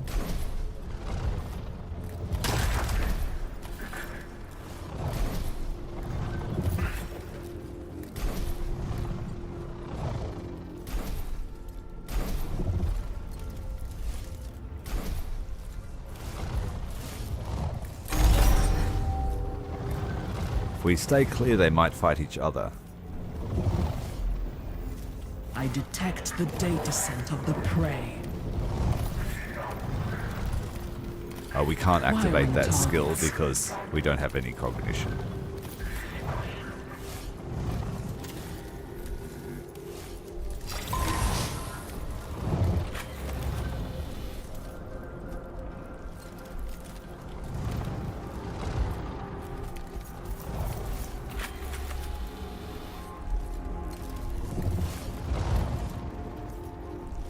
Better off hitting the Necrons.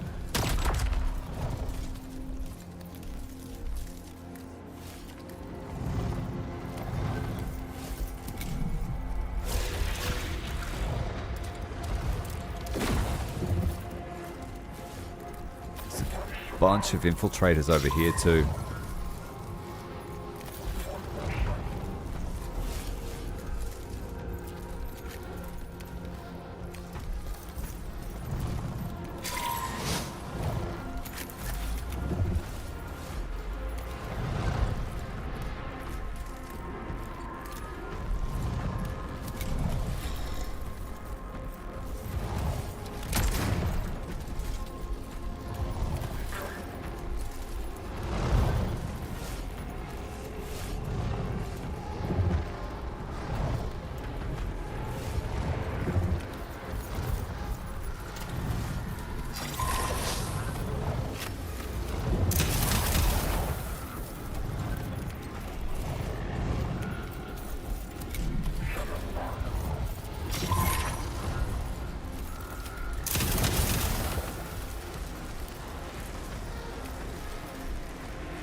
Let's go and chop up their back line. Or should we wait a turn for this skill to go off? Yeah, let's do this.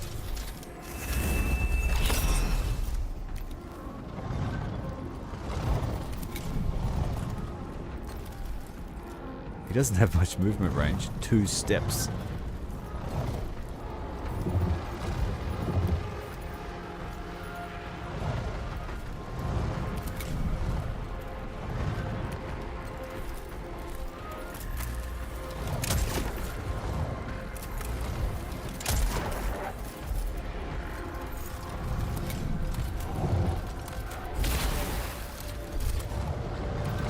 The infiltrator dodging the weapon of the immortal. Pretty skilled matrix move.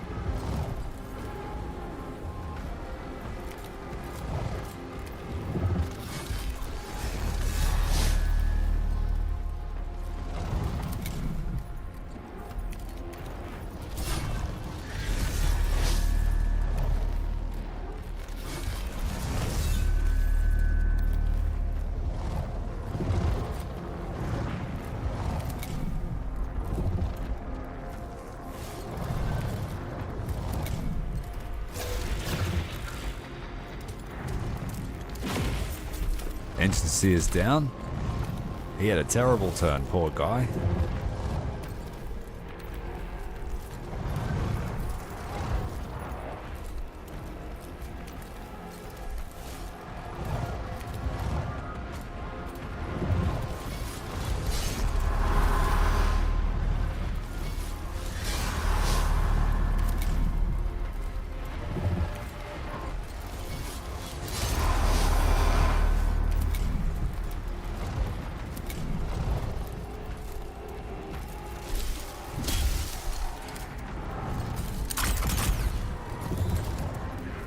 Rustalker Princeps is in a perfect position to take those guys down if they dare move. Modus Venator.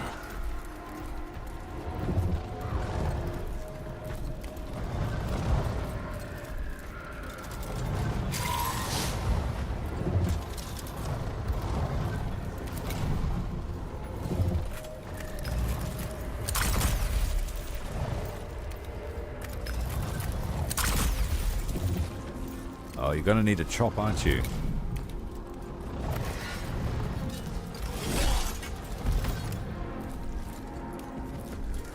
You can't use a defibrillator if you're in 2 pieces.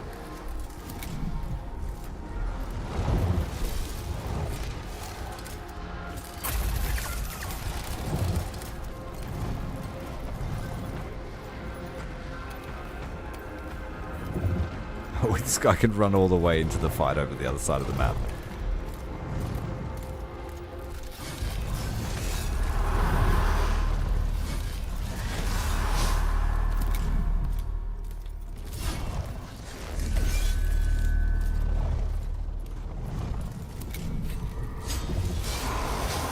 An opportunity attack because the guy tries to get away.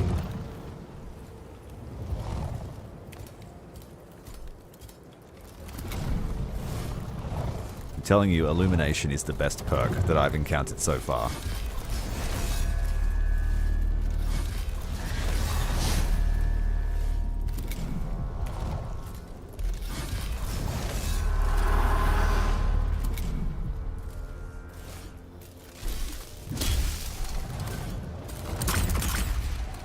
Still fighting the Necrons over us, that's good. While we just murder them.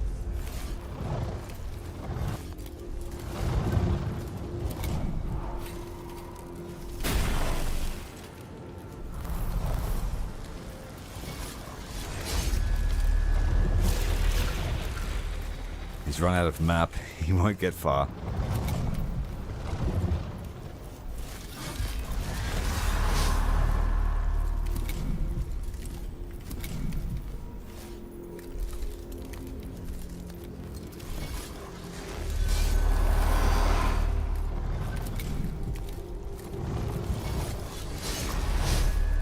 Infiltrator and Immortal down.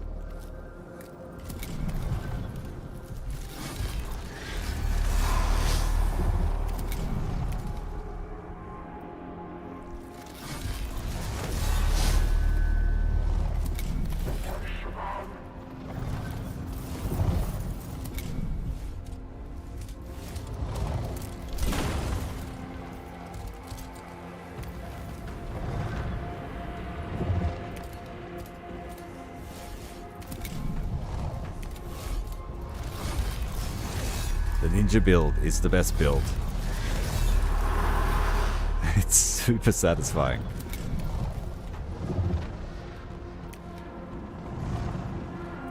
Stalker Doctrina in effect.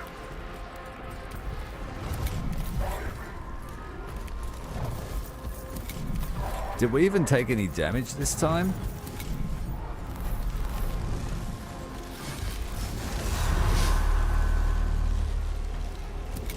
This guy took some damage. You have demonstrated sufficient dedication to your duties, Magos Maslovus. We should fall back.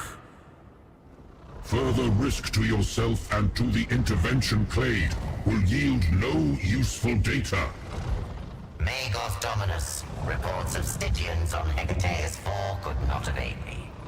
That the name of my forge world is still sullied by heretic activity is a source of shame.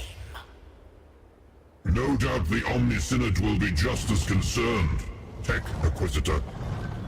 Should the intervention clade encounter these Stygians again, we may well be tasked with executing them. I take it there will be no reluctance to do so on your part?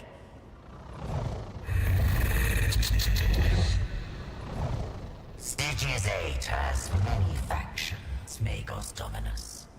The heretics among them are anathema to any Magos who adheres to the approved modus. It matters not to me if every traitor exposed is eliminated, if such is the Omnissiah's will. I will assure the Omnisynod you assert no connection to any Stygian traitors, save the planet of your origin. I expect you to prove the accuracy of your words.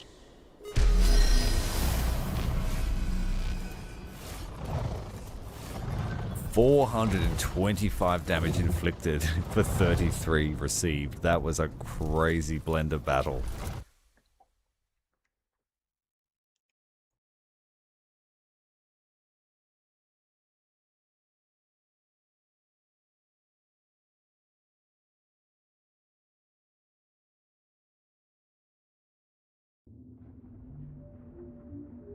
Patient. Observational data from front lines indicates opportunity for high-impact operation with minimal resource risk. I presume this opportunity takes the form of a dangerous enemy to be hunted down? Presumption correct. Target is a Lord-class destroyer construct. A particularly dangerous quarry, as we have learned. Skitarii commanders desire the destruction of a destroyer lord transmitted to frontline units. Instructional and morale purposes. Target to be executed in view of multiple picked servitors. Objective thereby fulfilled. A most interesting proposition, if only for further combat data on the destroyers. You have leave to pursue the prey. Permission acknowledged. The hunt is on.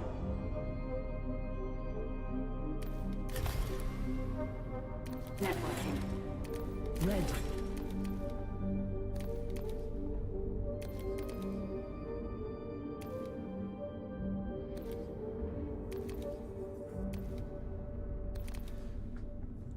What to spend her points on? Weapons gain assault so she can move after using them.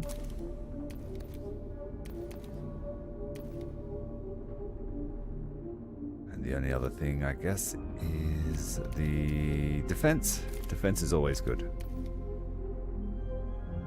Fascinating.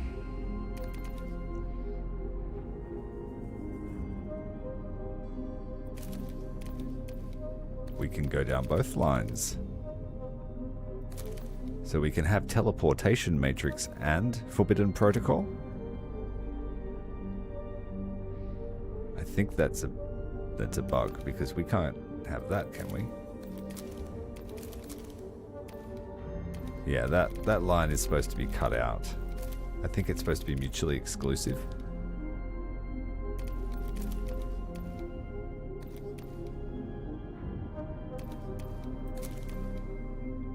Just topping up her squad size. Unlock the no escape trait for Castellan robots. That means unlimited opportunity attacks. Repulsor grid. Don't know what that one is. Final data whisper for servitors means when they die they give you a cogitation point.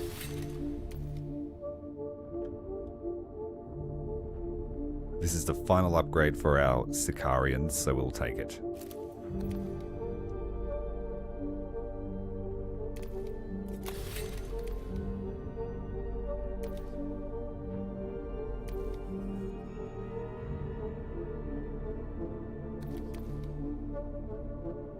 Two HP for all leaders. I think that's a good choice. And priority aggression, priority preservation, and priority reposition skills for the Marshal.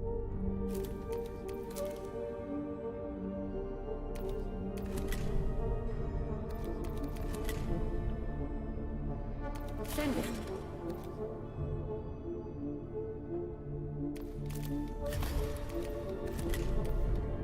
Receive. Kepra's building a forge temple. Send it. No, she's not. We need to do that one. Ready. And I'll send Ro in to assault a tomb complex.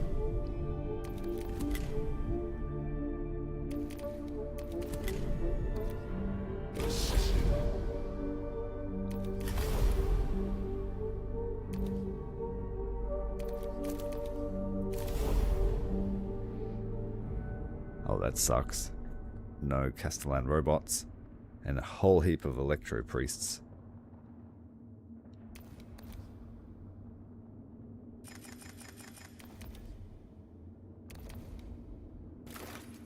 But we have both types of Cataphron destroyers.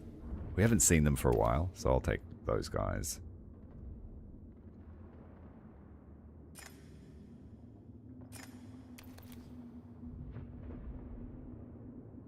Grant defended to an allied unit. Can use a canticle twice per turn.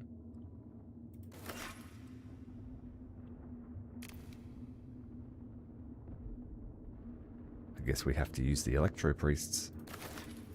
I don't have enough deployment.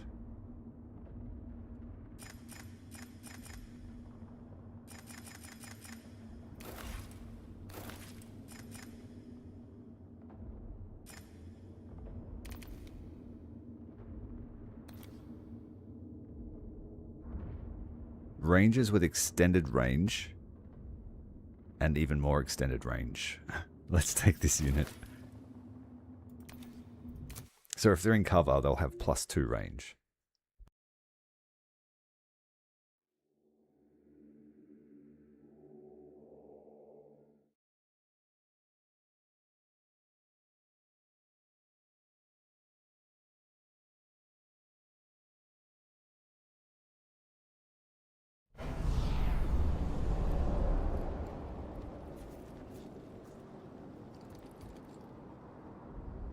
Ro has a nice alleyway he can run down.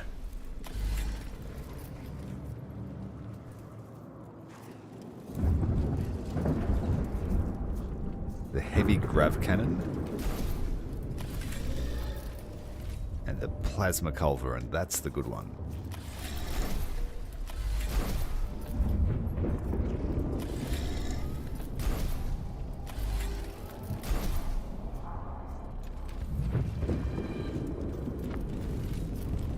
Unfortunately, there's not much cover to shoot from. That double range thing won't really happen.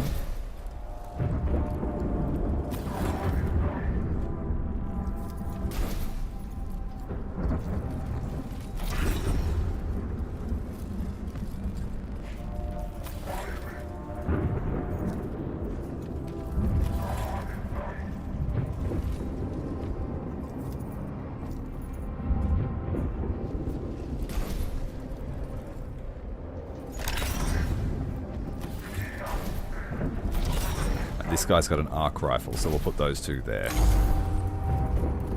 There's heaps of Necrons.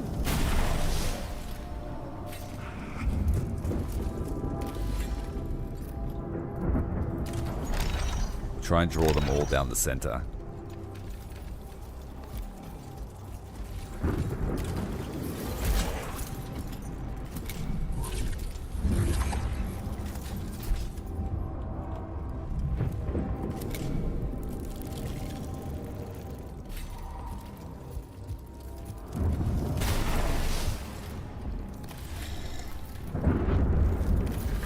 We need to take advantage of this Cataphron and its big gun. Yeah, that would be amazing if we could get it to go off.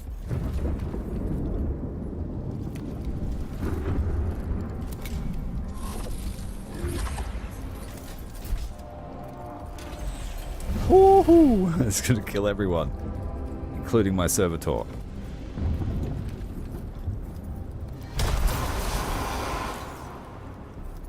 Well, maybe not kill them, but that is a solid amount of damage. Killed a heap of scarabs. Praetorian's almost dead. Psychomancer took a fair bit of damage. These Praetorians are at half health. Yeah, very pleased. And we could set fire there so they can't run through it. Well, these guys are going to jump over here and pound the Rangers.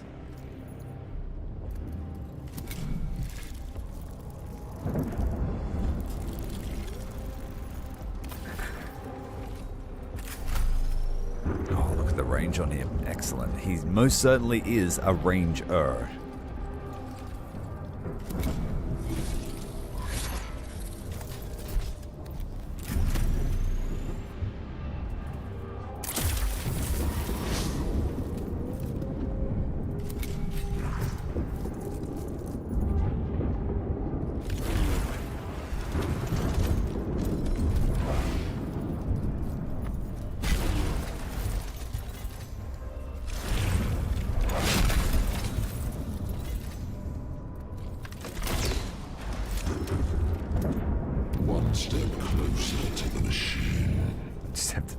Sitting here.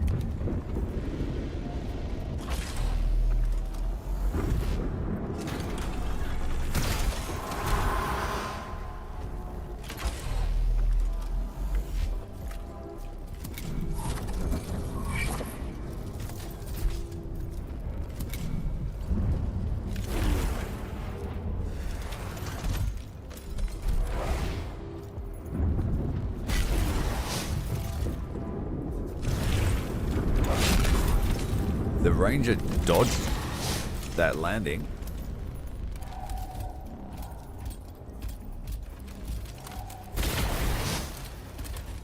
Processing.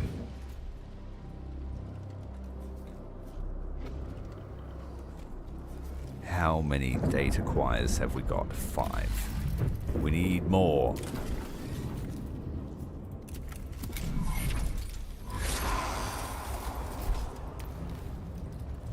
That killed the thing.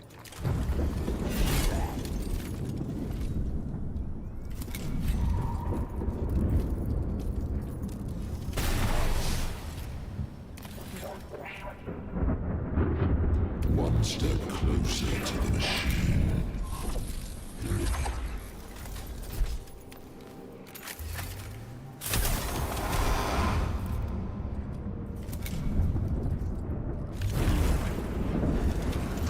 Here we go again.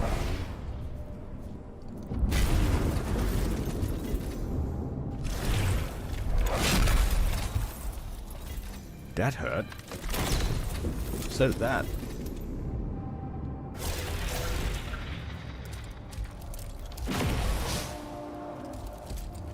Receiving. Trans-processing. Psychomancer's next.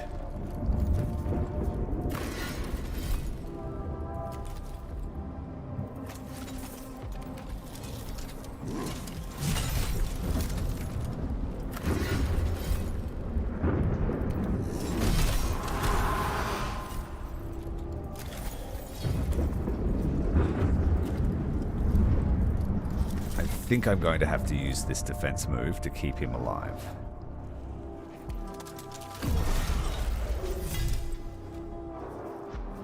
Oh no, we've been hit with defense down. That sucks. Alright, let's try and get some extra armor then.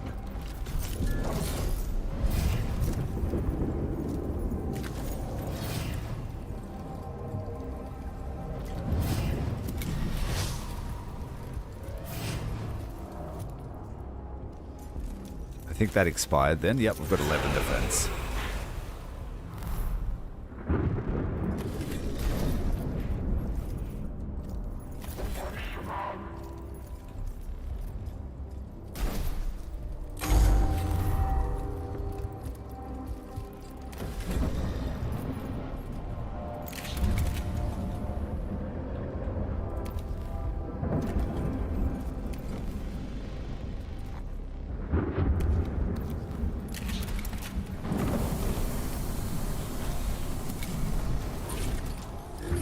Better send some health his way.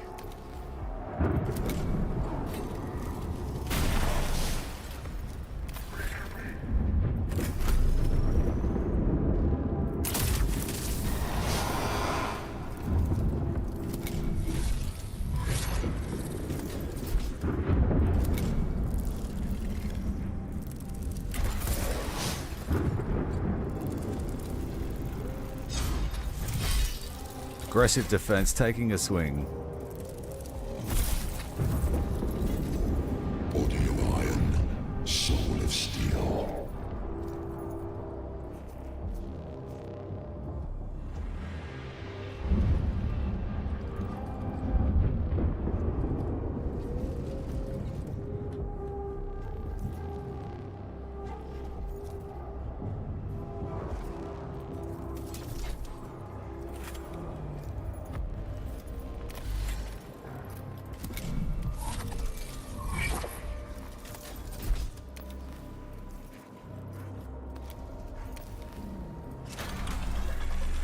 He counts as an enemy.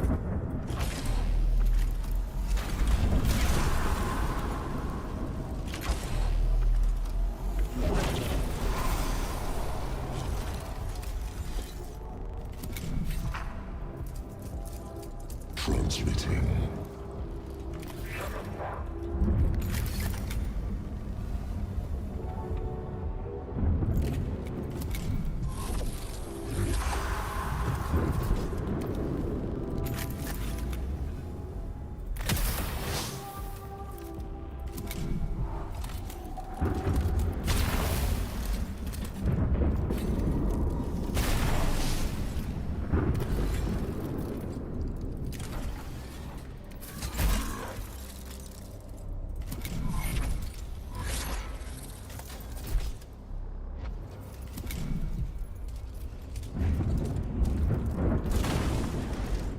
Pathetic damage. Assessing.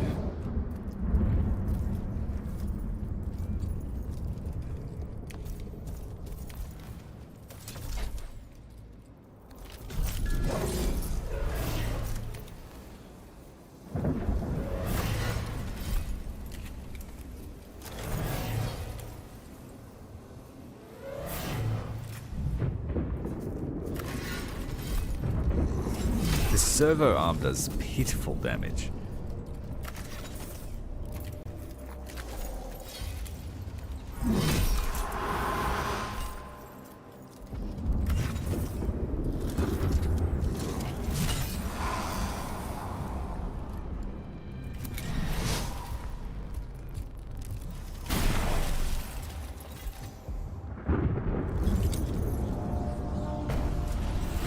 It's like, doesn't work, bro. Row the bro.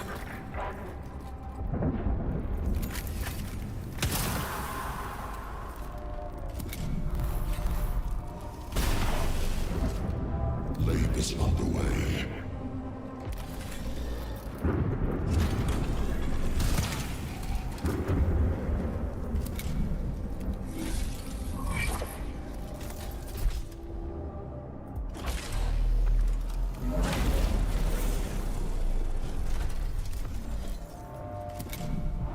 Communications open.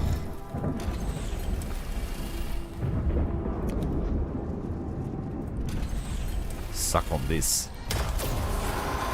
I think that's way better than the Necron one. labor's underway.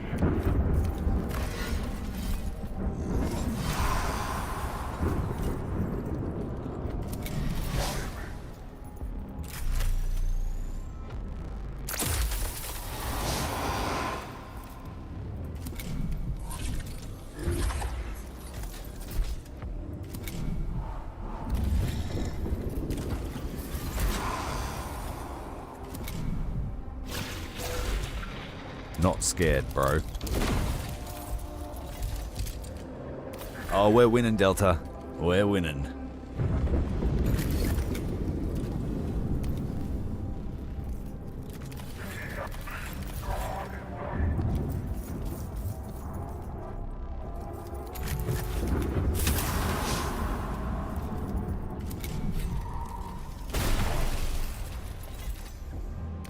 That just makes him angry.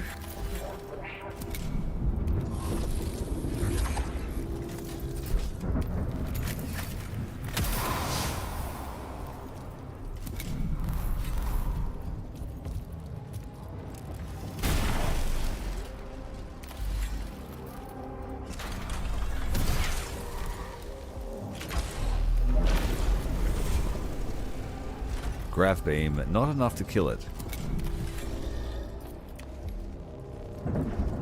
The flamethrower is just out of range. Assessing.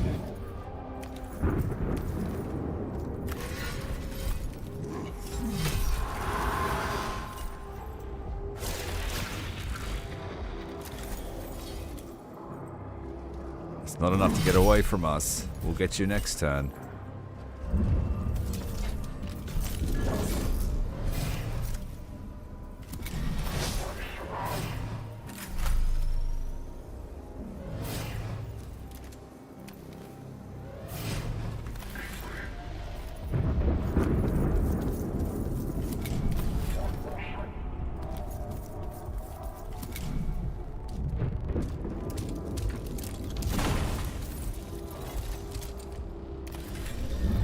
Is that all you got? Says the Tech Marine.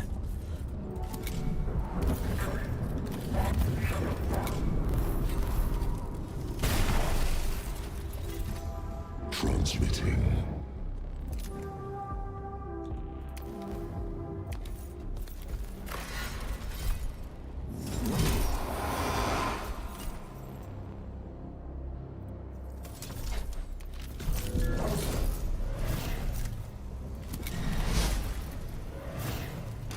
We'll just make it a glorious blast.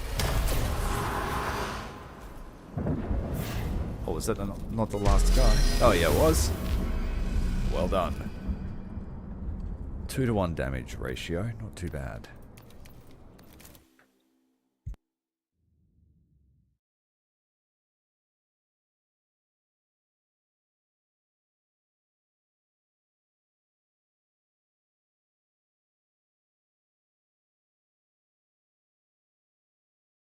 It is done, Lexico Arcanus. The tomb has been scoured of Necrons, and its capacity to reawaken more warriors is nullified. An acceptable outcome, Magos Dominus. But all calculations indicate Hecateus IV is infested with many more such tomb complexes, most of which have yet to awaken. There will... I see the desired broadcast of the Destroyer Lord's destruction has occurred. Prime Hermeticon. Elimination confirmed. Guided by the Omnissiah's hand, the blade struck its alien head from its shoulders.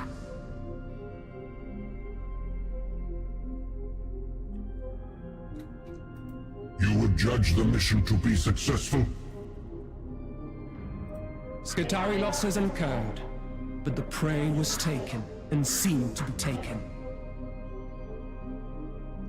The Skitarii also desired combat data to be generated from this encounter, so they might more easily replicate it. Combat data currently processing for dissemination. The spear, sharpened on the bones of every kill. A dangerous enemy was indeed eliminated.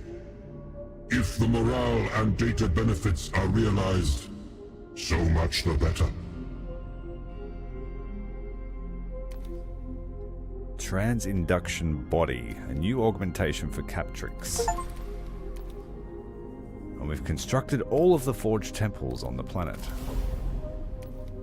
Production line, number of servitors up to 8. Precision trait for Cataphren destroyers, I'm not sure what that trait does. Crush impurity for Castellan robots. Aegis Protocol, Conqueror Protocol, and Protector Protocol for Castellan robots. And the Repulsor Grid. So I think we will make them very, very good.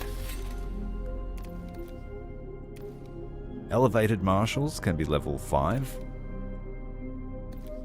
And those are just ranks for the different units. Recruitable units will always have a minimum rank of 3. More cognition and more deployment capacity. But we don't have enough archaeotech for this round of research, unless we take...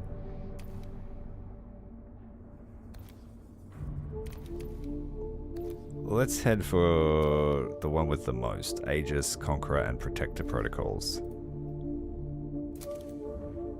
That probably means that they are resistant to ranged attacks. Let's have a look at the cohort. After suffering damage from a ranged attack, inflict 1 damage on the attacker. That's what made them super painful to fight in Gladius. If you used ranged units on them, you would take partial damage back. And if you got close, they would flamethrower you and hit you with their phosphor.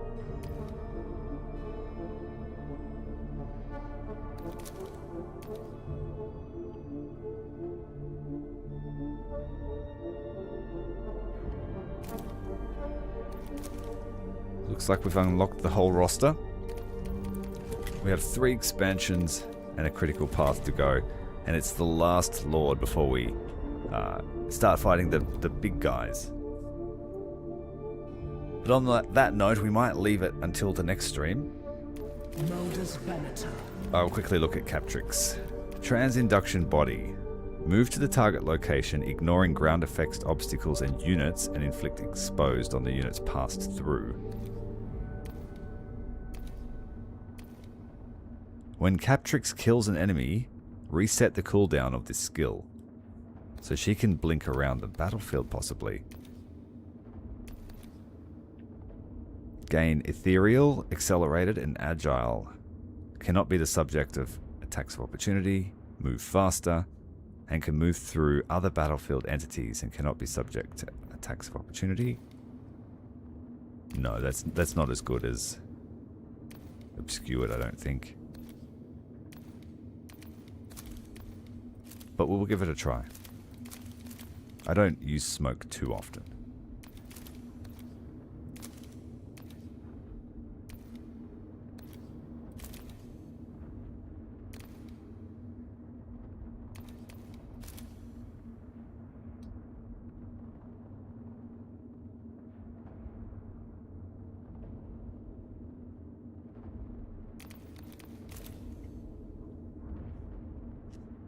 So you can give yourself a haircut with a giant plasma gun. I don't know why you would need that much precision when it literally levels cities. With a few blasts.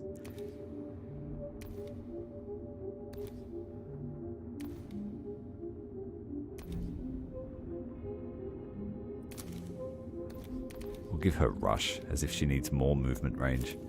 Okay guys, we will leave it there. Tomorrow night, I think we will be fighting some big bad guys. And we might be getting close to the end of the campaign. I don't know how long it goes for. The Necrons still own a substantial amount of land around. Our true goal here is the tomb of Sankhotep III. Our Iron Hand friends are still bombarding them. Unless, are they Mechanicus ships? I think they are. Very thin. If you are enjoying the series, make sure to hit the like button and hit subscribe so that you know when I go live next. Have a great night, guys, and I will see you in the next one.